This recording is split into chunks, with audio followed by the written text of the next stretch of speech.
Close your eyes, take a deep breath. Let your body sink into the comfort beneath you as you prepare to drift away. Tonight, as you journey towards sleep, you'll discover the mysteries of the very experience you're about to enter. This is a voyage through 100 extraordinary facts about dreams and sleep, the hidden universe that awaits you every night. Let the gentle rhythm of this narrative guide you into rest as you explore the fascinating science of slumber. Relax your shoulders, quiet your mind. Allow the tension to flow out of your body, and let yourself discover the secrets of sleep while sleep itself embraces you.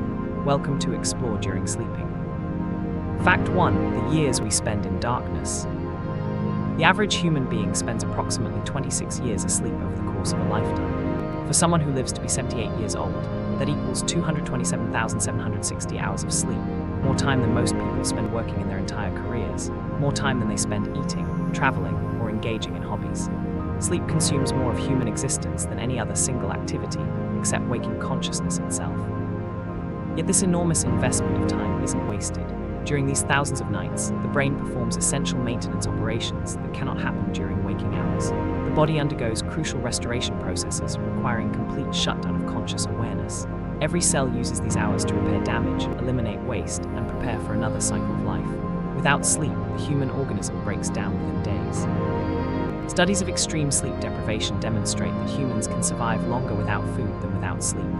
A person can go weeks without eating, living off stored reserves, but deprive them of sleep for just a week and they experience severe cognitive impairment, hallucinations, paranoia, and mental breakdown. This reveals that sleep isn't a luxury, but a fundamental biological requirement as essential as breathing. The brain requires these hours to clear metabolic waste that accumulates during consciousness. Neural connections formed during the day must be consolidated through processes only possible during sleep. Memories must be processed, sorted, and integrated into existing knowledge. Emotions must be regulated and contextualized. The immune system relies on sleep to mount defenses against disease. Without adequate sleep, cognition deteriorates rapidly, attention shortens, decision-making becomes impaired, creativity vanishes, and simple tasks become difficult. Hallucinations appear as the sleep-deprived brain generates internal perceptions disconnected from reality. The immune system weakens dramatically. Body temperature regulation fails. Mood becomes unstable with irritability, anxiety, and depression. After extended deprivation, people experience microsleeps, brief moments where the brain shuts down despite desperate attempts to stay awake, making drowsy driving as deadly as drunk driving. Those 26 years aren't lost time. They're crucial investment in survival, in maintaining sanity, in preserving health, in making conscious existence possible and sustainable. Fact 2. The discovery that changed everything. For thousands of years across all human civilizations, sleep was understood as uniform unconsciousness, a simple switching off of mind and body until morning returned awareness. People went to sleep and woke up, and whatever happened between was thought to be one undifferentiated period of oblivion. This fundamental understanding shattered forever in 1953 when Eugene Aserinsky, a graduate student at the University of Chicago, made an observation that would revolutionize sleep science. While monitoring his young son's brain activity during sleep using an electroencephalogram machine, Aserinsky noticed something that seemed impossible. At certain times during the night, the boy's eyes moved rapidly beneath closed lids, and brainwave patterns resembled those of someone wide awake rather than asleep. His first thought was equipment malfunction. He checked all connections, found nothing wrong, and observed the same pattern on subsequent nights with different subjects. Working intensively with his advisor Nathaniel Clayton, Aserinsky discovered that sleep wasn't a single state, but multiple distinct stages cycling throughout the night. They identified what became known as REM sleep, rapid eye movement sleep, a paradoxical state where the brain became wildly active while the body remained deeply unconscious. During REM, brain waves matched alert consciousness, eyes darted in complex patterns, heart rate and breathing became irregular, and this was when the most vivid, memorable, story-like dreams occurred.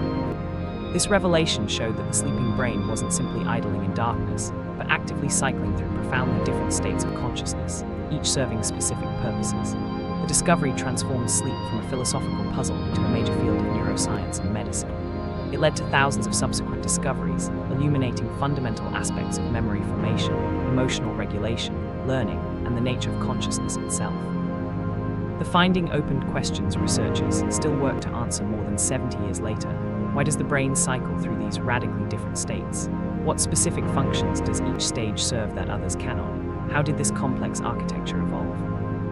The discovery of sleep stages ranks among the most important findings in 20th century neuroscience, revealing that the nightly journey into unconsciousness is far stranger, more intricate, and more purposeful than anyone had previously imagined. Fact 3. The 90-minute architecture of night.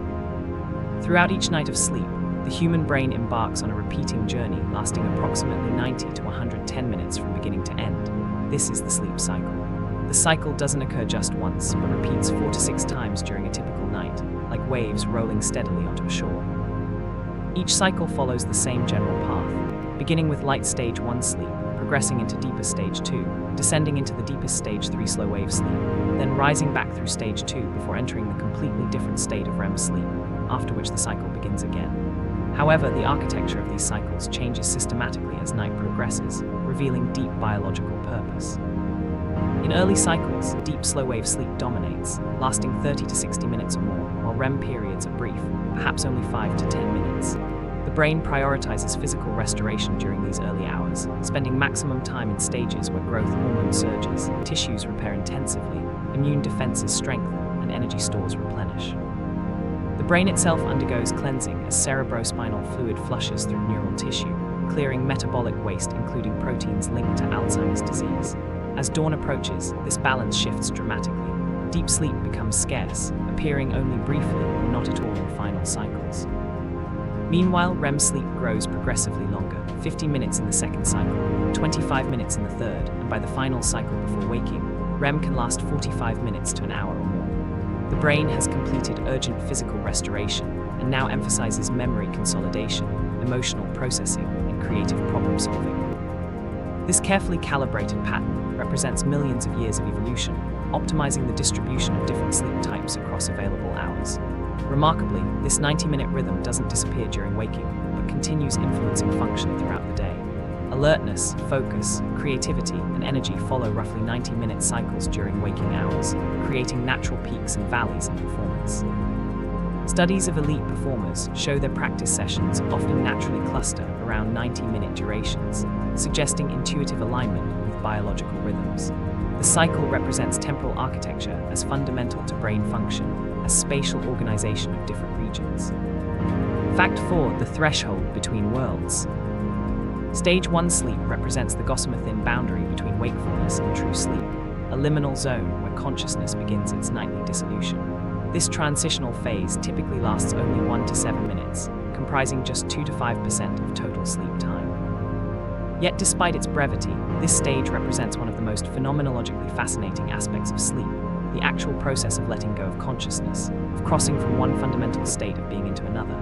During this threshold period, brain waves shift from alpha patterns of relaxed wakefulness to slower theta waves indicating sleep onset. Muscle tone decreases as voluntary control releases. Breathing becomes more regular, heart rate slows. The person exists in a peculiar state, neither fully awake nor fully asleep, but suspended between. Strange experiences often occur during this phase. Hypnagogic hallucinations are vivid sensory experiences, despite absence of external stimuli. These can include geometric patterns swirling behind closed eyes in brilliant colors, faces appearing with startling clarity, complete landscapes materializing in full three-dimensional detail, or voices calling names that seem to come from the room but are generated entirely within the brain. Some people experience the sensation of falling, accompanied by sudden muscle jerks, hypnic jerks, that trigger reflexive full-body contractions and partial return to wakefulness. The falling sensation can be so convincing the person genuinely feels their body dropping through space. Others report floating or drifting, as if gravity has released its hold. The person drifting through stage 1 exists simultaneously in both worlds, still somewhat aware of external sounds, capable of being easily awakened by noise or touch, yet also beginning to generate internal experiences independent of sensory input. A door closing, a car passing, or slight temperature change can pull them back to full wakefulness, sometimes so smoothly they're unsure they had started sleeping. If awakened during stage 1, many insist sincerely they weren't sleeping at all, just resting with eyes closed. This reveals something profound about consciousness. The transition is so gradual and subtle that the mind cannot detect the exact moment it crosses over. The threshold is a blending, a space between rather than a sharp dividing line, and consciousness doesn't disappear all at once, but fades by imperceptible degrees. Fact 5. Where most sleep lives. Stage 2 non-REM sleep represents where the vast majority of sleep actually occurs, roughly 45 to 55% of the entire night for most adults. This makes it by far the dominant sleep stage, the place where more time is spent than all other stages combined. This is true sleep, fundamentally distinct from the threshold of stage 1. The person in stage 2 has fully crossed into a state requiring significantly more stimulation to return to consciousness. The brain produces distinctive electrical patterns during this stage, sleep spindles and K-complexes, that appear as unique signatures on monitoring equipment. Sleep spindles are brief bursts of synchronized brain activity lasting about half a second each, occurring repeatedly throughout stage 2. Though lasting less than a second, they play crucial roles. Research shows sleep spindles are intimately involved in memory consolidation, helping transfer information from the hippocampus, where memories initially encode, to the cortex, where they're stored long-term. The more spindles a person generates, the better they perform on memory tests the next day. Spindles also help protect sleep from external disturbances, somehow shielding consciousness from sounds that might otherwise cause awakening. K-complexes are larger, more dramatic waveforms, sharp peaks and valleys that can occur spontaneously or be triggered by external sounds. When noise occurs during sleep, the brain may generate a K-complex without the person waking, as if acknowledging the stimulus but deciding it's not important enough to warrant consciousness. During stage 2, body temperature continues declining toward its nighttime minimum. Heart rate becomes more regular and slower. Eye movements cease entirely, the eyes resting still beneath closed lids. Muscle tone decreases further as the body relaxes completely, though voluntary movement remains possible. The person isn't paralyzed as they will be during REM. The sleeper has become increasingly disconnected from the external environment, requiring louder sounds or more vigorous stimulation to awaken. Though not as deep as the slow-wave sleep that follows, stage 2 represents true unconsciousness from which the mind cannot easily return to awareness. This is where sleep establishes itself firmly, where the nightly journey has truly begun, where the mind has fully crossed into genuine slumber that will occupy most hours until dawn. Fact 6. The deepest waters of sleep. Stage 3 non-REM sleep, also called slow-wave sleep, represents the deepest form of sleep the human brain experiences, the ocean floor of consciousness, the furthest point from waking awareness. During this stage, the brain produces delta waves, large, slow, powerful electrical oscillations sweeping across the cortex in synchronized patterns, completely unlike anything seen during waking or lighter sleep. These massive waves represent nearly the entire brain pulsing in unison like a vast, slow heartbeat of neural tissue, rolling across the brain at frequencies of less than 4 cycles per second, incredibly slow compared to the 15 to 30 cycles per second of waking consciousness. Stage 3 occurs primarily during the first third of night, with the longest, most intense periods happening in the first sleep cycle, perhaps 30 to 60 minutes after sleep onset. After that initial deep plunge, each successive cycle contains progressively less deep sleep until in final cycles before waking, stage 3 may not appear at all. During this profound state, the body enters its most complete rest. Heart rate drops to its lowest point of the entire 24-hour cycle, beating slowly and steadily at the minimum necessary to maintain life. Breathing becomes slow, deep, and remarkably regular. Blood pressure falls well below daytime levels. Muscles are completely relaxed, all voluntary muscle tone released. Awakening someone from stage 3 is extremely difficult, requiring loud sounds or vigorous shaking. If forcibly roused, they experience sleep inertia, profound grogginess and confusion lasting several minutes. They may not know where they are, what time it is, or who they're speaking to. They might answer with nonsensical responses or stagger if trying to walk. This extended impairment reveals how completely different deep sleep is from waking. The brain cannot instantly transition between these radically different states. This is where the body performs its most intensive restoration. Growth hormone floods the bloodstream at levels far higher than during waking, triggering tissue repair and cellular regeneration. Muscles broken down during the day are rebuilt. The immune system strengthens defenses, producing infection-fighting factors. Energy stores replenish. The brain undergoes cleansing as cerebrospinal fluid flows through neural tissue, clearing metabolic waste including proteins linked to neurodegeneration. Children spend considerably more time in stage 3 than adults, supporting rapid physical growth. As people age, deep sleep decreases progressively, potentially contributing to age-related decline. Fact 7. The paradox of REM sleep. REM sleep stands apart from all other stages as a state of profound paradox. The brain becomes wildly active while the body lies paralyzed and unresponsive. Roughly 90 minutes after initially falling asleep, after completing the journey through lighter stages and up from deep sleep, the brain enters its first REM period of the night. The transformation is dramatic. Eyes suddenly begin moving rapidly beneath closed lids, quick darting movements in multiple directions as if watching some invisible scene. Heart rate and breathing, which became slow and regular during non-REM sleep, suddenly become irregular and variable, speeding up and slowing unpredictably. Blood pressure rises. Brain temperature increases. Brainwave patterns during REM look almost identical to those of alert, waking consciousness, fast, desynchronized activity suggesting intense neural processing. Yet despite all this activation resembling wakefulness, the person remains profoundly unconscious, deeply asleep, completely disconnected from the external environment. Most remarkably, during REM sleep, most voluntary muscles throughout the body become temporarily paralyzed, a state called REM atonia. This appears to be a protective mechanism, preventing physical enactment of dreams. The motor cortex may generate commands to run, fight, or perform other actions in response to dream events, but those commands are blocked at the spinal cord level. Muscles simply don't respond. Only the diaphragm for breathing and muscles controlling eye movements remain active. The body lies still while the mind races through fantastic scenarios. This strange combination of mental activation and physical stillness is why REM is sometimes called paradoxical sleep. This is when the most vivid, narrative-rich, bizarre, emotionally intense dreams occur. Dreams that feel like living through real experiences, complete with plot, characters, dialogue, and sensory detail, so convincing the dreamer fully accepts impossible events as real. The first REM period lasts only about 10 minutes, but with each successive cycle, REM grows progressively longer. By the final cycle before waking, REM can last 30 minutes to an hour or more. This means the hours just before natural waking are filled with extended dream experiences, explaining why people so often wake directly from dreams and why morning dreams are easiest to remember. REM comprises about 20 to 25% of adult sleep, but serves distinct functions from non-REM stages: emotional regulation, creative problem solving, and memory integration. Fact 8. The rhythm built into biology. The 90 to 110-minute sleep cycle represents what scientists call an ultradian rhythm, a biological pattern repeating multiple times within a 24-hour period, distinguished from circadian rhythms operating on roughly 24-hour schedules. The word ultradian comes from Latin meaning beyond a day, indicating these rhythms are shorter than full day-night cycles. What makes this rhythm particularly fascinating is that it doesn't disappear when a person wakes, but continues influencing function throughout waking hours. Research has demonstrated that alertness, focus, creativity, physical energy, and even hunger follow roughly 90-minute cycles during the day.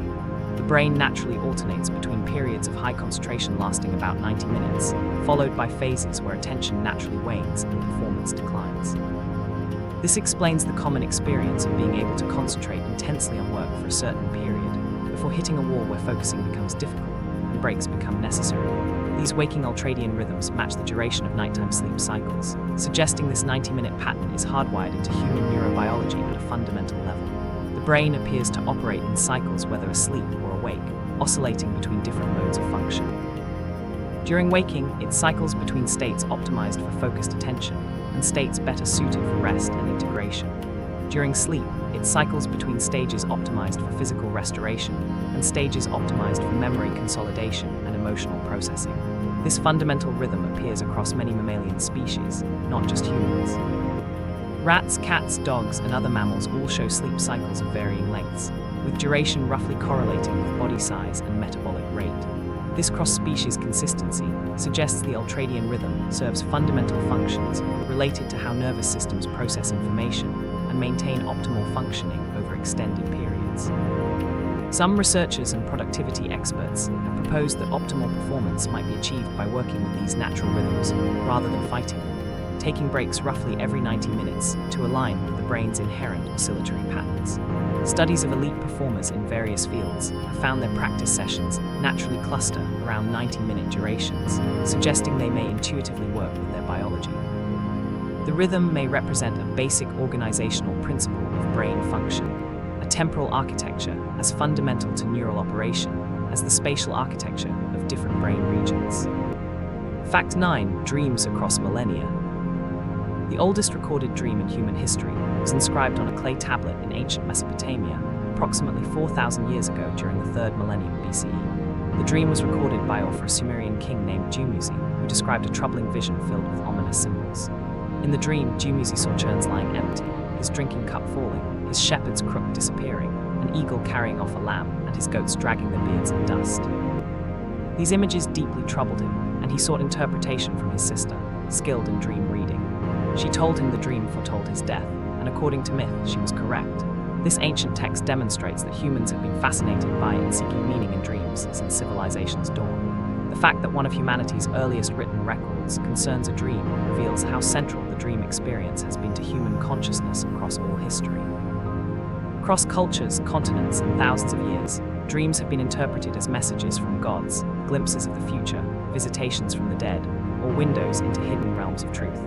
Ancient Egyptians believed dreams were direct divine communications and kept elaborate dream interpretation books listing hundreds of symbols and meanings. Egyptian temples included special dream incubation chambers where people would sleep hopping to receive diagnostic or prophetic dreams from gods. If someone was ill, they might sleep in the temple seeking a dream revealing the cure. Ancient Greeks built temples dedicated to Asclepius, the god of healing, where sick people traveled from across the Mediterranean to sleep in sacred chambers called abattoirs. These dream incubation temples operated on the belief that Asclepius would visit sleepers in dreams and either heal them directly or reveal needed treatments. Indigenous cultures worldwide developed sophisticated frameworks for understanding dreams as sources of guidance, prophecy, and spiritual power.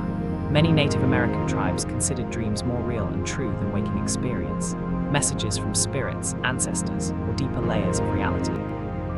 Australian Aboriginal cultures incorporated dreams into their understanding of the dreamtime, the eternal realm where ancestral beings created the world.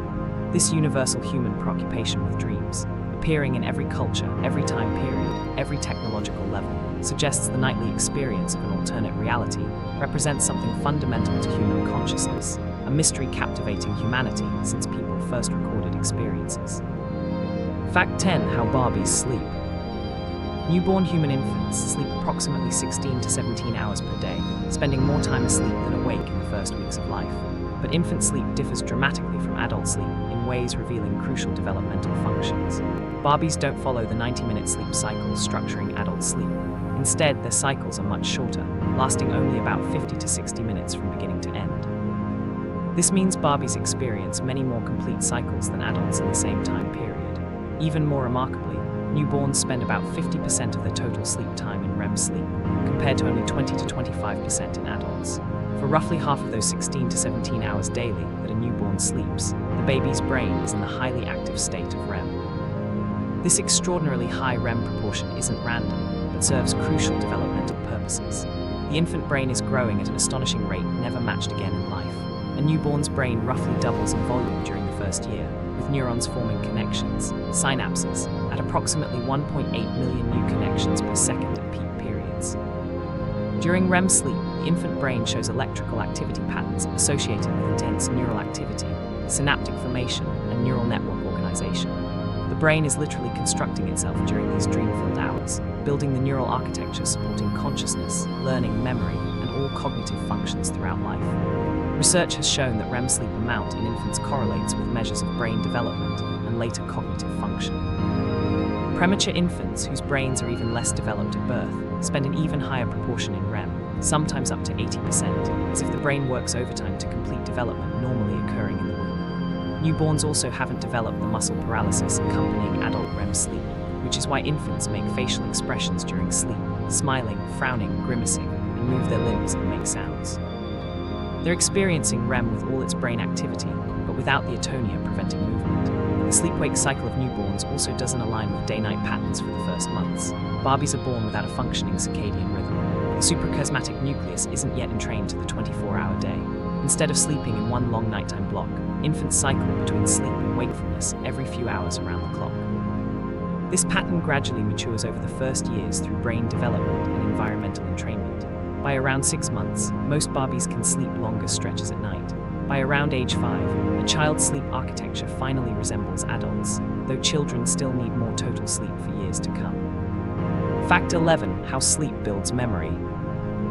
One of the most important functions of sleep involves consolidating and integrating memories, taking the flood of experiences and information from waking hours and processing them into stable, lasting changes in the brain. Memory consolidation during sleep has been demonstrated across hundreds of studies, all pointing to the conclusion that sleep doesn't just prevent forgetting, but actively strengthens and reorganizes memory in ways impossible during wakefulness. During both REM and certain non-REM stages, the brain actively processes information encountered during the day. Brain imaging reveals that neural circuits activated during learning a task while awake reactivate during subsequent sleep, but firing in fast-forward accelerated patterns, as if replaying the experience at high speed. A person who practiced a piano piece during the afternoon shows the same motor cortex activation patterns during sleep that night, but compressed and intensified. Someone who studied vocabulary shows reactivation of language areas. A rat that explored a maze during the day shows hippocampal place cells firing during sleep in the exact sequences they fired while running through the maze, but at 10 to 20 times the speed. This process strengthens synaptic connections associated with important memories, while simultaneously pruning unnecessary details, effectively separating signal from noise.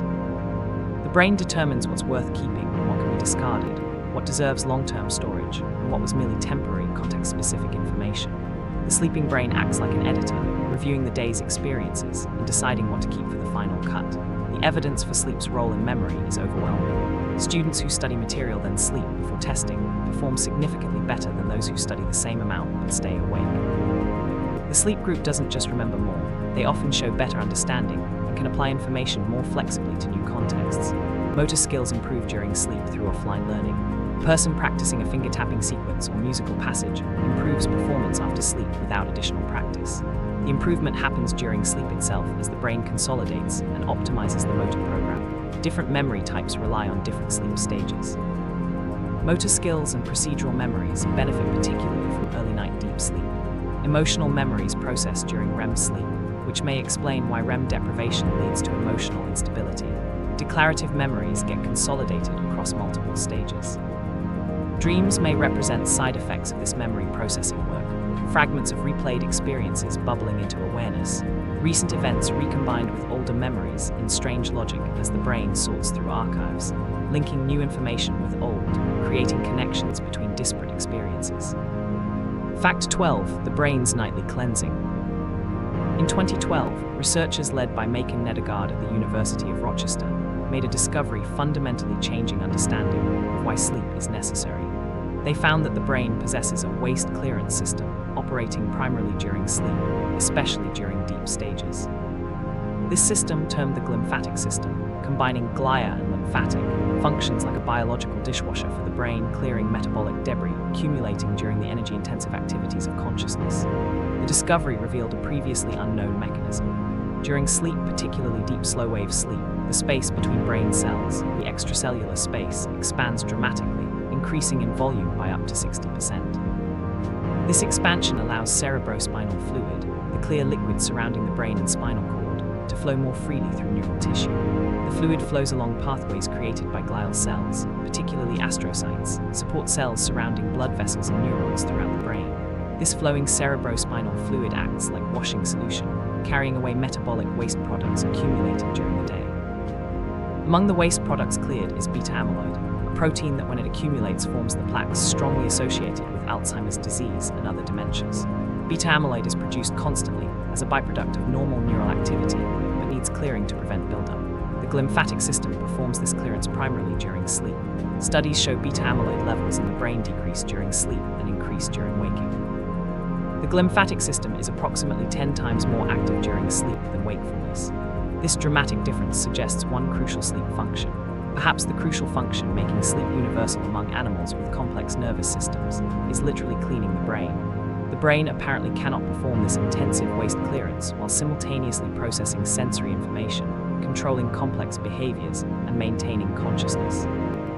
Just as computers need offline maintenance and factories need periodic cleaning shutdowns, the brain needs sleep to clear away the byproducts of thinking.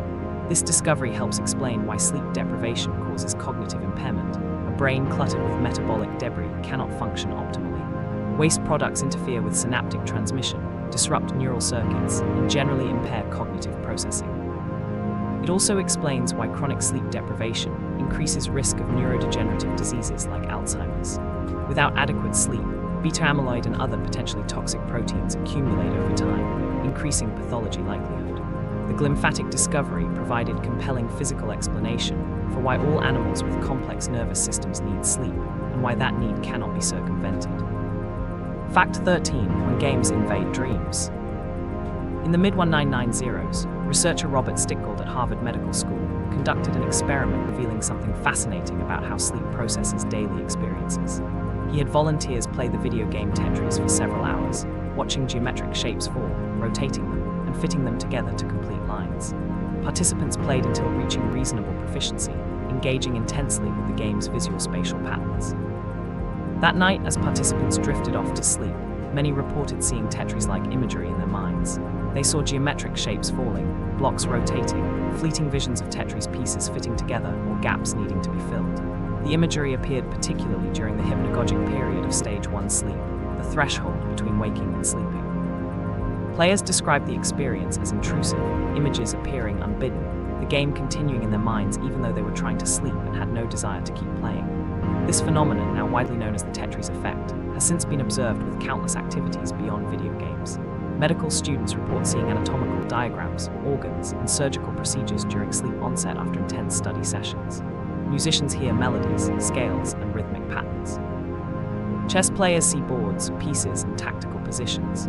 Rock climbers envision routes and hand placements. The brain takes whatever patterns it encountered most intensely during the day and replays simplified, abstracted versions during sleep, particularly during the sleep transition. What made Stickgold's finding even more remarkable was what happened when he tested amnesia patients, people with severe memory impairments due to hippocampal damage. These patients played Tetris just like normal volunteers, but the next day they had no conscious recollection of playing. If asked what they did the previous day, they couldn't remember the Tetris session at all. Yet that night, as they fell asleep, they still experienced the Tetris imagery. They still saw falling blocks and geometric shapes, despite having no conscious memory of the game. This demonstrated that memory consolidation during sleep operates at multiple levels, including procedural and implicit memories that don't require conscious awareness. The brain was processing spatial and pattern recognition skills involved in Tetris, even though the conscious, declarative memory system couldn't encode the experience. The Tetris effect offers a window into how the sleeping brain processes daytime experiences, suggesting it actively works to extract core patterns and skills from daily activities, breaking them down into fundamental elements and integrating them with existing knowledge structures. Fact 14. The molecule of sleepiness. The increasing drowsiness building throughout the day, the growing heaviness in eyelids, the difficulty maintaining focus intensifying with each hour of wakefulness, all driven by a biochemical process called sleep pressure, primarily mediated by a molecule called adenosine.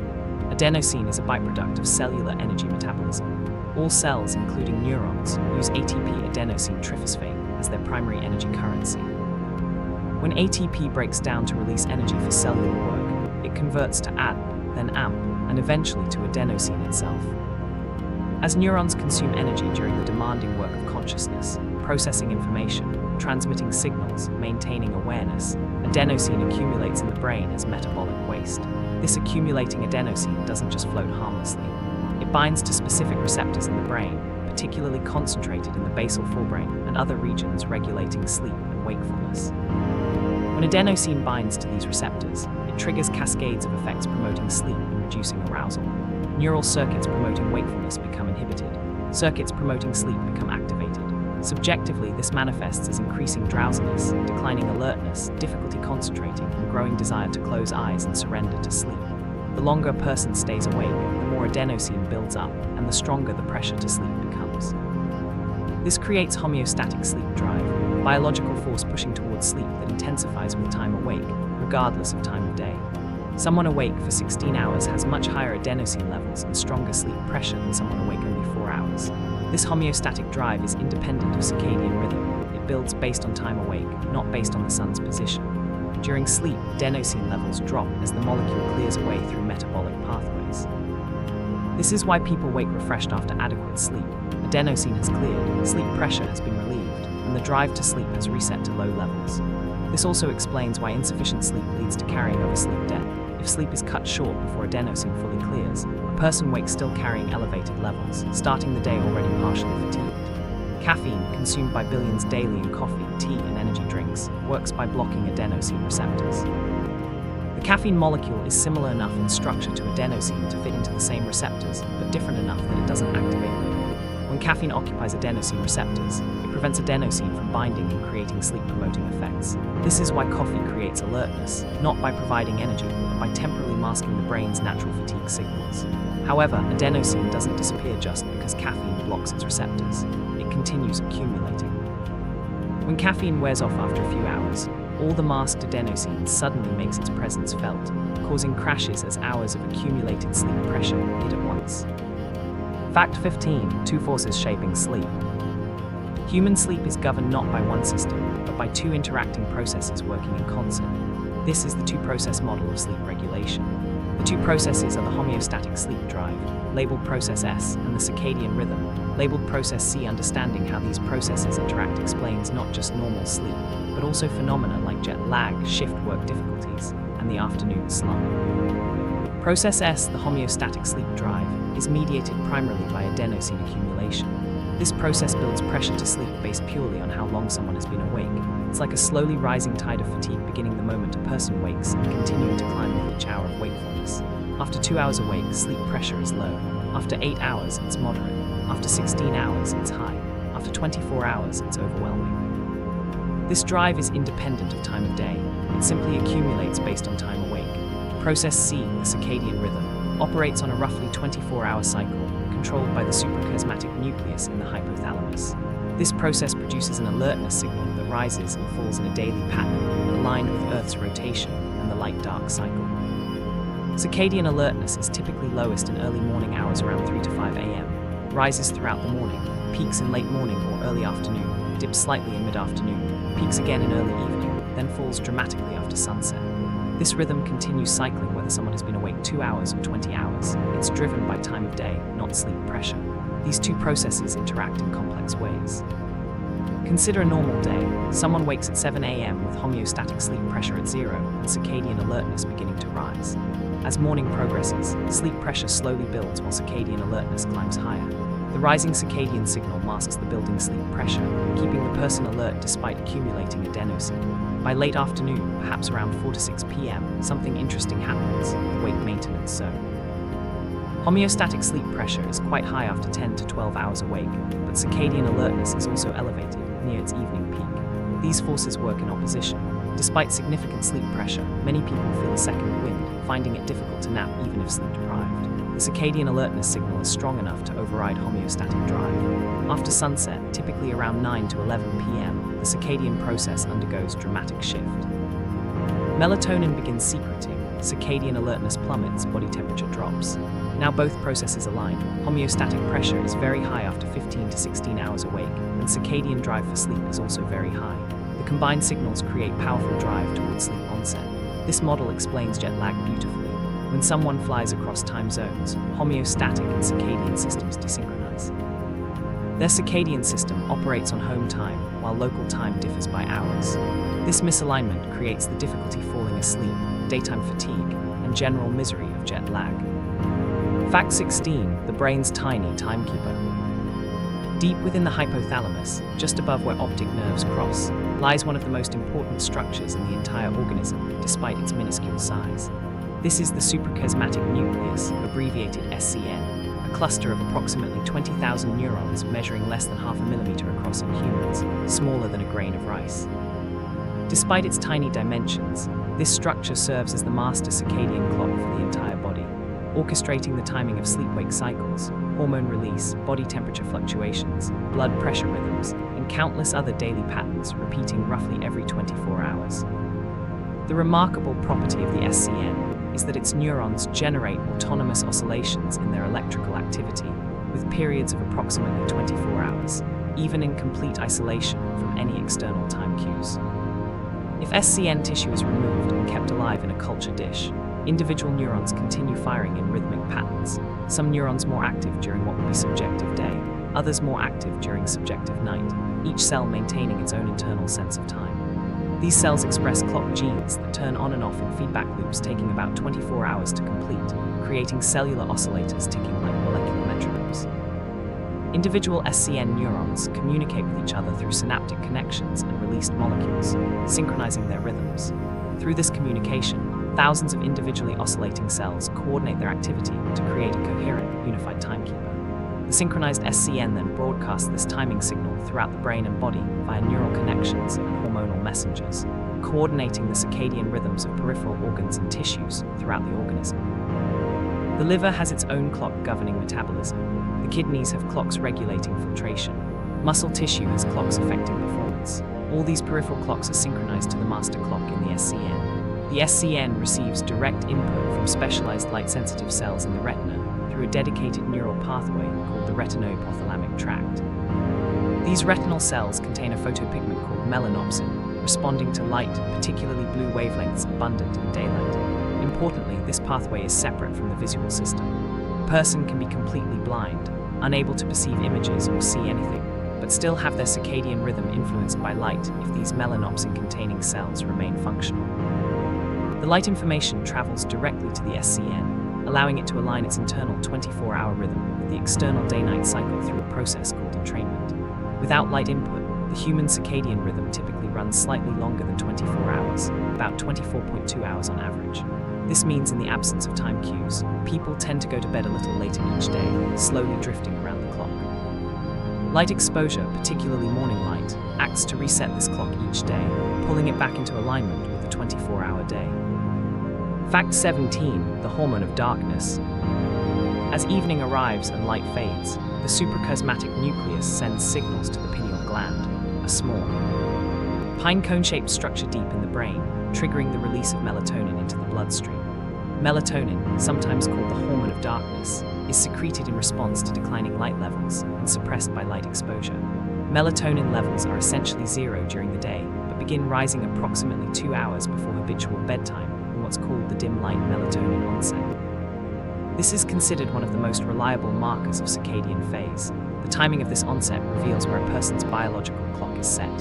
Melatonin concentration continues climbing, reaching peak levels in the middle of the night, typically around 2 to 4 a.m., then declining again as morning approaches, falling to daytime levels before waking even if the person remains in darkness. Importantly, melatonin doesn't directly cause sleep in the way a sleeping pill would. The hormone is not a sedative. Instead, melatonin signals to the body and brain that night has arrived, and conditions are appropriate for sleep to occur. It's sometimes called a sleep facilitator, rather than a sleep inducer. When melatonin binds to its receptors distributed throughout the brain and body, it triggers a coordinated set of physiological changes, facilitating the transition to sleep. Core body temperature drops slightly, blood pressure decreases, alertness and arousal levels diminish, and the overall organism shifts from day mode to night mode. Light exposure, particularly light-rich and blue wavelengths, powerfully suppresses melatonin production, which is why exposure to bright lights or electronic screens in the evening can delay sleep onset and disrupt sleep quality. This mechanism evolved in a world where the only sources of light after sunset were fires, stars, and the moon, relatively dim sources producing warm, yellow-orange wavelengths. These natural nighttime light sources suppress melatonin much less than the bright, blue-rich light of modern screens, LED bulbs, and overhead lighting. A smartphone screen held close to the face can deliver enough blue light to significantly suppress melatonin production. This explains why taking melatonin as a supplement doesn't simply knock a person out. The timing of melatonin administration matters crucially. Taking melatonin several hours before the natural dim light melatonin onset can help shift the circadian rhythm earlier, making the person feel sleepy earlier. Taking it after the natural sleep time has little effect. Melatonin supplements can be useful for jet lag, helping shift the circadian clock to a new time zone more quickly. But simply taking melatonin an hour before desired sleep in someone with normal circadian timing often has little benefit because the body is already producing its own melatonin on schedule. Fact 18, the temperature of sleep. Core body temperature follows a strong circadian rhythm, intimately linked to sleep. Temperature isn't constant at 98.6 degrees Fahrenheit, but fluctuates predictably over 24 hours in a pattern connected with the sleep-wake cycle. Body temperature reaches its peak in the late afternoon or early evening, typically around 6 to 8 p.m., when core temperature is roughly half a degree to a full degree Fahrenheit above the daily average. After this peak, temperature begins a steady decline, continuing through the evening and into the night. This temperature drop serves as one of the important physiological triggers for sleep onset. The body needs to cool down by approximately 1 to 2 degrees Fahrenheit to initiate sleep easily. The circadian system orchestrates this cooling by dilating blood vessels in the skin, allowing heat to radiate away from the body's core, particularly from hands, feet, and head, where blood vessels are close to the surface. The minimum body temperature occurs in the early morning hours, typically around 4 to 5 a.m., roughly 2 hours before natural waking time for most people. This is the body's coolest point in the entire 24-hour cycle. After reaching this minimum, temperature begins rising again even before waking, preparing the body for active daytime functioning. By the time a person naturally wakes, body temperature is already climbing back toward daytime levels. This explains a common experience. People often kick off blankets or find themselves less covered in the second half of the night compared to when they first fell asleep. The body is naturally cooler during these hours and doesn't need as much insulation to maintain thermal comfort. The relationship between temperature and sleep is bidirectional. The circadian system drives temperature changes that facilitate sleep, but sleep itself also affects temperature regulation. During most sleep stages, the body maintains active regulation of core temperature, adjusting blood flow, sweating, and shivering to keep the core within tight limits. However, during REM sleep, this regulation becomes impaired. The normal homeostatic mechanisms that maintain steady body temperature essentially turn off during REM. Body temperature drifts toward ambient temperature rather than being actively maintained, making the body partially poikilothermic, cold-blooded, like a reptile, during dream stages. This means room temperature has a larger impact during REM sleep than during other stages. If the bedroom is too hot, body temperature can't drop appropriately during REM, disrupting and fragmenting dream sleep. If the room is too cold, the body can't maintain warmth during REM, potentially causing uncomfortable cooling, triggering brief awakenings. Research has shown that taking a warm bath 60 to 90 minutes before bedtime can actually improve sleep. The warm bath raises peripheral body temperature and increases blood flow to the skin. After exiting, this increased peripheral blood flow allows rapid heat dissipation from the body's core. Blood vessels remain dilated, heat radiates away efficiently, and core temperature drops more rapidly than it would naturally. Fact 19. The intelligence of sleep spindles. Sleep spindles, those brief bursts of synchronized brain activity, occurring repeatedly throughout stage 2 sleep, turn out to be far more significant than mere markers of a sleep stage. Research over the past 2 decades has revealed that sleep spindles are intimately linked to intelligence, learning capacity, and memory consolidation in ways making them one of the most functionally important electrical patterns the brain produces during sleep. Studies have found robust correlations between the density and characteristics of sleep spindles and performance on tests of intelligence.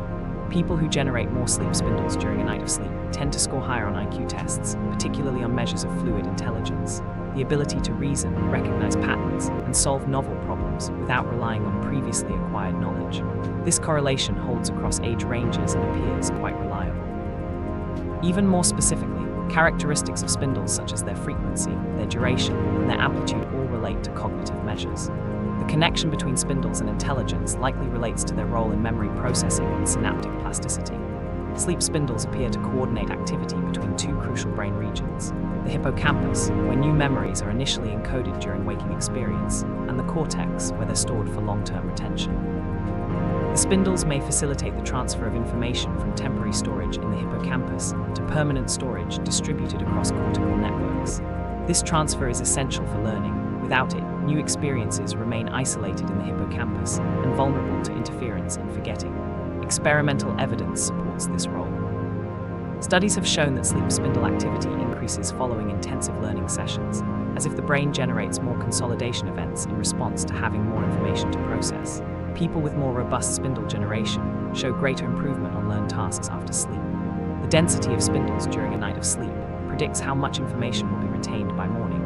More spindles mean better memory consolidation. Interestingly, spindle generation can be influenced by experience and training. Learning new skills or engaging with novel information increases spindle density during subsequent sleep. The brain seems to dynamically adjust its consolidation machinery based on learning demands.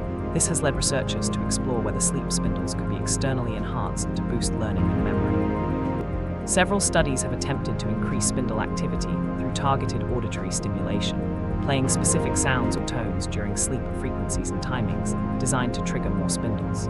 Some of these interventions have shown promise, with enhanced spindle activity associated with improved memory consolidation. The relationship between these fleeting electrical phenomena, each spindle lasting less than a second, and something as complex as intelligence, reveals how profoundly important sleep's invisible architecture is for cognitive function. Fact 20. The mystery of transition. The actual moment of falling asleep, the transition from conscious awareness to unconsciousness, from being awake to being asleep, remains one of the most mysterious and poorly understood aspects of the entire sleep experience, despite being something every human goes through thousands of times in a lifetime.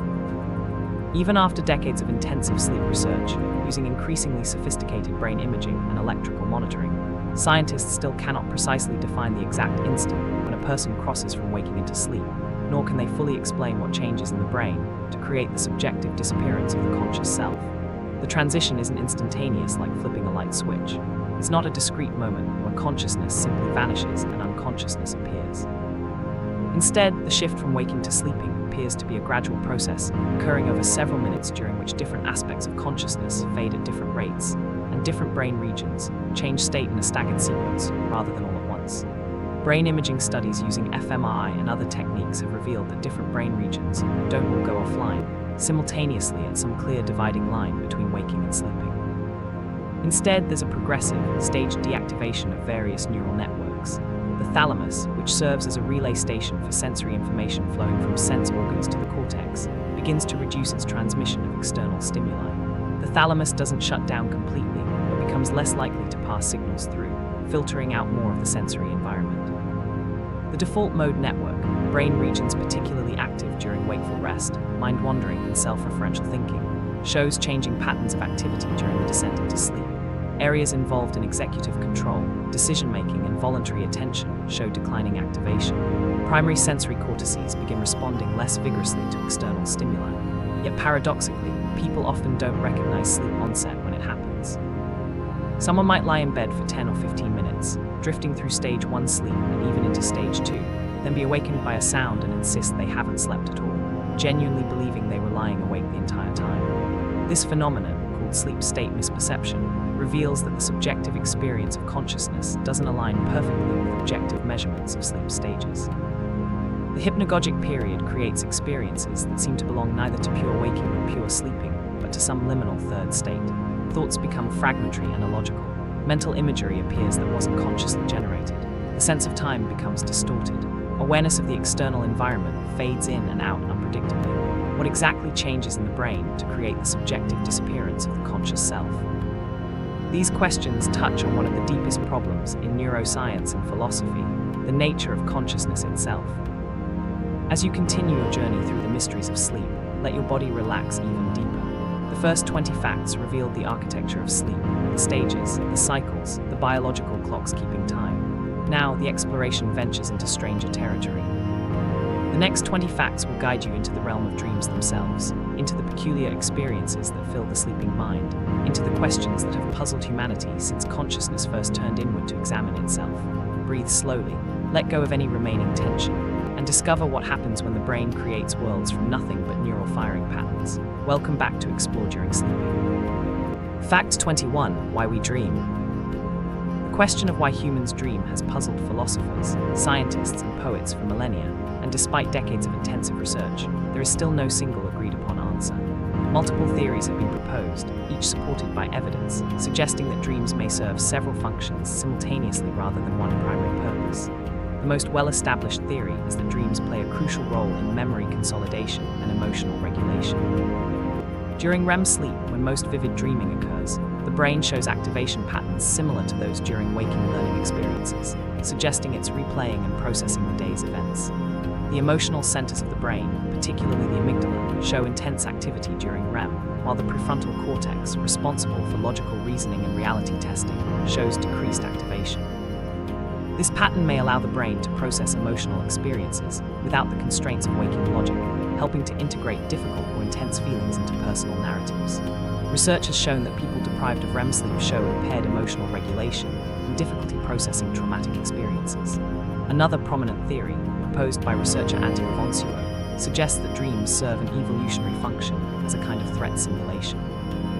Dreams disproportionately feature threatening scenarios, being chased, falling, confronting dangers, which may have allowed our ancestors to rehearse survival strategies in a safe environment. The fact that nightmares are more common in children, who are most vulnerable, supports this idea. Yet another perspective, advanced by researcher J. Allen Hobson, proposes that dreams are essentially meaningless byproducts of random neural firing during REM sleep, with the brain attempting to create coherent narratives from this noise. However, the consistent themes, emotional intensity, and incorporation of waking concerns found in dreams suggest they're not entirely random. Most likely, dreaming serves multiple overlapping functions, consolidating memories, regulating emotions, problem-solving, simulating threats, and integrating experiences into coherent personal narratives. The brain during dreams may be doing maintenance work on consciousness itself, testing connections, updating models of reality, and preparing for future challenges. The persistence of dreaming across all cultures, and its universal occurrence in humans and many animals, suggests it serves important functions worth the significant energy expenditure required. Fact 22. How much we dream. Most people dramatically underestimate how much time they spend dreaming each night. While dream recall varies considerably from person to person and from night to night, research using laboratory monitoring has revealed that virtually everyone dreams extensively every single night, whether they remember it or not. The average person experiences approximately 4 to 6 distinct dream periods per night, corresponding to the 4 to 6 REM periods that occur during normal sleep. These dream periods grow progressively longer as the night advances, with the final REM period before waking potentially lasting an hour or more and containing elaborate, complex dream narratives. In total, the average person spends about 2 hours dreaming each night, though this varies based on total sleep time and individual differences. Over the course of a year, this amounts to roughly 730 hours of dreaming, more than 30 full days spent in dream states. Across a typical 75-year lifespan, a person will spend approximately 6 years dreaming, experiencing countless thousands of separate dream narratives, visiting imaginary worlds, interacting with dream characters, and living through scenarios that never occurred in waking reality. The vast majority of these dreams are forgotten almost immediately upon waking, or even upon transitioning to the next sleep stage. Studies have shown that if awakened during or immediately after REM period, people can recall dreams about 80 to 90% of the time with considerable detail. But if awakening occurs even just minutes after the REM period ends, dream recall drops dramatically. By morning, most people remember only the final dream before waking, if they remember any dreams at all. This creates the illusion of dreaming rarely or not at all, when in reality the person has been experiencing rich dream content throughout the night that simply wasn't transferred to long-term memory. Some people claim they never dream, but laboratory studies consistently show that when these individuals are monitored during sleep and awakened during REM periods, they report dreams just like everyone else. They simply don't remember them after natural awakening. Factors that improve dream recall include maintaining regular sleep schedules, getting adequate sleep, keeping a dream journal, setting intention to remember dreams before sleep, and avoiding alcohol, which suppresses REM sleep and impairs memory formation. The phenomenon of extensive but mostly forgotten dreaming raises fascinating questions. If we live through experiences, feel emotions, and have thoughts during dreams but retain no memory of them, did those experiences matter? Do they affect us in ways we're not consciously aware of? The sleeping mind appears to be far more active and engaged than most people realize. Fact 23. Lucid dreaming. Lucid dreaming is the remarkable phenomenon of becoming consciously aware that one is dreaming while still remaining asleep and experiencing the dream. During a lucid dream, the dreamer recognizes that the bizarre events unfolding around them, the flying, the impossible physics, the strange transformations, are products of their own sleeping mind rather than external reality. This metacognitive awareness, thinking about thinking, knowing about knowing, allows for a unique hybrid state where aspects of waking consciousness exist within the dream experience. Some lucid dreamers can exert varying degrees of control over their dreams, deliberately choosing where to go, what to do, and even altering the dream environment or narrative. Others experience lucidity as pure awareness without control, observing the dream unfold with the knowledge that it's a dream, but unable to influence its direction. The phenomenon has been documented across cultures and throughout history, with ancient Hindu and Buddhist texts describing techniques for achieving lucid dreams as part of spiritual practice. Scientific confirmation of lucid dreaming came in the 1970s and 1980s, when researcher Stephen LaBerge developed methods for lucid dreamers to communicate with researchers while dreaming. Since the body is paralyzed during REM sleep except for eye movements, LaBerge trained lucid dreamers to signal their lucid state by moving their eyes in predetermined patterns, looking left, right, for example, when they became aware they were dreaming. These eye movement signals could be detected on monitoring equipment, providing objective verification that the person was indeed conscious within the dream state. Brain imaging studies of lucid dreamers have revealed fascinating patterns. During lucid REM sleep, certain brain regions show activation patterns intermediate between normal REM sleep and waking consciousness. Prefrontal cortex, the area responsible for self-awareness, executive control, and reality monitoring, which is typically deactivated during normal dreaming, shows increased activation during lucid dreams, explaining the restoration of metacognitive awareness. Lucid dreaming can be learned through various techniques. Reality testing during waking hours, regularly questioning whether one is dreaming and looking for inconsistencies, can build habits that transfer to dreams. Maintaining a dream journal improves dream recall and helps identify recurring dream signs. The mild technique, mnemonic induction of lucid dreams, involves setting strong intention before sleep to recognize when dreaming. Some people use external cues like lights or sounds, timed to occur during REM periods to trigger lucidity without causing awakening. Lucid dreaming has potential therapeutic applications for treating recurring nightmares and for practicing skills or rehearsing scenarios in a safe environment. However, frequent intentional lucid dreaming may reduce the restorative quality of sleep for some people. Fact 24. The content of dreams. Despite the infinite possible scenarios that could occur in dreams, research analyzing thousands of dream reports has revealed that dream content follows surprisingly consistent patterns and themes across different people and cultures. The vast majority of dreams are not bizarre or fantastical, but rather mundane, featuring everyday settings, familiar people, and ordinary activities. Most dreams take place indoors in familiar locations like homes, schools, or workplaces, though the details may be distorted or combined in impossible ways. Dream characters are most often people the dreamer knows personally, family members, friends, colleagues, acquaintances, rather than strangers or celebrities. When strangers do appear, they tend to be generic, poorly defined figures rather than fully realized characters. Animals appear in dreams less frequently than one might expect, occurring in only about 5 to 10% of adult dreams, though more frequently in children's dreams. Emotional content in dreams tends to be more negative than positive overall, with anxiety, apprehension, and fear being the most commonly reported emotions. Aggressive interactions and threatening scenarios are disproportionately represented compared to waking life. Dreams of being chased, attacked, or in danger are remarkably common across all populations. This negative bias may reflect the brain's focus on processing threats and preparing for potential dangers, a function that would have had clear evolutionary advantages. However, dreams also regularly feature positive emotions including joy, excitement, and sexual pleasure.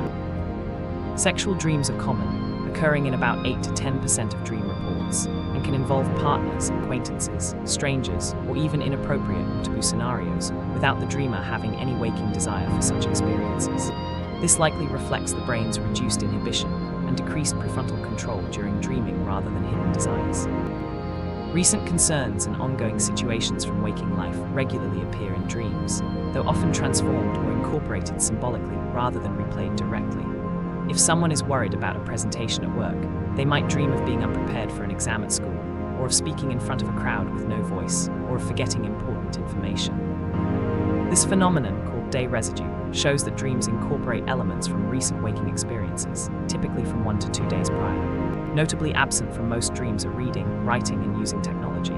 Dreamers rarely look at watches or clocks, and when they do, the time is often impossible or constantly changing. Text in dreams is typically unstable. If you look at a sign, look away, and look back, the text has usually changed.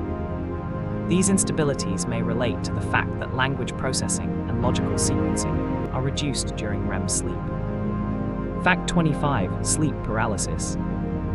Sleep paralysis is a phenomenon where a person finds themselves temporarily unable to move or speak despite being conscious, typically occurring either while falling asleep or upon waking.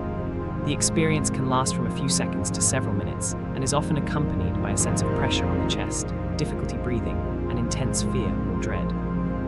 In more severe cases, the person may experience vivid hallucinations, seeing shadowy figures in the room, feeling a presence nearby, hearing footsteps or voices, or even feeling as if someone or something is touching them or sitting on their chest. These hallucinations can be terrifyingly realistic, leading to the phenomenon being interpreted across cultures as supernatural attacks. The old hag in Newfoundland folklore, the jinn in Islamic tradition, the nightmare in European lore from which the term nightmare derives. From a scientific perspective, sleep paralysis represents a dissociation between REM and tonia, the normal muscle paralysis that occurs during REM sleep to prevent physical dream enactment, and the return of consciousness. Essentially, the brain wakes up while the body remains in REM paralysis. The person is conscious and their eyes can move, but the rest of their voluntary muscles remain temporarily locked. The hallucinations accompanying sleep paralysis likely result from the brain being partially in REM sleep, where vivid imagery is common while simultaneously being conscious. The sense of a presence or entity is particularly common and may relate to hyperactivity in brain regions processing threats and detecting agents in the environment. The chest pressure and breathing difficulty are real physical sensations, resulting from the fact that the diaphragm can move, but the intercostal muscles between the ribs that normally assist with breathing are paralyzed. Sleep paralysis is more common than many people realize, with surveys suggesting that anywhere from 8 to 50% of people experience it at least once in their lifetime, and about 5% experience it regularly. It's more likely to occur when sleeping on one's back, during periods of sleep deprivation or irregular sleep schedules, during times of high stress, and in people with narcolepsy or other sleep disorders. While terrifying, sleep paralysis is not dangerous or a sign of serious medical problems in most cases. The experience can be ended by focusing on moving small muscles like fingers or toes. Trying to move the eyes more deliberately, attempting to regulate breathing, or trying to relax and wait for it to pass naturally. Understanding the phenomenon from a scientific perspective rather than a supernatural one can significantly reduce the fear associated with experiencing it. Fact 26. Nightmares and night terrors. Nightmares and night terrors, though often confused, are actually distinct phenomena occurring during different stages of sleep and involving completely different experiences. Nightmares are disturbing dreams that occur during REM sleep, typically in the latter half of the night when REM periods are longest and most intense. They involve vivid, often elaborate storylines featuring threatening scenarios, danger, or distressing situations, and the dreamer can typically recall the nightmare's content in detail upon waking. Common nightmare themes include being chased or attacked, falling from heights, being trapped or unable to escape, experiencing the death or injury of loved ones, being naked or embarrassed in public, or arriving unprepared for an important event. Occasional nightmares are normal and experienced by virtually everyone, especially during childhood. They become more frequent during periods of stress, anxiety, trauma, or sleep deprivation. Recurrent nightmares, especially those replaying traumatic events, can be a symptom of post-traumatic stress disorder and may require therapeutic intervention. In contrast, night terrors, also called sleep terrors, occur during deep non-REM sleep, typically in the first third of the night. A person experiencing a night terror suddenly sits up and jumps out of bed, appearing awake and terrified, often screaming or crying with eyes wide open, heart racing, breathing rapidly, and sweating profusely. However, they are actually still asleep and typically have no awareness of their surroundings or of people trying to comfort them. Attempts to wake them may prolong the episode or lead to confusion and disorientation. Most remarkably, when the night terror ends and the person returns to sleep or wakes in the morning, they usually have no memory of the episode at all, or at most only fragmented, vague impressions of fear without specific content or narrative. Night terrors are most common in young children between ages 3 and 8, affecting up to 40% of children, though most outgrow them by adolescence. In adults, night terrors are much less common, affecting only about 2 to 3% of the population, and when they do occur, they're often associated with sleep deprivation, stress, certain medications, or sleep disorders like sleep apnea. The distinction between nightmares and night terrors is crucial for appropriate response and treatment. Nightmares benefit from discussion, processing, and sometimes therapeutic techniques like imagery rehearsal therapy, where the nightmare is reimagined with a positive outcome. Night terrors, occurring during deep sleep when the person is essentially unconscious despite appearing awake, typically don't require intervention beyond ensuring safety and often resolve on their own with improved sleep hygiene and reduced stress. Fact 27. Dreams across cultures. While the biological mechanisms of dreaming are universal across humanity, the cultural interpretation and significance attributed to dreams varies dramatically across different societies and historical periods. In many indigenous cultures around the world, dreams are considered not just mental phenomena, but actual experiences, potentially more real and significant than waking life. The Iroquois people of North America developed sophisticated dream-sharing practices and believed that dreams revealed the soul's deepest desires and unmet needs. They held elaborate dream-guessing rituals where community members would try to interpret each other's dreams, and they believed that dreams unfulfilled could cause illness or misfortune. Many indigenous Australian cultures incorporate dreaming into their fundamental worldview through the concept of the dream time, a complex framework where dreams connect to the eternal creative period when ancestral beings shaped the land and established laws and customs. Dreams are seen as access points to this timeless realm and as sources of knowledge, guidance, and spiritual power. In many traditional African societies, dreams are understood as communication from ancestors or spirits, providing warnings, guidance, or requests that must be properly interpreted and honored. The Zulu people of South Africa distinguish between ordinary dreams and powerful ancestral dreams that may call someone to become a healer or convey important messages for the community. In contrast, Western scientific culture from the Enlightenment onward increasingly dismissed dreams as meaningless, or at best as symbolic representations of unconscious conflicts, significantly influenced by Freudian psychoanalysis, which interpreted dreams as disguised expressions of repressed desires.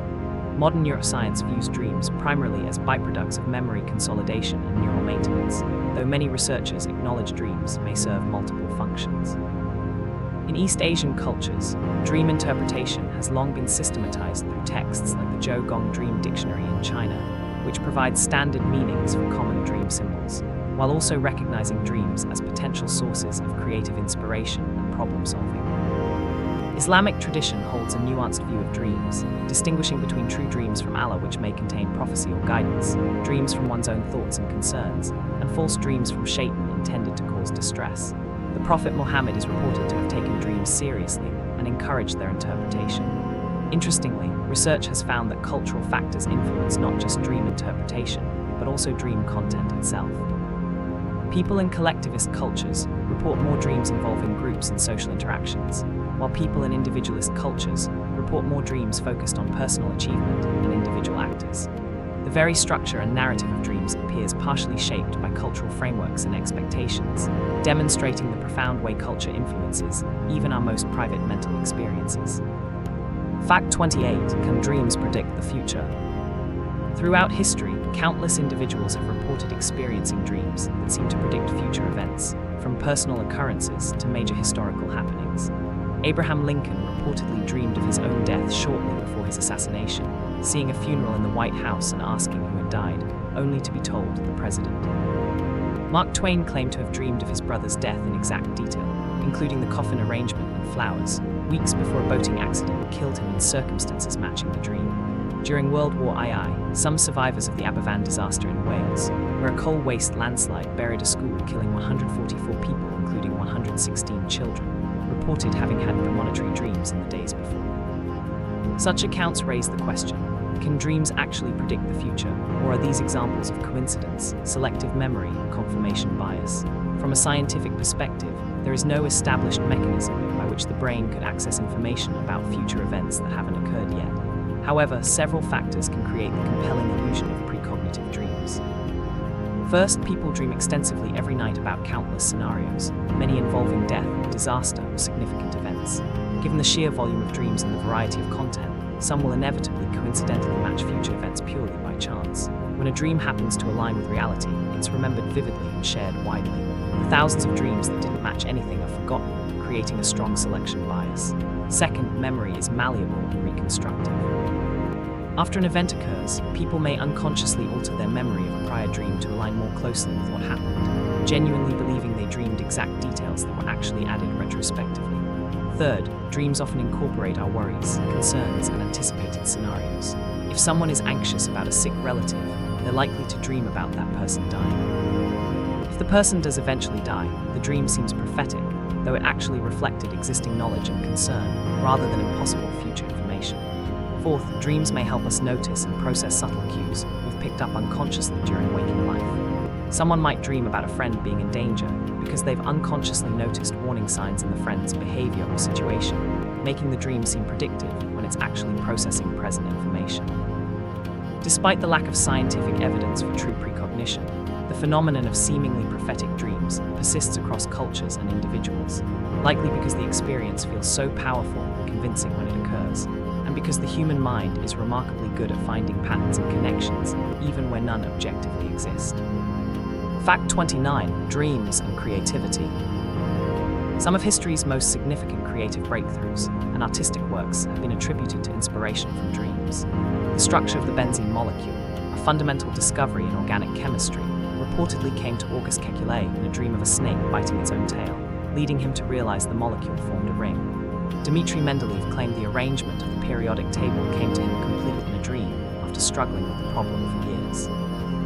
Paul McCartney heard the melody for Yesterday, one of the most covered songs in history, in a dream so complete that he initially thought he must have unconsciously plagiarized it from somewhere. Mary Shelley conceived the central premise of Frankenstein, during a waking dream or hypnagogic state after a discussion about galvanism and reanimation. Robert Louis Stevenson attributed the plot of Dr. Jekyll and Mr. Hyde to a dream. Salvador Dali deliberately cultivated dream and hypnagogic imagery for his surrealist paintings. These examples suggest that sleep and dreams may facilitate creative problem-solving and novel associations in ways that differ from waking thought. Scientific research supports this connection. Studies have shown that REM sleep in particular enhances creative problem-solving and the formation of novel associations between distant concepts. In one famous study, participants who were allowed to enter REM sleep showed a 33% improvement in solving problems, requiring creative insight compared to those kept in non-REM sleep who kept awake. The brain during REM shows activation patterns that facilitate loose associations and connections between normally unrelated concepts, while the prefrontal cortex's reduced activity means logical constraints and habitual thought patterns are relaxed. This creates conditions where unusual combinations and novel solutions can emerge more easily than during focused waking thought. The hypnagogic state between waking and sleeping appears particularly fertile for creative insights, combining relaxed associations with enough conscious awareness to capture and evaluate ideas. Thomas Edison famously took strategic naps while holding ball bearings. As he drifted off, his grip would relax, the bearings would drop in waking, allowing him to capture ideas from the hypnagogic state. Salvador Dali used a similar technique with a key and metal plate. Contemporary research on sleep-inspired problem-solving has found that sleep helps people extract hidden rules and patterns from complex information, see problems from new perspectives, and integrate knowledge from different domains in creative ways.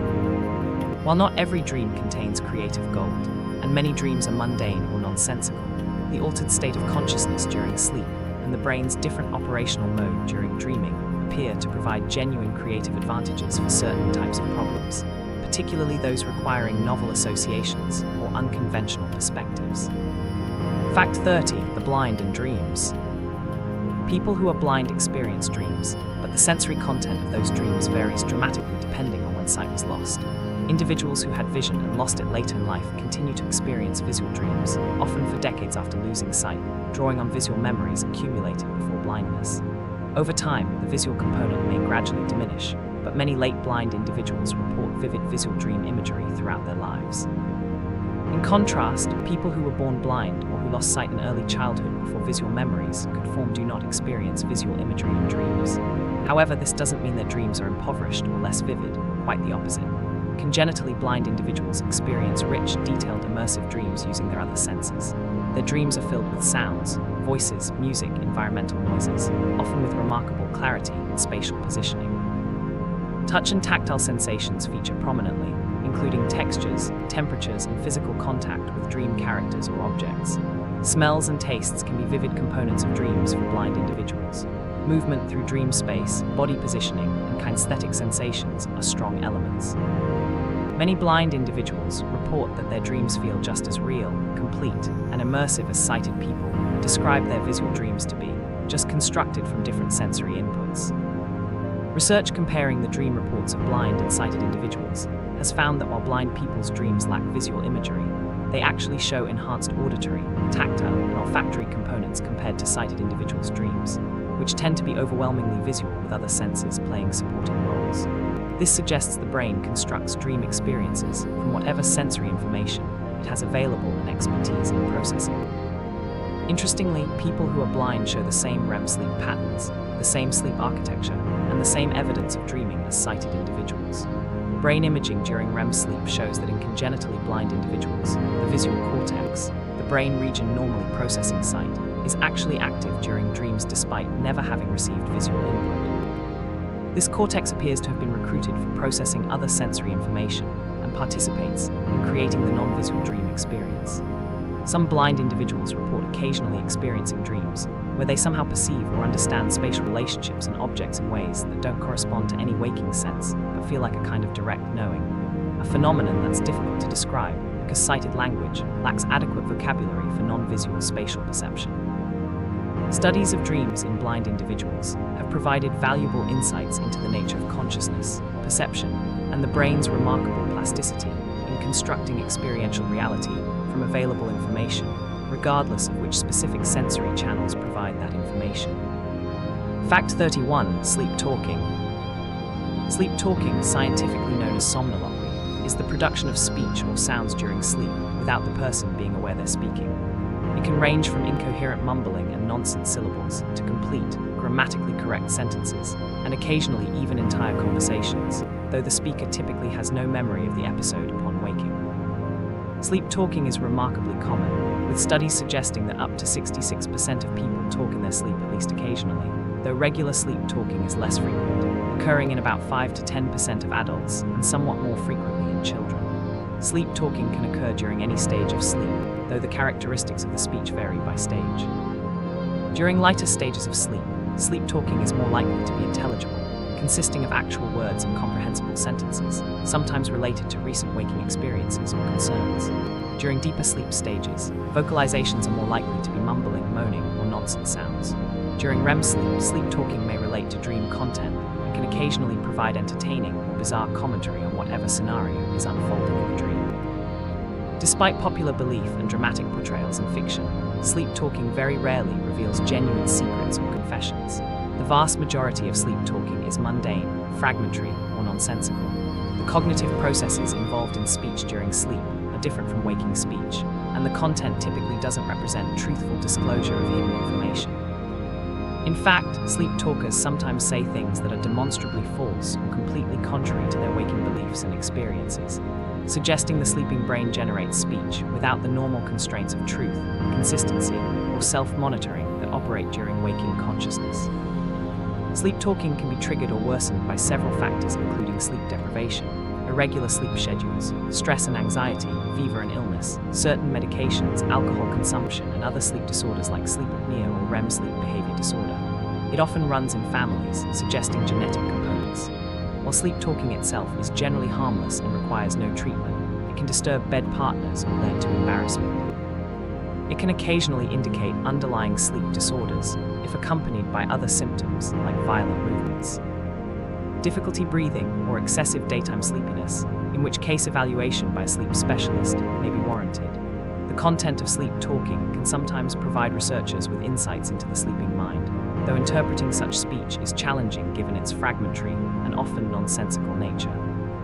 Some sleep talking appears to represent partial expression of dream content, breaking through the normal paralysis of speech muscles during REM sleep, while other instances may reflect unconscious processing of worries or concerns without any dream narrative attached, and still other episodes may be essentially random neural firing, being interpreted by language production systems without meaningful content at all. Fact 32. Sleepwalking. Sleepwalking, or somnambulation, is a disorder where people engage in complex behaviors while still asleep, from simple sitting up in bed to elaborate activities like walking around, eating, or even leaving the house, all while having no conscious awareness and typically no memory of the episode afterward. Sleepwalking occurs during deep non-REM sleep, particularly during stage 3 slow-wave sleep, usually in the first third of the night when deep sleep dominates. Unlike in REM sleep where the body is paralyzed, during non-REM sleep, muscle tone is preserved and movement is possible, which is why sleepwalking can occur. The person's eyes are typically open and they can navigate around obstacles, though their movements may be clumsy or uncoordinated. They may appear confused or have blank, glassy stares. Some sleepwalkers respond to questions, though usually with simple or nonsensical answers, and attempts to communicate with them are generally unsuccessful. The traditional advice to never wake a sleepwalker is actually a myth. Waking them won't cause harm, though they will likely be confused and disoriented. However, it's often easier and safer to gently guide them back to bed. Sleepwalking is most common in children, with studies showing that 15 to 40% of children experience at least one sleepwalking episode, typically between ages 4 and 8. Most children outgrow it by adolescence as their nervous systems mature and their proportion of deep sleep decreases. Adult sleepwalking is less common, affecting about 2 to 4% of adults, and when it persists or begins in adulthood, it may warrant medical evaluation. Triggers for sleepwalking include sleep deprivation, irregular sleep schedules, stress and anxiety, fever, certain medications, alcohol, and other sleep disorders that fragment sleep or create arousals from deep sleep. Sleepwalking tends to run in families, with genetic factors playing a significant role. A child with one sleepwalking parent has a 45% chance of sleepwalking, rising to 60% if both parents have a history of sleepwalking. While most sleepwalking episodes are benign, safety is a significant concern. Sleepwalkers can injure themselves by falling, walking into objects, or attempting dangerous activities. Cases of sleepwalkers leaving their homes, driving vehicles, or engaging in harmful behaviors have been documented. Safety measures for chronic sleepwalkers include securing windows and doors, removing obstacles from walking paths, installing gates at stairs, and sometimes using alarm systems that alert when the person gets out of bed. There have been rare but legally complex cases of crimes committed during sleepwalking episodes, raising questions about consciousness, volition, and legal responsibility. Medical and legal experts generally agree that actions during true sleepwalking occur without conscious control or awareness, though proving sleepwalking was genuinely occurring during a criminal act is challenging and controversial. Fact 33. The interpretation of dreams. The practice of interpreting dreams, seeking hidden meanings, symbols, or messages in dream content, dates back to the earliest recorded civilizations and has taken many different forms across cultures and historical periods. Ancient Mesopotamians, Egyptians, Greeks, and Romans all maintained elaborate systems of dream interpretation, often recorded in texts listing symbols and their meanings. The ancient Egyptians created dream books as early as 2000 BCE, categorizing dreams as good or bad and providing standardized interpretations. In medieval Europe, dream interpretation was closely tied to religious frameworks, with dreams potentially containing divine messages, warnings, or temptations. The modern Western approach to dream interpretation was revolutionized by Sigmund Freud's 1900 work, The Interpretation of Dreams, which proposed that dreams are the royal road to the unconscious, representing disguised fulfillments of repressed wishes and desires. Freud believed the manifest content of dreams, what actually happens in the dream, conceals latent content, the true unconscious meaning, through various mechanisms of disguise including symbolism, condensation, and displacement. His interpretations were often sexual in nature, seeing phallic symbols in objects like sticks, umbrellas, and snakes, and feminine symbols in enclosures, caves, and vessels. His student and later rival Carl Jung developed a different approach, viewing dreams not as disguises for forbidden wishes, but as direct communications from the unconscious, using universal archetypes and symbols. Jung believed dreams serve a compensatory function, balancing one-sided conscious attitudes and promoting psychological growth and individuation. Modern cognitive neuroscience takes a more mechanistic view, understanding dreams as byproducts of memory consolidation, emotional processing, and random neural activation during REM sleep, with the brain attempting to create narrative coherence from this activity. From this perspective, the specific symbols and content of dreams may not carry deep hidden meanings, but rather reflect recent experiences, ongoing concerns, and the brain's natural tendency to create stories from fragmented information. However, this doesn't mean dreams are meaningless from a psychological perspective. They clearly incorporate waking concerns, emotions, and unresolved situations, often in symbolic or metaphorical form. A person anxious about a presentation may dream of being unprepared for an exam, being naked in public, or having their voice fail when trying to speak. The specific imagery varies, but the underlying anxiety manifests clearly. Most contemporary psychologists and therapists who work with dreams take a more pragmatic approach, focusing on what dreams mean to the dreamer rather than applying universal symbol dictionaries. The question becomes not, what does this symbol mean objectively? But rather, what does this imagery represent in your life and experience? Dreams can provide insights into emotional states, unresolved conflicts, and concerns that may not be fully conscious during waking hours, making them potentially useful for self-reflection and therapy, regardless of whether they contain hidden meanings in a Freudian sense. Fact 34. Why we forget dreams. Most dreams are forgotten, usually within minutes of waking, and this rapid forgetting has puzzled dream researchers for decades.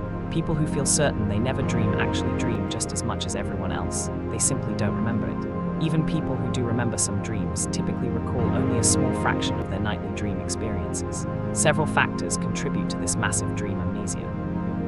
First, the neurochemistry of REM sleep differs significantly from waking, particularly in levels of norepinephrine, a neurotransmitter crucial for transferring information from short-term to long-term memory. During REM sleep, norepinephrine levels drop dramatically, potentially preventing dreams from being consolidated into lasting memories.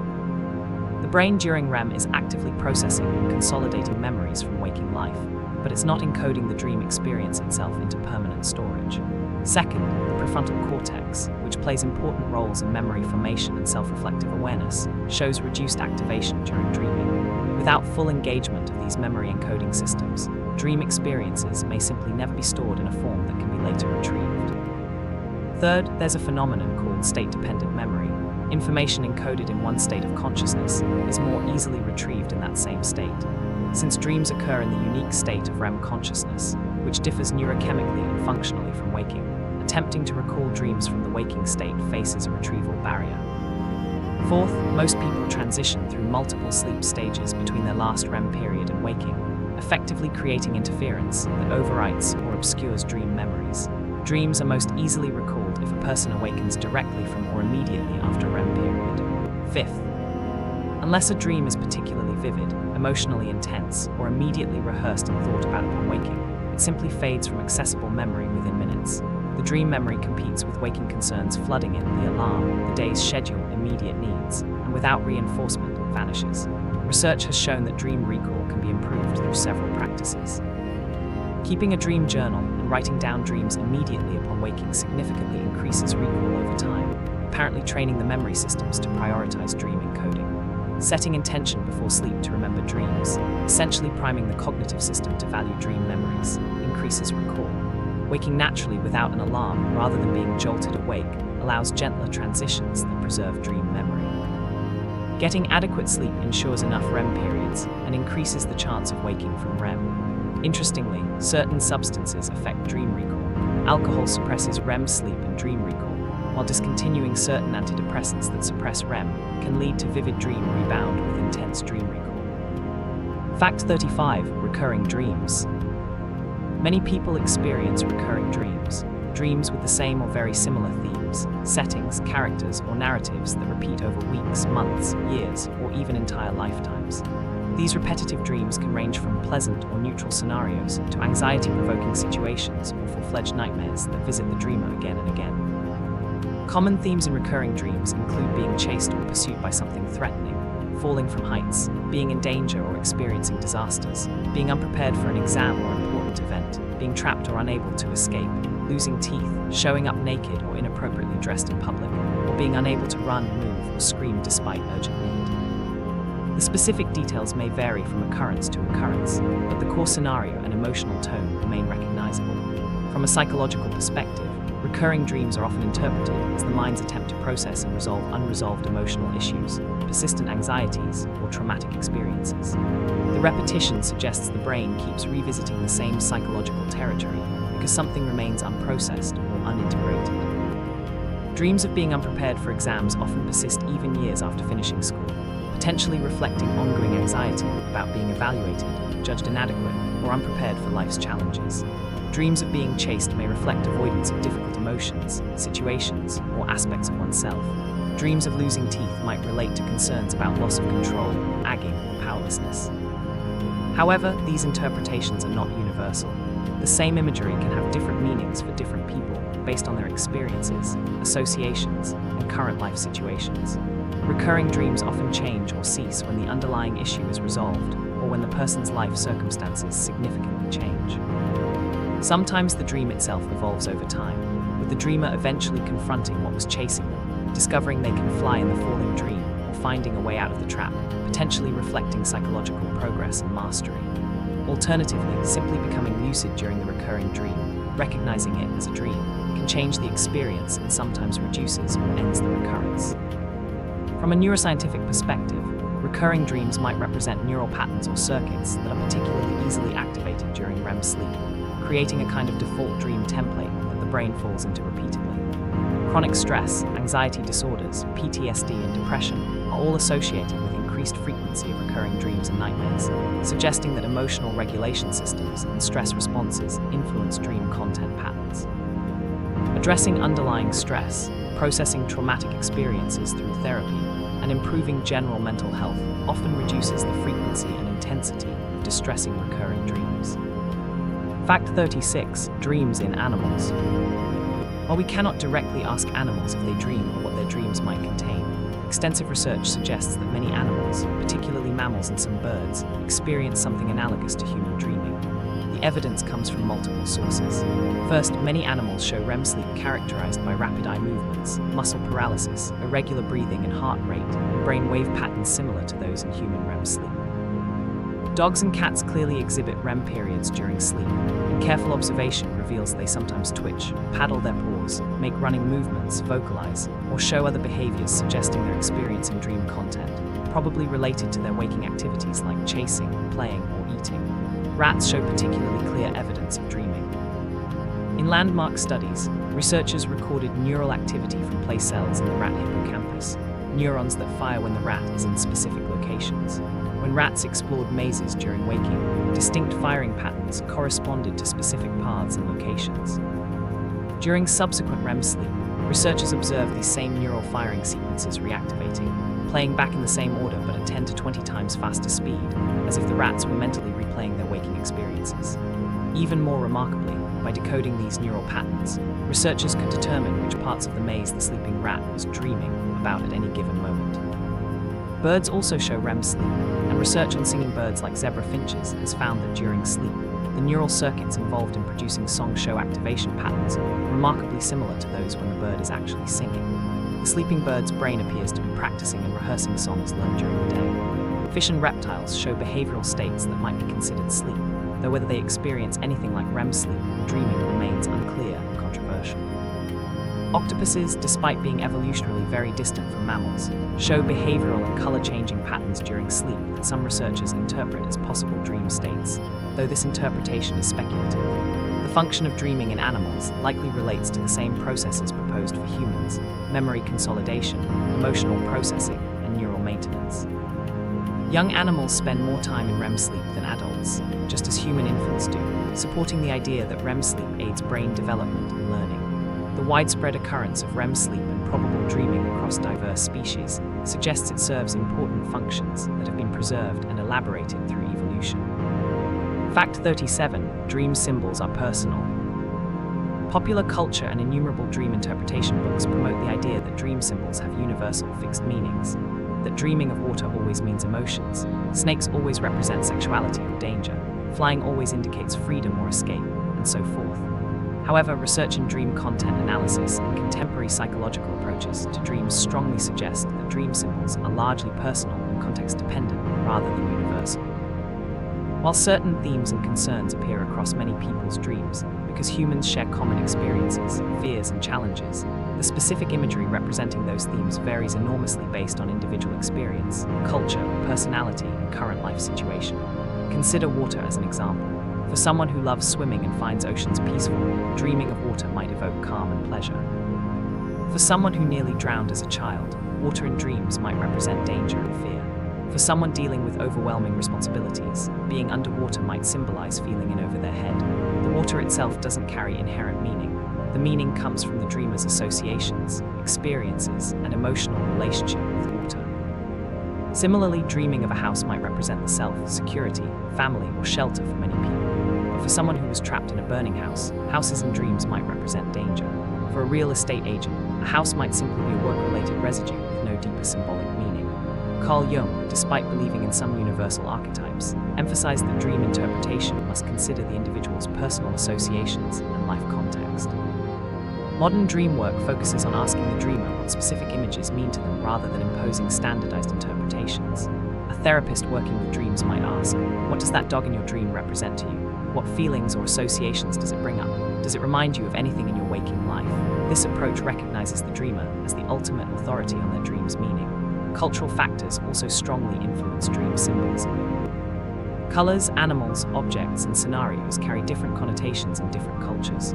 White symbolizes purity in Western cultures, but death and mourning in some Eastern cultures. Dragons represent danger in European traditions, but wisdom and good fortune in Chinese culture. These cultural frameworks shape both dream content and how dreamers interpret their experiences. Rather than consulting generic dream dictionaries, a more useful approach to understanding dreams involves exploring personal associations, current life situations, recent experiences, emotional themes, and what feels important or charged in the dream. The question is not, what does this symbol universally mean, but rather, what might this imagery represent in the context of my life, my emotions, and my current challenges? Fact 38. Sleep and mental health. The relationship between sleep and mental health is bidirectional, complex, and profound. Sleep disturbances can contribute to mental health problems, and mental health conditions nearly always disrupt sleep. Depression and insomnia have such a strong association that sleep disturbance is one of the diagnostic criteria for major depressive disorder. About 75% of people with depression experience insomnia, while about 40% experience hypersomnia, sleeping too much. The relationship isn't just correlational, but appears to be causal in both directions. Chronic insomnia significantly increases the risk of developing depression, with insomniacs having a 2 to 10 times higher risk depending on the study. Conversely, depression disrupts sleep architecture, typically reducing deep slow-wave sleep, causing early morning awakening, and sometimes increasing REM sleep percentage. Treating insomnia can improve depression outcomes, and successfully treating depression usually improves sleep. Anxiety disorders are similarly intertwined with sleep problems. Difficulty falling asleep is a hallmark symptom of generalized anxiety disorder. Panic disorder is associated with nighttime panic attacks that disrupt sleep. Post-traumatic stress disorder features nightmares, insomnia, and hyperarousal that prevent restful sleep. The relationship makes biological sense. The neural systems regulating sleep and those regulating emotion and stress responses overlap considerably, with shared brain regions and neurotransmitter systems. Bipolar disorder shows particularly dramatic sleep disturbances. During manic episodes, people may feel little need for sleep, going days with only a few hours and feeling energized rather than tired, one of the most reliable early warning signs of an emerging manic episode. During depressive episodes, the opposite occurs, with hypersomnia and difficulty waking. Maintaining regular sleep-wake schedules is considered a crucial component of managing bipolar disorder. Schizophrenia is associated with severe sleep disruption, including insomnia, irregular sleep-wake patterns, and abnormal REM sleep. Some researchers have proposed that sleep disturbances might play a role in the development or expression of psychotic symptoms. Sleep deprivation in healthy individuals can cause temporary symptoms resembling psychosis, including hallucinations and paranoid thinking, suggesting sleep is crucial for maintaining normal perception and cognition. The good news is that improving sleep often improves mental health outcomes. Cognitive behavioral therapy for insomnia has been shown to reduce depression and anxiety symptoms. Maintaining consistent sleep schedules, ensuring adequate sleep duration, and treating sleep disorders like sleep apnea can significantly improve mental health. This bidirectional relationship means that addressing sleep problems should be a standard component of mental health treatment, and conversely, anyone with chronic sleep problems should be evaluated for underlying mental health conditions. The brain cannot maintain optimal emotional regulation, stress response, and cognitive function without adequate quality sleep. Fact 39: Dreams and problem solving. The phrase "sleep on it" reflects folk wisdom supported by scientific evidence. Sleep, and particularly dreaming, can indeed help solve problems and make decisions. Throughout history, people have reported waking with solutions to problems that stumped them while awake. The chemist Dmitri Mendeleev claimed the arrangement of the periodic table came to him in a dream. Mathematician Srinivasa Ramanujan attributed many of his mathematical insights to dreams. While anecdotal accounts must be interpreted cautiously, controlled research has confirmed that sleep facilitates certain types of problem solving. In studies where participants are taught complex tasks or presented with problems, those allowed to sleep before testing show better performance than those kept awake, and this advantage is particularly strong for problems requiring insight or creative solutions, rather than simple memorization or procedural execution. REM sleep appears especially important for integrative problem solving. During REM, the brain shows enhanced connectivity between distant brain regions that don't usually communicate, facilitating novel associations and connections between seemingly unrelated concepts. The prefrontal cortex's reduced activity during REM means logical constraints and habitual thinking patterns are relaxed, allowing unusual combinations to emerge. This creates ideal conditions for thinking outside the box. The hypnagogic state, the transitional period falling asleep, also appears particularly conducive to creative insights, combining the loose associations of sleep with enough conscious awareness to recognize and capture valuable ideas. Historical figures from Edison to Dali deliberately exploited this state for creative problem solving. Even non-REM sleep contributes to problem solving, though differently than REM. Deep slow-wave sleep appears particularly important for integrating new information with existing knowledge and extracting hidden rules or patterns from complex data. Studies have shown that sleep helps people discover implicit rules governing seemingly random sequences, notice patterns they missed while awake, and consolidate procedural skills. One famous study presented participants with a complex number sequence task that could be solved tediously step by step, quickly with a hidden shortcut. Those who slept on the problem were more than twice as likely to discover the shortcut upon returning to the task. the sleeping brain, freed from immediate external demands and conscious problem-solving efforts, appeared to work through the problem structure in background processing. However, sleep isn't a guaranteed solution generator. The problems must be encoded before sleep. The brain can't solve problems it hasn't been exposed to. The process appears to work best when someone has thought intensively about a problem before sleeping, loading it into working memory so sleep processes can operate on it. Simply sleeping without prior engagement with a problem doesn't generate solutions from nothing. Fact 40. The purpose of nightmares. Nightmares, those disturbing, frightening dreams that jolt us awake with racing hearts, seem at first glance to serve no useful purpose. Why would the brain generate experiences of being chased, attacked, or threatened, causing genuine fear and distress? Yet the prevalence and universality of nightmares across all humans and their particular frequency in childhood suggest they might serve adaptive functions rather than being merely unfortunate byproducts of sleep. The threat simulation theory, proposed by researcher Antti Revonsuo, suggests that nightmares serve an evolutionary function by allowing the brain to rehearse responses to dangerous situations in a safe environment. Throughout most of human evolutionary history, physical threats from predators, hostile humans, and environmental dangers were constant realities. A brain system that could practice identifying and responding to threats during sleep, when physical safety is relatively ensured, would provide survival advantages. Supporting this theory, nightmares disproportionately feature threatening scenarios, being chased, attacked, experiencing natural disasters, or confronting dangerous animals or hostile people. The dreams simulate plausible threats and allow the dreamer to practice escape, avoidance, or defensive responses, even if unsuccessfully. Children have more nightmares than adults, which makes evolutionary sense given their greater vulnerability and lesser experience dealing with threats. From a psychological perspective, nightmares may serve emotional regulation functions, helping process difficult experiences, anxieties, and fears by representing them symbolically and allowing emotional discharge. Recurring nightmares often focus on the dreamer's most significant anxieties or unresolved traumatic experiences. Though distressing, this repetition might represent the mind's attempts to process and integrate difficult material. Supporting this, nightmare frequency increases during periods of stress, major life changes, and following traumatic experiences. The nightmares in post-traumatic stress disorder, while pathological in their severity and interference with functioning, might represent extreme versions of a normal process of emotional processing through dreams. Another function might involve memory consolidation of negative or threatening experiences. Emotionally charged and threatening situations are exactly the kinds of experiences that are important to remember vividly and learn from. The enhanced emotional processing during REM sleep may specifically target these negative experiences, and nightmares could be byproducts of this intensive processing.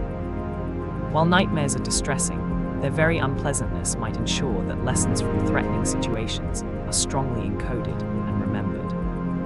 Occasional nightmares are normal and potentially adaptive. Frequent nightmares that significantly interfere with sleep quality or cause daytime distress may warrant treatment through techniques like imagery rehearsal therapy. As you drift deeper into rest, let the journey continue. The first 40 facts have revealed the architecture of sleep and the strange territory of dreams. Now the exploration turns to the disruptions that can shatter peaceful sleep, the disorders that plague millions, and the discoveries that illuminate how profoundly sleep shapes human health, performance, and consciousness itself. Relax your jaw, release any tension in your shoulders, let your breathing slow and deepen. And continue discovering the mysteries of sleep while sleep itself cradles you. Welcome back to Explore During Sleeping. Fact 41. Insomnia, the most common sleep disorder. Insomnia, characterized by difficulty falling asleep, staying asleep, or waking too early with inability to return to sleep, is the most common sleep disorder, affecting approximately 30% of adults with at least occasional symptoms, and 10% experiencing chronic insomnia that significantly impairs functioning. Insomnia isn't merely an inconvenience, but a serious condition associated with reduced quality of life, impaired work performance, increased accidents, and elevated risk of numerous health problems including cardiovascular disease, diabetes, depression, and anxiety. Insomnia exists in several forms. Sleep-onset insomnia involves difficulty initiating sleep, lying awake for 30 minutes or more despite being tired. Sleep maintenance insomnia involves frequent awakenings during the night or prolonged periods awake after initial sleep onset. Early morning awakening insomnia involves waking several hours before desired and being unable to return to sleep. Many people experience combinations of these patterns. Insomnia can be acute, lasting days to weeks and often triggered by stress, travel, or life changes, or chronic, persisting for months or years. The causes are diverse. Primary insomnia occurs without another underlying condition, often developing through conditioning, where the bedroom and bed become associated with wakefulness and frustration rather than sleep. Attempting to sleep creates anxiety about not sleeping, which further prevents sleep, creating a vicious cycle. Secondary insomnia results from other conditions, medical problems like chronic pain, psychiatric conditions like depression or anxiety, medications that interfere with sleep, or other sleep disorders like sleep apnea. Behavioral and cognitive factors powerfully influence insomnia. Poor sleep hygiene, irregular schedules, screen time before bed, caffeine late in the day, exercising too close to bedtime can initiate or perpetuate insomnia. Spending excessive time in bed while awake weakens the mental association between bed and sleep. Worrying about sleep and its consequences creates hyperarousal that prevents sleep. Treatment for insomnia has evolved significantly. While sleeping medications provide short-term relief, they don't address underlying causes and carry risks of dependence and side effects. The gold standard treatment is cognitive behavioral therapy for insomnia, which addresses thoughts and behaviors perpetuating sleeplessness. Components include stimulus control, restricting bed use to sleep and sex only, sleep restriction, limiting time in bed to actual sleep time, then gradually expanding, cognitive therapy, addressing anxiety-provoking thoughts about sleep, and sleep hygiene education. Studies show this approach produces lasting improvements superior to medication, with benefits persisting years after treatment ends. Understanding that occasional poor sleep is normal, and that anxiety about sleep worsens insomnia more than the sleep loss itself, can reduce the performance anxiety that feeds the condition. Fact 42. Sleep apnea, the silent suffocator. Sleep apnea is a serious disorder where breathing repeatedly stops and starts during sleep, often without the person being aware it's happening. The most common form, obstructive sleep apnea, occurs when throat muscles relax during sleep, causing the airway to narrow or close completely. As oxygen levels drop, the brain briefly rouses the person just enough to reopen the airway, often with a loud snort or gasp, then they immediately return to sleep with no memory of the interruption. This cycle can repeat dozens or even hundreds of times per night, severely fragmenting sleep and preventing deep restorative stages. The person may spend 8 hours in bed, but get virtually no quality sleep, explaining the hallmark symptom of excessive daytime sleepiness, despite seemingly adequate time for rest. Other common symptoms include loud snoring, observed breathing pauses by bed partners, gasping or choking during sleep, morning headaches, difficulty concentrating, irritability, and depression. However, many people with sleep apnea are unaware they have it, attributing their fatigue to other causes. Risk factors include obesity, which is the strongest risk factor, with excess tissue in the throat narrowing airways, neck circumference over 17 inches in men or 16 inches in women, age with apnea becoming more common in middle age and beyond, male gender, though postmenopausal women's risk increases, family history, and anatomical features like enlarged tonsils, small jaw, or large tongue. Beyond causing debilitating fatigue, untreated sleep apnea has serious health consequences. The repeated drops in oxygen levels and surges of stress hormones from constant microawakenings significantly increase risk of high blood pressure, heart disease, stroke, diabetes, and premature death. Sleep apnea is associated with increased car accidents due to daytime sleepiness and impaired attention. The gold standard treatment is CPAP, continuous positive airway pressure, a machine delivering pressurized air through a mask worn during sleep, keeping airways open and preventing apnea events. While highly effective, CPAP requires adjustment, and many people struggle with compliance, finding the mask uncomfortable or claustrophobic. Alternative treatments include oral appliances that reposition the jaw and tongue, positional therapy, for people whose apnea occurs mainly when sleeping on their backs, weight loss which can dramatically reduce or eliminate apnea in overweight individuals, and surgery to remove tissue or correct anatomical issues. Central sleep apnea, less common than obstructive, occurs when the brain fails to send proper signals to breathing muscles, often associated with heart failure or neurological conditions. Untreated sleep apnea is dangerous, but with proper treatment, people can return to normal, refreshing sleep and dramatically reduce health risks. Fact 43. Narcolepsy and sudden sleep attacks. Narcolepsy is a neurological disorder affecting the brain's ability to regulate sleep-wake cycles, causing people to experience overwhelming daytime sleepiness and sudden, uncontrollable sleep attacks regardless of circumstances. Someone with narcolepsy might fall asleep during conversations, while eating, while driving, or in any situation without warning. These sleep attacks can last from seconds to minutes, and upon waking, the person typically feels refreshed briefly before sleepiness returns. Beyond excessive daytime sleepiness, narcolepsy has several other distinctive symptoms. Cataplexy, occurring in about 70% of narcolepsy cases, involves sudden loss of muscle tone triggered by strong emotions, particularly laughter, surprise, or anger. The person remains conscious, but muscles go limp. They might drop objects, slur speech, or in severe cases, completely collapse to the ground. These episodes last from seconds to a few minutes. Cataplexy represents REM sleep's muscle paralysis intruding into wakefulness inappropriately. Sleep paralysis and hypnagogic hallucinations occur more frequently in people with narcolepsy than in the general population.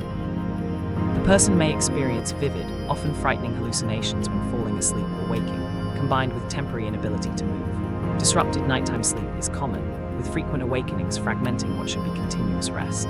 Automatic behaviors can occur during sleep attacks. The person continues performing routine tasks like driving or writing, but has no memory of it afterward, often producing nonsensical results. Narcolepsy results from loss of neurons producing hypocretin, also called orexin, a neurotransmitter regulating wakefulness and sleep transitions. In most cases, this loss appears to result from autoimmune destruction of hypocretin-producing neurons in the hypothalamus. Why this autoimmune attack occurs isn't fully understood, though genetic susceptibility combined with environmental triggers may play roles. The condition typically begins in adolescence or early adulthood and persists lifelong. Diagnosis involves sleep studies including polysomnography overnight and a multiple sleep latency test the following day, measuring how quickly the person falls asleep during scheduled nap opportunities and whether they enter REM sleep abnormally quickly. People with narcolepsy often enter REM within minutes of sleep onset, whereas normally REM doesn't occur until 90 minutes after sleep begins. There's no cure for narcolepsy, but treatments significantly improve symptoms. Stimulant medications help maintain daytime wakefulness. Sodium oxybate, a powerful sedative taken at night, consolidates nighttime sleep and reduces daytime sleepiness and cataplexy. Scheduled short naps during the day can provide temporary refreshment. Living with narcolepsy requires adjustments. Avoiding driving or operating dangerous equipment when sleepy, scheduling naps, educating employers and colleagues, and maintaining regular sleep schedules. With proper treatment and management, many people with narcolepsy can lead full, productive lives. Fact 44. Restless leg syndrome. Restless leg syndrome, or RLS, is a neurological disorder characterized by overwhelming urges to move the legs, usually accompanied by uncomfortable sensations described as crawling, tingling, burning, or aching deep within the legs. These sensations and urges typically occur during periods of rest or inactivity, particularly in the evening and at night, and are temporarily relieved by movement, walking, stretching, or rubbing the legs. For people with RLS, the need to move can be so intense that staying still becomes nearly impossible. This creates a cruel paradox. The condition worsens when trying to sleep, exactly when stillness is needed. Many people with RLS spend hours packing, stretching, or performing repetitive leg movements rather than sleeping. Partners may report that the person constantly tosses, turns, and kicks throughout the night. The severity varies considerably. Some people experience mild symptoms occasionally, while others face nightly torment severely disrupting sleep and quality of life. The condition typically worsens with age, and what begins as occasional annoyance can progress to debilitating sleep deprivation. The exact cause of RLS remains unclear, but research points to abnormalities in dopamine signaling in the brain, and often to iron deficiency or dysfunction in iron metabolism. Low iron levels in the brain may impair dopamine function, contributing to symptoms. Many people with RLS have low ferritin levels even if not anemic. RLS can be primary, with genetic components. It often runs in families, or secondary to other conditions including pregnancy, kidney failure, diabetes, peripheral neuropathy, and iron deficiency anemia. Certain medications can trigger or worsen RLS, including some antidepressants, antihistamines, and anti-nausea drugs. Diagnosis is clinical, based on symptoms rather than tests, though sleep studies may be conducted to assess overall sleep quality and rule out other conditions. People with RLS typically show periodic limb movements during sleep, repetitive jerking or twitching of legs occurring in patterns throughout the night, further disrupting sleep even when they're not consciously aware of them. Treatment approaches vary by severity. For mild cases, lifestyle modifications may suffice, avoiding caffeine and alcohol which worsen symptoms, regular moderate exercise, leg massages, warm baths before bed, and maintaining good sleep hygiene. Correcting iron deficiency through supplementation can dramatically improve or resolve symptoms in some people. For moderate to severe RLS, medications are available, Dopamine agonists, the same class used for Parkinson's disease, are often effective, though long-term use can sometimes lead to augmentation where symptoms worsen or spread to other body parts. Gabapentin and pregabalin anti-seizure medications help many people. Opioids are sometimes used for severe refractory cases. The key is finding the right treatment approach for each individual, as responses vary considerably. Fact 45. Circadian rhythm disorders. Circadian rhythm disorders occur when a person's internal biological clock is misaligned with the external day-night cycle or with social and occupational demands, resulting in difficulty sleeping at desired times and impaired functioning during waking hours. Unlike insomnia, where the person cannot sleep even at appropriate times, people with circadian rhythm disorders often can sleep well, just not at the times society expects or requires. Delayed sleep phase disorder is common in adolescents and young adults. The person's circadian clock is shifted later. They feel alert late into the night and struggle to fall asleep before 2 or 3 a.m., then cannot wake at conventional morning times without extreme difficulty. If allowed to follow their natural rhythm, sleeping 3 a.m. to 11 a.m., for example, they sleep normally and feel fine. But social demands for early waking create chronic sleep deprivation and perpetual drowsiness. This isn't laziness or poor sleep habits, but a genuine biological shift in circadian timing. Treatment involves gradually shifting sleep times earlier through controlled light exposure and sometimes melatonin administration, though compliance is challenging. Advanced sleep phase disorder, more common in older adults, involves the opposite pattern, becoming sleepy in early evening and waking very early, perhaps 8 p.m. to 4 a.m. The person may struggle to stay awake for evening social events and wakes before dawn, unable to return to sleep. Non-24-hour sleep-wake disorder occurs when the circadian clock free-runs without entraining to the 24-hour day, more common in blind individuals who lack light cues to synchronize their rhythms. The sleep-wake pattern drifts progressively later each day, cycling through all 24 hours over several weeks. For a few weeks, the person's sleep timing aligns with night and they feel fine. Then as the rhythm continues drifting, they find themselves trying to sleep during the day and stay awake at night, creating severe disruption. Shift work disorder affects people working night shifts or rotating schedules. Human biology is strongly oriented toward nighttime sleep and daytime activity. Forcing wakefulness during the biological night and attempting sleep during the biological day fights against powerful circadian signals. Even after months of night shift work, many people never fully adjust, experiencing persistent sleepiness at work and poor quality daytime sleep. The health consequences of chronic shift work are serious: increased risk of cardiovascular disease, diabetes, obesity, depression, and certain cancers.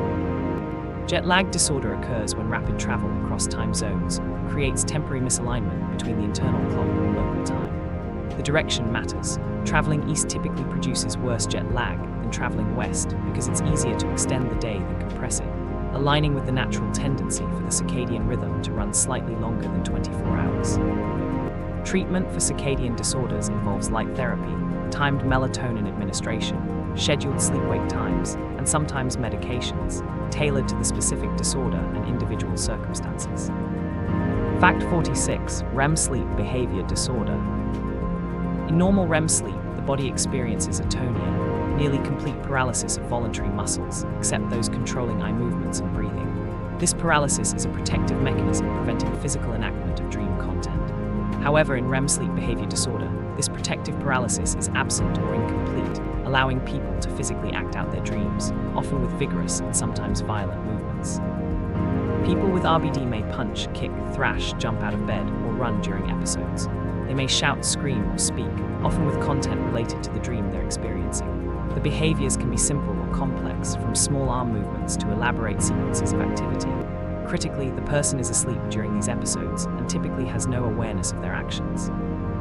If awakened during an episode, they often report vivid, action-packed dreams involving being attacked, chased, or needing to defend themselves or others, and their physical movements correspond to dream content, punching at a dream attacker, running from dream pursuers, or defending against dream threats. RBD poses significant safety risks.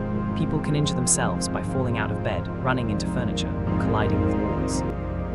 They can injure bed partners through punches, kicks, or other violent movements during episodes. Objects on nightstands can become projectiles. Serious injuries, including fractures, lacerations, and head trauma, have been documented. Unlike sleepwalking, which occurs during non-REM sleep and is most common in children, RBD occurs during REM sleep and predominantly affects older adults, particularly men over 50, though it can occur at any age. The disorder is strongly associated with neurodegenerative conditions, particularly Parkinson's disease, Lewy body dementia, and multiple system atrophy. In fact, RBD often precedes the motor symptoms of these conditions by years or even decades, sometimes serving as an early warning sign. The majority of people diagnosed with RBD will eventually develop a neurodegenerative disorder, though the timeline varies from months to 20 or more years. The underlying pathology involves degeneration in brain regions controlling REM atonia, particularly areas in the brainstem. Diagnosis requires polysomnography overnight to document REM sleep without normal muscle atonia and to observe abnormal behaviors during REM periods, distinguishing it from other parasomnias and seizures. Treatment focuses on safety and symptom management, removing dangerous objects from the bedroom, padding floor around the bed, potentially sleeping in separate beds if a partner is at risk, and securing windows are important safety measures. Medications, particularly clonazepam, effectively suppress the behaviors in most people, though the underlying neurodegenerative process continues. Melatonin at high doses also shows benefit for some patients. Research into RBD is active because it provides a unique window into early stages of neurodegenerative disease and might eventually allow preventative interventions before more severe symptoms develop. Fact 47. Sleep deprivation effects. The consequences of sleep deprivation, particularly chronic insufficient sleep, extend far beyond feeling tired. Even modest sleep restriction has measurable negative effects on virtually every aspect of human functioning. Cognitively, sleep deprivation impairs attention, concentration, and vigilance. The ability to sustain focus on tasks declines, with increasing lapses where attention drifts despite efforts to maintain it. Reaction times slow significantly, explaining the dramatically increased accident risk in drowsy drivers and workers. Working memory capacity decreases, making it harder to hold and manipulate information mentally. Decision-making becomes impaired, with people making riskier choices and showing reduced ability to update strategies based on feedback. Creativity and flexible thinking suffer. Problem-solving abilities decline, particularly for tasks requiring insight or novel approaches. Learning and memory formation are impaired. Sleep-deprived students perform significantly worse on tests and retain less information long-term. Emotionally, sleep deprivation increases irritability, mood swings, and emotional reactivity. The amygdala, the brain's emotional center, shows 60% greater reactivity to negative stimuli in sleep-deprived individuals, while connectivity with the prefrontal cortex that normally regulates emotional responses is reduced. This creates a state of emotional volatility where small frustrations trigger disproportionate reactions. Risk of depression and anxiety increases significantly with chronic sleep restriction. Physiologically, sleep deprivation disrupts metabolism and hormone regulation. Levels of leptin, the hormone signaling satiety, decrease while ghrelin, which stimulates appetite, increases, leading to increased hunger and preference for high-calorie foods. This contributes to weight gain and obesity associated with chronic sleep restriction. Glucose metabolism becomes impaired, with even a few nights of restricted sleep producing insulin resistance, resembling prediabetes. Inflammatory markers increase, promoting chronic inflammation linked to numerous health problems. Immune function weakens dramatically. People who sleep less than 7 hours are nearly 3 times more likely to catch a cold when exposed to the virus than those sleeping 8 or more hours. Vaccine responses are blunted in sleep-deprived individuals. Blood pressure increases, and cardiovascular stress markers rise. Performance on nearly all tasks declines with sleep deprivation, yet people consistently underestimate their impairment. Studies show that after several nights of restricting sleep to 6 hours or less, people perform objectively as poorly as if they'd been awake for 24 hours straight on attention tasks, yet they report feeling only moderately sleepy and believe they're performing adequately. This dangerous disconnect between objective impairment and subjective awareness means sleep-deprived people often don't recognize their diminished capabilities, leading to overconfidence in situations like driving where impairment can be lethal. Extended periods of total sleep deprivation produce even more severe effects, including hallucinations, paranoia, disorganized thinking, and eventually delirium. The longest documented case of deliberate sleeplessness was 11 days, during which the person experienced severe cognitive impairment despite eventually recovering fully. Fact 48. Sleep and physical performance.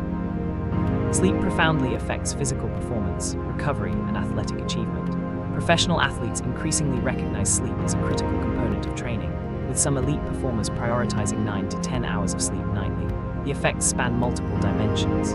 Reaction time, crucial in sports requiring quick responses to changing situations, deteriorates significantly with sleep restriction.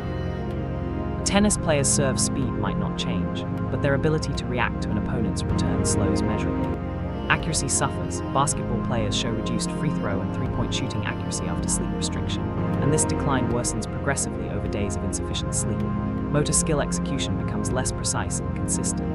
The automaticity of well-practiced movements degrades, requiring more conscious control and creating vulnerability to errors. Time to exhaustion decreases. Sleep-deprived athletes fatigue more quickly during sustained efforts, able to maintain high-intensity work for shorter durations. Peak power output may remain intact, but the ability to repeat high-intensity efforts or sustain moderate-intensity work declines. This affects sports ranging from sprinting to endurance running to cycling. Injury risk increases substantially with sleep restriction. One large study of adolescent athletes found those sleeping less than 8 hours per night were 1.7 times more likely to suffer injuries than those getting adequate sleep. Chronic sleep restriction likely impairs the neuromuscular coordination and reaction times needed to prevent injuries, while also potentially affecting tissue healing and recovery. Recovery from training is impaired by poor sleep. The growth hormone pulses during deep sleep that facilitate tissue repair and adaptation are blunted by sleep restriction. Muscle glycogen replenishment is less efficient. Protein synthesis, crucial for muscle recovery and growth, is reduced. Inflammatory markers remain elevated longer, extending recovery time needed between intense training sessions. Mental aspects of performance suffer as well. Motivation decreases, perceived exertion increases for the same physical work, and decision-making during competition becomes impaired. Strategic thinking, reading opponents, and making tactical adjustments all require cognitive resources depleted by poor sleep. Interestingly, extending sleep beyond habitual amounts in athletes who are already getting reasonable sleep can improve performance. Studies having athletes increase sleep time to 9 to 10 hours showed improvements in sprint times, shooting accuracy, mood, and perceived energy. This suggests that even athletes getting what's typically considered adequate sleep may benefit from more. Sleep extension is increasingly used strategically before major competitions, and managing sleep is considered crucial when traveling across time zones for competitions. Sleep tracking and optimization have become standard practices in professional sports, with teams employing sleep specialists and creating environments conducive to quality sleep during travel. Fact 49: sleeping pills and sedatives. Sleeping pills and sedative medications are among the most commonly prescribed drugs, used by millions of people seeking relief from insomnia. However, these medications come with significant limitations, risks, and considerations. The major classes include benzodiazepines like temazepam and triazolam, non-benzodiazepine hypnotics like zolpidem and escipiprine, marketed as safer alternatives, but working through similar mechanisms, and sedating antidepressants like trazodone, used off-label for sleep. All these medications can help people fall asleep faster and potentially sleep longer, providing short-term relief. However, they don't produce natural sleep. Sleep architecture is altered, deep slow-wave sleep is typically reduced, and while total sleep time may increase, the quality and restorative value may be compromised. Benzodiazepines in particular suppress deep sleep and can reduce REM sleep. The next-day effects are concerning. Sedation often extends into the following day, creating grogginess, impaired coordination, and reduced cognitive function, the hangover effect. Driving ability can be significantly impaired even when the person feels awake, with morning accident risk increased. Memory formation can be impaired, and some people experience anterograde amnesia, inability to form new memories, particularly with higher doses or when not allowing adequate time in bed before needing to wake. Tolerance develops with regular use. The same dose becomes less effective over time as the brain adapts, requiring increasing doses to achieve the same sleep-promoting effect. This creates a treadmill where escalating doses are needed to maintain benefit. Physical dependence can develop, particularly with benzodiazepines, where stopping the medication produces withdrawal symptoms including rebound insomnia, often worse than the original sleep problem, anxiety, tremor, and in severe cases, seizures. This makes discontinuation difficult and can trap people in long-term medication use. The medications treat symptoms without addressing causes.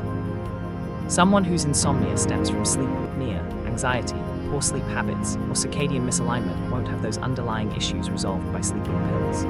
Once the medication is stopped, the original sleep problem typically returns unchanged. Rare but serious side effects include complex sleep behaviors, sleepwalking, sleep driving, sleep eating, where people perform activities while not fully conscious, with no memory of the events.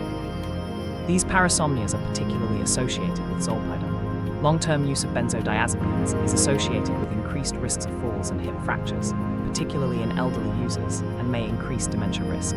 Despite these limitations, sleeping medications have appropriate uses.